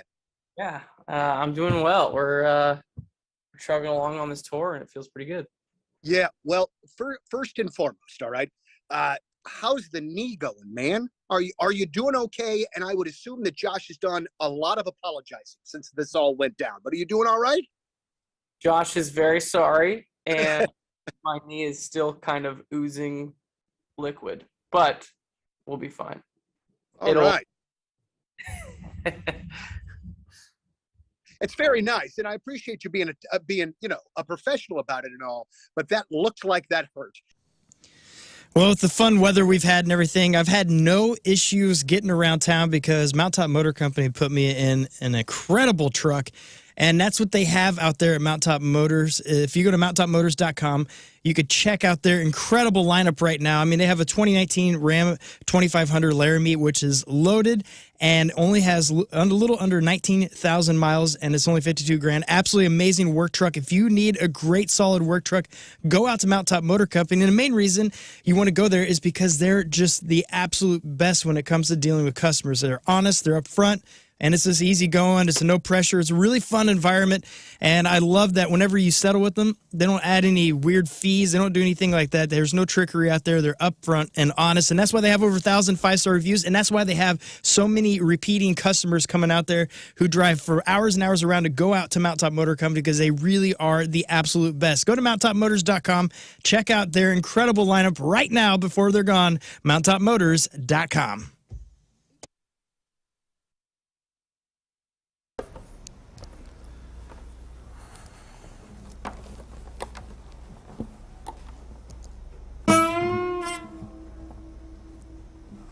Some on a day, yeah.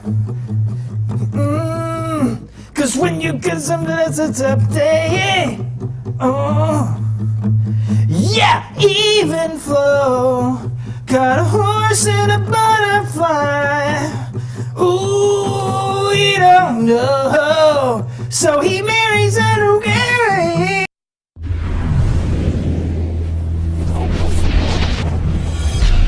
So here we are, our very first Ho-Ho show of 2017, our Christmas show. You will be our first band that we will see, 2/3 of Biffy Clyro. Gentlemen, how are you?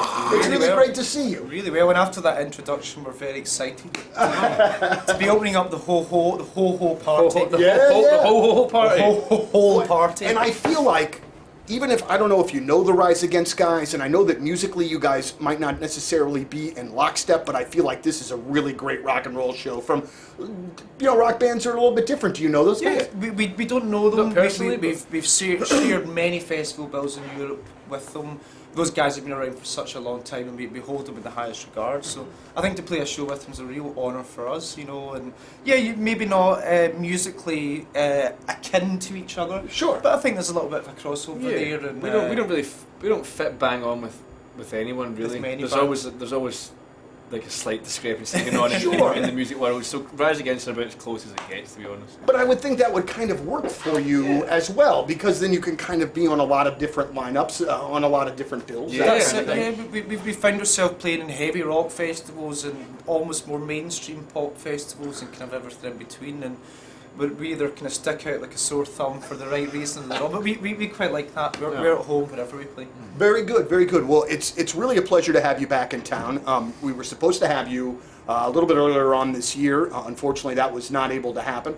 But from what I understand from my sources inside of your camp, we've infiltrated it, by the way. You're big Guns N' Roses guys? Oh, we love Guns N' Roses. And so you were excited to go to where the riot in '91 happened? Oh my God! No, that's it.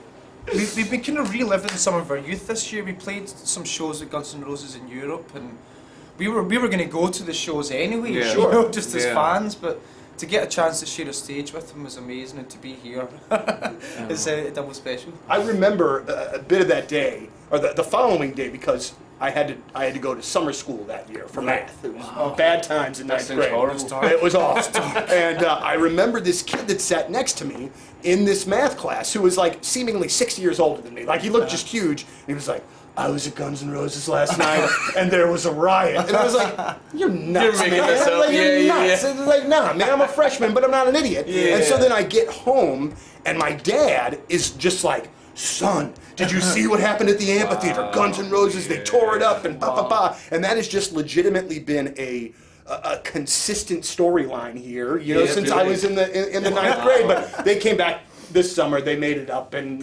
Did they talk about it from stage at all? Did they mention the riots? I did not. He did. He did, yeah. He did. Yeah. If anybody would know, it would be.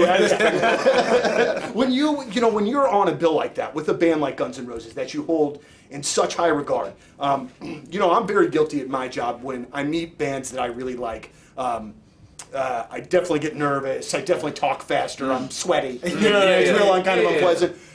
But that's what you guys do. You know, you're pros like they're pros. Do you get those same kind of butterflies if you run into Slash or whomever? Is it like a big deal, or is it just like? I think when you see that top hat coming towards you, you don't feel the same as when you're like meeting other guys in bands. You definitely get nervous if it's your heroes. Like I've kind of. You can't think of anything to say. No. Suddenly you can't think of anything to say. Your mouth goes dry. You can't think. You're trying to act cool, but you're Right. definitely. How are you today? You're definitely not relaxed. But I have to say, we played a few shows with Duff over the years, and all of the guys really welcoming. Yeah. They really made us welcome. They really made us feel like part of the show. And I mean, as a band going out there to play for that audience, they've been waiting 20, 30 years to see Guns N' Roses. Sure. The last thing they need is three guys with their tops off shouting at them. So you're kind of there. As long as you don't start throwing bottles of piss at you, you know that you're doing quite well. And luckily that didn't happen. But just a huge honour, and you can learn a lot from people like Duff. One of the biggest stars on the planet, but he's got time for everybody. Right. He's got a story, and he shares himself with people, and I think he seems genuinely interested in people as well. Which it is something that you can take a lot from. Well, I've heard great things about Slash too. That like he's like just like a System since 1986. Their family serving ours and our entire area. They are the all things basementy experts. Missouri and Illinois' trusted basement waterproofing and foundation repair company. They've been serving the greater St. Louis, Springfield, Illinois, and everywhere in between areas for decades now. And they're just amazing. I mean, Illinois and Missouri's most trusted contractor for basement waterproofing and foundation repair services, but they do a lot more as well. They do concrete leveling, so they can fix your driveway, your cracked, broken, sinking driveway, or your front porch like mine. I had a big project that needed to be done and not Band-Aided. Because these kind of problems with your home, as you know, they're not going to get better with time. They're going to get better with woods. And that was my thinking. I was sick of having this situation with my front porch just being temporarily fixed for me to only worry about it 2 summers later. Called in Woods, and they were able to install piers and get it fixed for good, so I don't have to stress about it again. It's over. Thank you, Woods Basement Systems, the all things basementy experts. Check them out. There's a special website waiting for you, moonloveswoods.com. That's moonloveswoods.com. We're talking about shopping local, right? STLmattressdirect.com. Mattress Direct, right here in St. Louis. Campbell Mattress, made here in Missouri. Missouri-made mattresses. Why pay to get a mattress made somewhere else and shipped here when you can get such a deal right here from Mattress Direct? And right now they're celebrating Campbell Mattress. What's the temperature? Currently it is 7.8. 7.8 degrees. It's cold. Up. Awful. Just staring out the window. It looks cold. It's like that blue sky reflecting, the sun reflecting off the snow. Mm-hmm. Looks like the planet Hoth. Yeah, the air just looks dead. Yeah. Just cold, dead air. I think we could all use a laugh, huh? Yeah. Ooh. King Scott, a lot of pressure on you today. All right. Feel it, man. Let's do it. What's going on in the news today? All right, King Scott, and your headline two. Southwest is laying off employees to improve company profits, and Delta plans to do the same by no longer landing planes upside down. Yeah, Apple unveiled a new iPhone called the 16e. Sorry, I left off the beginning of that sentence. Hey, suckers. Yeah, the price starts at $599, so you can either buy the iPhone 16e or a dozen eggs. Am I right? That's egg prices. Kentucky Fried Chicken is relocating their headquarters to Texas. Now, County Chicken, that makes 2 things in her name. That's a lie. Blue Bloods spinoff called Boston Blue is headed to CBS, and it'll star Donnie Wahlberg and Tom Selleck's mustache. Right on. My 600-pound life, Where Are They Now, premiered last night on TLC, and it's a pretty boring show because most of the episodes, they take place in a cemetery. Loves it. Wait. My gosh. Let that one breathe for a second. Okay. Heavy breathe. Okay, let's go. Scott's All right. savagery. Moon, thank you for that joke. That was good. Well- Tom Cruise may be dating actress Ana de Armas, and while sure he's twice her age, it works out because she's twice his height. Nicole Kidman's LA home was burglarized. And sadly, this is what happens when you choose to live in an urban environment. Yes, right? Jeez. That's She's a good married one. to Keith Urban, you see. Yeah, thank you, Moon. See? Paul Simon is going on a 4-month tour. Simon is 83. So if you buy tickets for the 4th month, I recommend having backup plans just in case. Oh, my Lord. What? I don't know. He was so good this weekend. Justin Bieber unfollowed Diddy on Instagram. And I'm not trying to insinuate anything, but he also unfollowed Johnson's baby oil. A great count. And finally, Nike is partnering with Kim Kardashian on women's activewear brand. And their slogan will be, just do everybody. May the goo be with you. Thanks, Scott. Well done. One final break. We'll come back, wrap her up. I'm a fan, I'm a freaking nerd, I'm a big fan. St. Louis City has my heart, and Together Credit Union has made it so very easy for me. Not only have they dressed me well with this lovely scarf, but they gave me access to the St. Louis City SC Visa card. The credit and the debit card exclusive to Together Credit Union members, but it's gotten me 10% off food and bev in the stadium at the home opener. It got me 10% off at the team store, which is beautiful, by the way. And you know how Riz and I are super cheap with our time. We don't like to stop or wait in lines because we're prissy, we're crybabies, whatever. I got express entry because of this little card right here. So you can get it too at Together Credit Union. I love them. Go.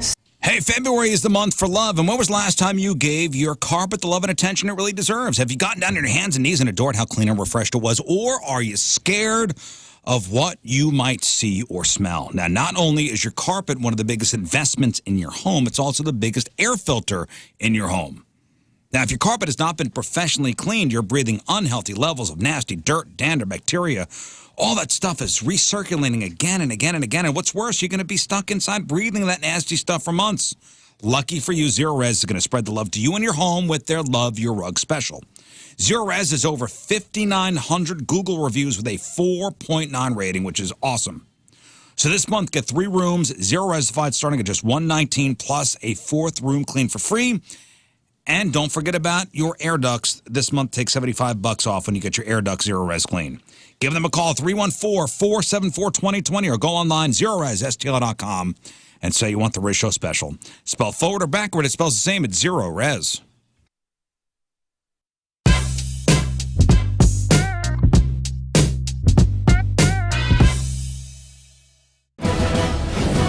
This is Rizzuto.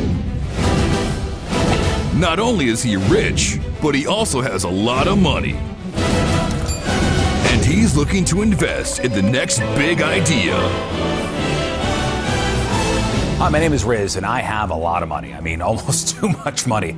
So I'm looking to invest, and I've asked the fellas to come on down to my office and pitch me their ideas. Do they have what it takes to be in the biz? Meet King Scott. By day, he's the producer of the #1 morning show in St. Louis. But by night, he's not at work anymore. Interesting. He says that despite all of his shortcomings, his one long coming is his knack for decent ideas. Hello, I'm King Scott, and I'm here to pitch my business idea to Riz, and I know he will definitely invest in this. It's a revolutionary business idea. It's going to change the world over, and I definitely have what it takes to be in the biz.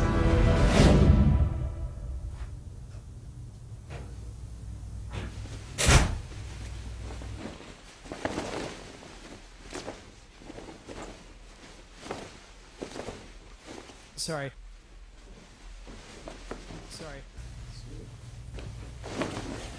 Hey.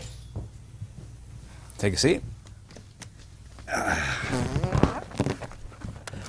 Hello there. All right. Yeah, make sure you speak into the microphone. All right. Yeah, I definitely will. Could I move the mic a little bit? Okay. Oh, thank you. Yeah. Well, hi, I'm King Scott. I'm so honored to be on RizViz. I mean, a big fan. Love the show. Hi, Gary. Anyways, I got a lot. Great. I got a really wonderful item, and you complain. Almost the biggest complaint I think in your life is your chair. And I actually did a study recently with the Pew Research Center, because that's all they do is chair research, that college or high school students, their #1 complaint in school that's holding them back is chairs. And that's why I'm going to show you something that's going to revolutionize everything. And it's making the most comfortable thing mobile. And I'm pretty excited to show you what I have. It's the Rizzuto toilet. Rizzuto toilet. Great product. Can I show you the product? I think you guys probably already know this, but the Blues, they just inducted their newest members, the class of 2025, to the St. Louis Blues Hall of Fame. And what you may not know is that First Community is the presenting partner of the Blues Hall of Fame, which is really cool because the Hall of Fame, it recognizes the achievement of blues players who've excelled in the sport. So why does First Community sponsor it? Well, they do this because they want to honor and help recognize the best of the best, and that they even know that the best had to start somewhere, and that's why they also sponsor the St. Louis Blues Youth Hockey. Now, it's the Little Blues program, which is a low-cost, learn-to-play program which lets your kids experience hockey for the very first time, and it's all for a reasonable cost. And here's what I love about it is the options you get. Your kids have 6 weeks of on-ice instruction over at the Centene Ice Community Center, the same place the Blues practice. And all their equipment is included with the registration fee. So that means the helmet, the stick, the pads, and yes, even the skates, all included. Absolutely amazing way to get your kids into hockey and see if this is something they love and to find out if they're going to be a future Hall of Famer for the Blues. So go to First Community, ask them about the Little Blues program today. Go to firstcommunity.com.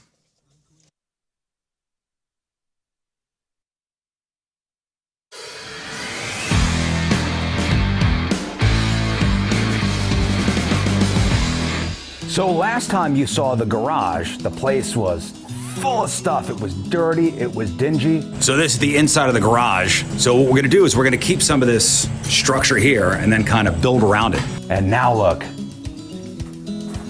it's a house. So now we got siding, we got windows, we even have a roof and a patio. So let me bring you guys inside.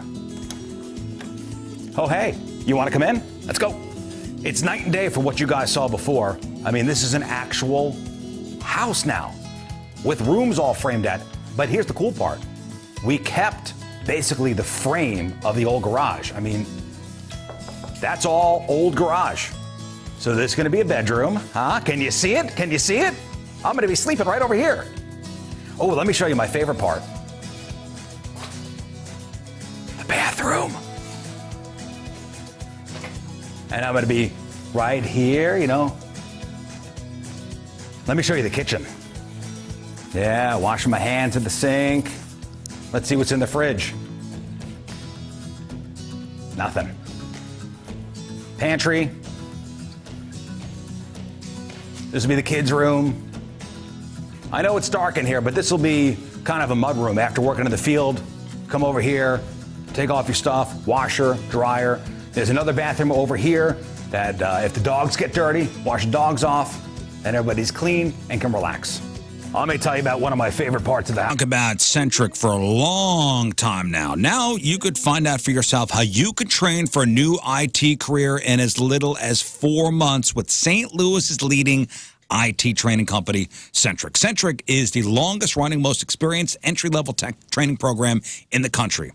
And their programs train you on the most current technologies that employers are using because unlike four-year schools, they could quickly adapt the curriculum to match changes in the job market. And it's all about getting a new job. They'll help you.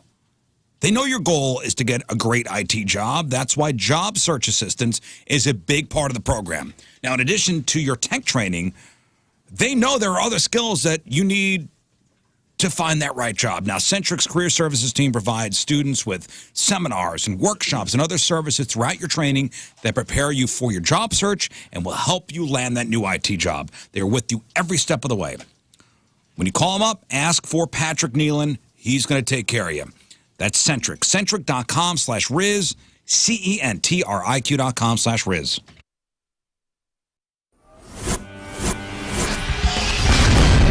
So way back Point Fest, we are backstage with The Urge, and we just learned a very valuable lesson. That when the microphone says mute, that means that they can't hear Steve. It's muted. It's not working. That is not working. It ain't happening. Boy, oh boy. So we found out so far that I'm sweaty. The microphones don't work. We are off to a bang upstart here, gentlemen. A bang upstart. That out of the way now.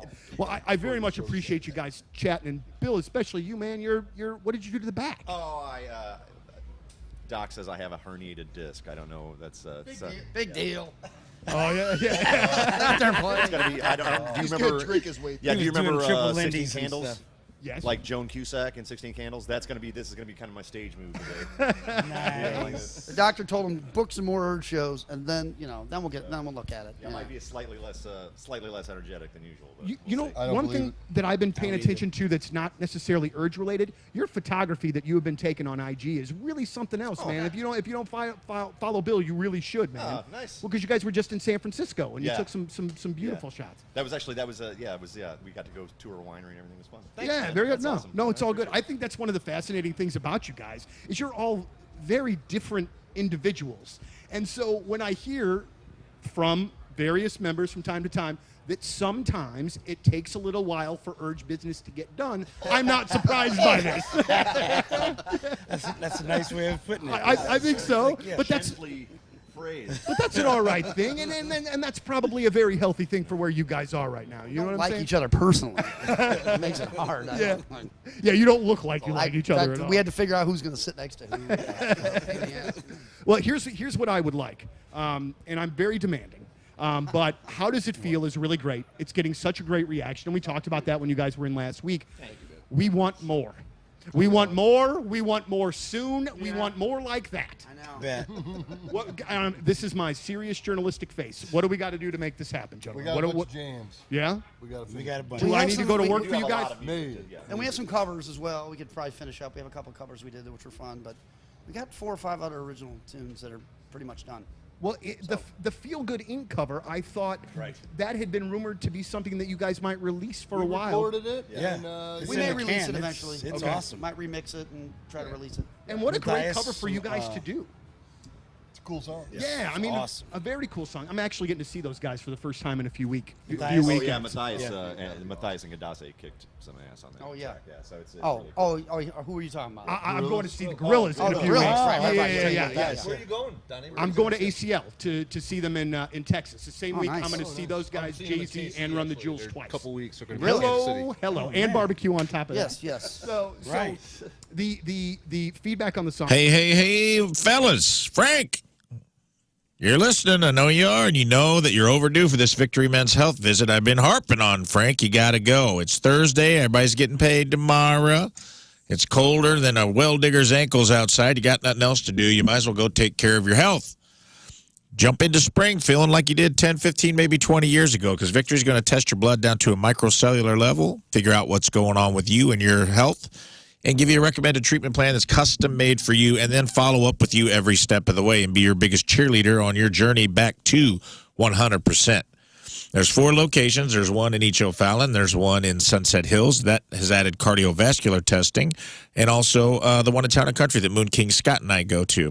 Wherever you're at, there's got to be one near you.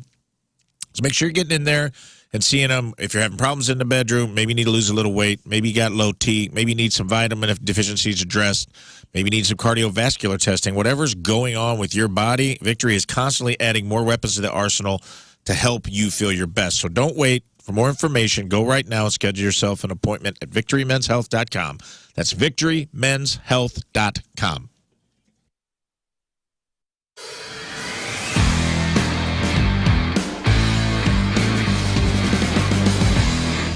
Yeah, I gotta say once again, thanks to Herb Equipment for bringing some toys up here to Riz Farm. And we gotta do some mulching. So Mike and Chad here brought a tractor with them. And check this out. It says Captain Riz on the side. All right, so we're gonna use this to get the mulch from and it's gonna go into the trailer. So I don't know how to use this thing. So who's gonna show me how to operate this fine piece of machinery? I got you covered, Riz. This is a 3046R John Deere 46 horsepower tractor. Hop on in, man. All I can right. give you a little rundown of everything. Where's the air conditioner? That's as fast as you go. It's the Okay. wind in your hair. Okay. Hey, the first thing you got to do is give it a crank over. So I turn the key. Whoa! selective control valve, which is that lever right there. That'll operate that front loader. Pull back, that'll raise up. You pull it towards you, it'll tilt it in. There you go. And it'll do the opposite if you push it away from you. This will allow you to go forward, reverse. Very simple nowadays. But even I can figure that out. There's arrows. So the arrow pointed this way means go forward, and the arrow that way means go. Is cold, baby. But you know where it's hot? You know where everything's hot? DraftKings Casino Queen. Play, stay, dine all the time at DraftKings Casino Queen. If you guys haven't been over there yet, you got to check out the DraftKings Sportsbook VIP area. You can reserve the space for your friends, for holiday parties, just to hang out. Maybe you're throwing yourself a birthday bash, whatever you're doing. What a great, cool, multi-million-dollar brand new facility for you to hang out in, man. And if you're worried about, oh, I can't go to the sports book, I don't know what I'm doing. Look, I don't know what I'm doing. They have people on site. They've got people to help you through every aspect of sportsbook betting. You go to the sportsbook counter, ask for help. They'll answer any questions you have. They'll stand there with you. Plus, they got $5 social hour, 4 to 6 p.m. every Tuesday to Saturday with appetizer and drink specials at the Bridgeway Bar inside DraftKings at Casino Queen. Now, they recommend you drink responsibly, but if you don't, we've all been there. Maybe you do one too many fireball shots like Learn at Riz's birthday party. If that happens, make a reservation. Stop. Just get yourself a room. Stay overnight. The rooms are beautiful. We actually got to see one of their suites last time we were there, and I got to tell you, that's how the other half lives. So, whatever you're doing, go to DraftKings at CasinoQueen.com. Check out all of the things they have going on over there, and get yourself out there, man. This place is nice. They put a lot of money into it. It is cool over there. Go make a weekend of it at DraftKings at CasinoQueen.com. Must be 21. If you got a gambling problem, call 1-800-GAMBLER.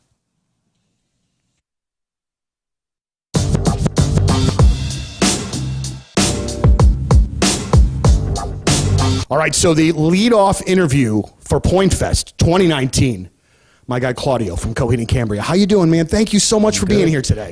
Thank you for having us. You know, I believe the last time that you were here, and I so wish that I could have talked to you while that it was happening. Coheed was playing a show at the pageant, and oh my gosh, the hubbub about your hair was on that day, man. Like it was so fascinating to watch some of your fans completely lose their minds about that. And I'm curious from your perspective because, you know, I mean, I know that the music is so important and everything that goes involved in this is such a big deal. And the hair thing to me seems like it would be something that you would be a little uncomfortable with as far as like the direct attention of it all. How do you take it? Do you just think it's kind of a goof and move on with it? Yeah, absolutely. I mean, I was just having a good time. You know, doing this for a living, you don't want to take yourself too seriously. And I know that that's something that a lot of people think with Coheed and its whole like concept and, it's just so inflated. But at the same time, it's like we're really just out here to kind of have a good time, and that was just a way to kill time and just have fun. So what was amazing to me was that you had made a social media post about it, and then like an hour later, like all of the websites picked up on it. So it was just like social media crazy for a few hours. Like it just really caught fire, and I was like, this is about this man's hair. So I think today, if I'm not mistaken, even though Mastodon is not here, this kind of sort of begins that trek with Mastodon. And when I was reading an interview with you kind of talking about you, both of you guys going out, it was really cool to read and really kind of feel you a bit fanboy out about being able to be on the road with those guys.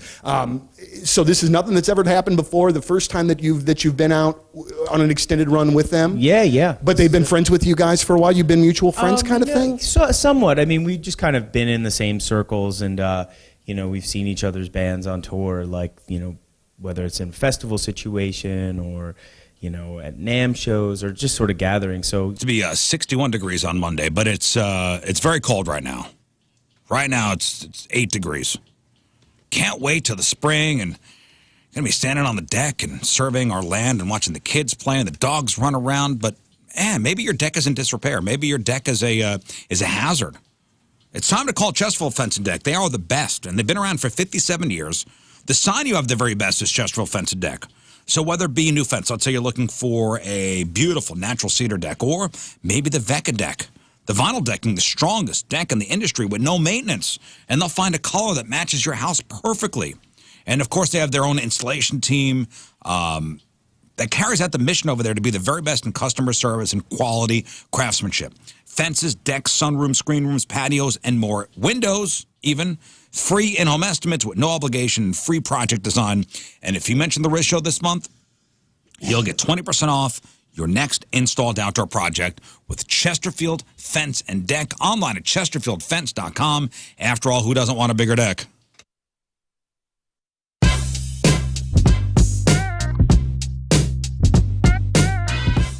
What's going on? It's Liv, and I am joined right now by Halestorm. It is Point Fest 2022. So stoked to have you guys here, back from the dead, back here in St. Louis. Absolutely. Yes, she said it. Round two. Round back two. from the Roll dead. credits. Yes. The only storm today is going to be Halestorm. Yes. Oh my and gosh. we guarantee it. Yes. Now, what I wanted to bust out, why I have my iPad here, is I've been a fan of yours for a while. And I kind of talked about this a little bit with the struts, kind of watching your style change over the years. Oh, boy. And that's something I've definitely noticed with you guys. The first time I ever saw you was in 2011. Ooh. And I don't know if the camera will be able to pick this up too much, but I got Lizzie here. Oh, yes. This is wearing a white corset, like an American flag bra. American flag bra that I sewed myself. Thank you very much. And then I think like polka Hot dot. Topic skirt, fishnets. Yeah, you're not going to be able to see this, but I'm, yes. Hot Topic was so hot back This then. was, what is it, 2011? Yeah, 2010 and 2011 were, I feel like I couldn't decide. Okay. So I just wore everything. Like, do I want a corset? Do I want boots? Do I want leggings? Yes. Do I to want a all of skirt? it. Do I want to wear my bra on the outside? Absolutely. Yes. Incredible. So like, you know, being able to watch you guys change, and RJ, I have some pictures of you. You had like long I look the purple same, right? hair. Yeah, I'm totally the same. Totally the same. So as you guys, you know, grow as a band, like, are those conscious decisions to change the style, or do you think it just kind of happens with just maturing? Well, I wouldn't say maturity. We can definitely take that off the table. But I think it's just the natural evolution of things. I feel like every couple tours feels like a different lifetime, so you almost have to like evolve. And so, and obviously, like, I have a lot of really awesome rock star friends, and so sometimes we'll play a show, and be like, oh, I think I could pull that off. Where do I find that? On the internet? Like, you know, get it somewhere. So Josh's style is the only one that's matured. Josh is very consistent, I think. yes. Yeah, fair. I've made some bad choices. Our lighting designer gave you a great compliment. He said, Josh doesn't just throw on clothes, he dresses. Ooh, That's I true. like that. I Yes. like With that. purpose. Clothes. Yes. So Back from the Dead is out. How Tons plumbing, heating, cooling, and energy experts promoting world-class service throughout the St. Louis metro and surrounding area. And this is who I trust in my home and have for many years now with all of my systems, because let's face it, we live in St. Louis, where Saturday it's going to be 60. Today it might hit 18. Might. So, you know, if you've ever lived in a home, or you live in a home where you kind of wake up on these days where you know it's -5 wind chill and all that, and you're worried about your pipes, or you're worried about your heat, or you're worried about this or that.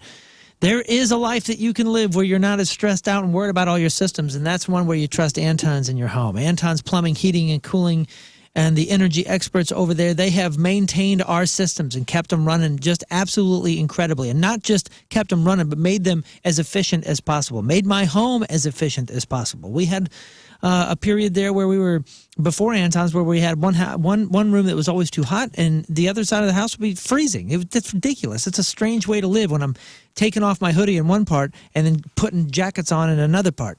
Get in with Anton's Plumbing, Heating, Cooling, and Energy Experts. You can call them today at 314-279-9789, or go to the website and schedule your whatever service that you need from Anton's Plumbing, Heating, Cooling, and Energy Experts. AntonsHVAC.com, ANTONSHVAC.com.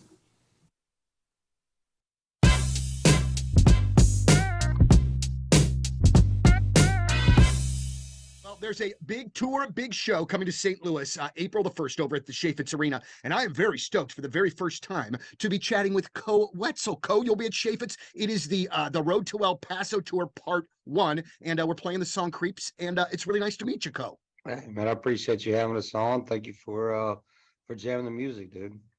Now, no problem at all. And we got a lot to get to here. But I, as somebody that's kind of new to you and what you do, what was the first music in your life that caught your ear, that made you, that started to like kind of lay the foundation for you being a very passionate music fan?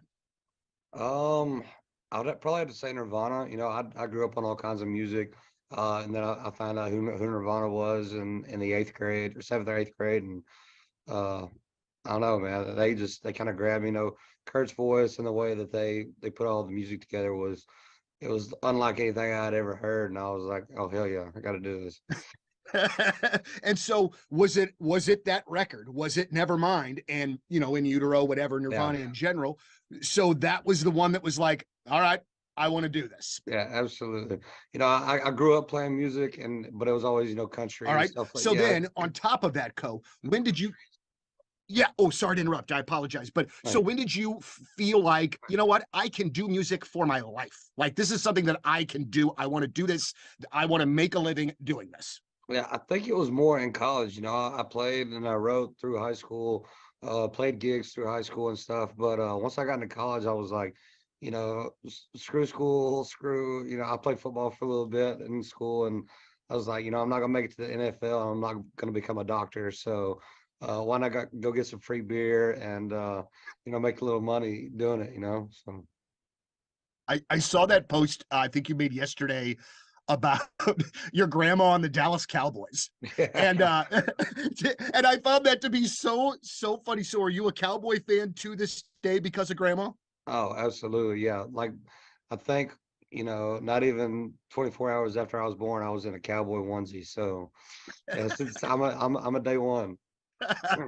That's so awesome, because I remember it was so funny reading that post of yours, because I remember my grandmother also chain smoking what must have been the cheapest cigarettes known to mankind, and then chirping at me about why I even played sports, that I should just be working on my school, and why weren't my grades better. But I could still remember her at her back porch just chain smoking and then yelling at me at the same time. Lighting one with the other. Rafe, I feel like Hot Shots is my North Star.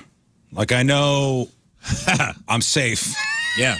No, it's like your embassy. Right. It's like the Riz Show embassy. It's if you're always lost there. in the city, you find a Hot Shots, and then your loved one comes to pick you up, your next of kin. Like, it's that safe space, that safe space sign. Truly. Like, we're a big hug. Like, I know if I go to a Hot Shots, like, hugs. Yeah, you can. Hugs are abound. If you find Riz out in the wild, you can turn him into the Hot Shots with amnesty. Yeah, they will know where to return me. Any Hot Shots location, just return me if you find me. They'll know what to do. But Hot Shots been around for a long time, since I've lived here, 2003. I've been to Hot Shots a million times, and they've been around for 35 years now, and they're having a big celebration. Yeah, they're celebrating Customer Appreciation Month all month long. They're celebrating 35 years of Hot Shots, all Feb long. Hot Shots is doing a daily featured menu item every day for this month. It'll be $8 or $9, and it changes every single day depending on the day. So they're giving you something brand new every day. You can go every single day, get a new item every day. Also, score great deals on any Bud family pints for only $3 all month long. And they have signature Hot Shot root beer barrel shots for $2, man. And this economy, what? $2 for a shot? Come on. All month long. And Hot Shots has been the proud home of sports fans in St. Louis since 1990, since the 1900s, guys. Wild. HotShotsNet.com, HotShotsNet.com. Hot Shots Sports Bar and Grill.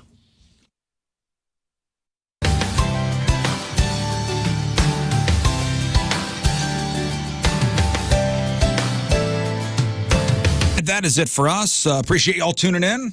What a wonderful program today was. It was. Now we're going to go home, going to go to the Riz compound, all of us where we all live. Yeah. Get in the bunk beds, because we all stay in one room. We're like the Keebler elves. Yep. In the tree. We live in a tree. We live in a tree. And we'll be back tomorrow. If you missed anything in the program, you got the clip of the day brought to you by Michael's Flooring. Also, the podcast sponsored by Dobbs Tire and Auto Centers. Moon, what's today's podcast title? I love a gay dog. Who doesn't? Happy Love Your Pet Day. Everybody, show your pet some love today. Moon, what else? Oh, man, you know what, today? Just have the greatest day of your life. You know what I'm saying? Just have the greatest day. Have a day, guys. Have the day you deserve. Have the day that Riz had yesterday, which was the greatest day of his Best life. day of my life. Thank Get you. those sweatpants out. Yeah, brother. And I'm wearing, jogging pants. Learn. Follow me on the socials at Learn versus Radio. It's a real good time. Thanks. Rafe, stay country to the bone. You heard it here first. You heard it Thanks, here Williams. first from You Rafe too. Williams. Scott? Happy belated birthday to Uncle Charlie, everybody. Uncle Charlie. Yeah, Uncle your birthday. I love you. All right. And I love you all. Okay. Thank you, Scott. We leave you with a selection from our Teamers Member of the Day, brought to you by Hot Shot Sports Bar and Grill. From Ellisville, Missouri, Joe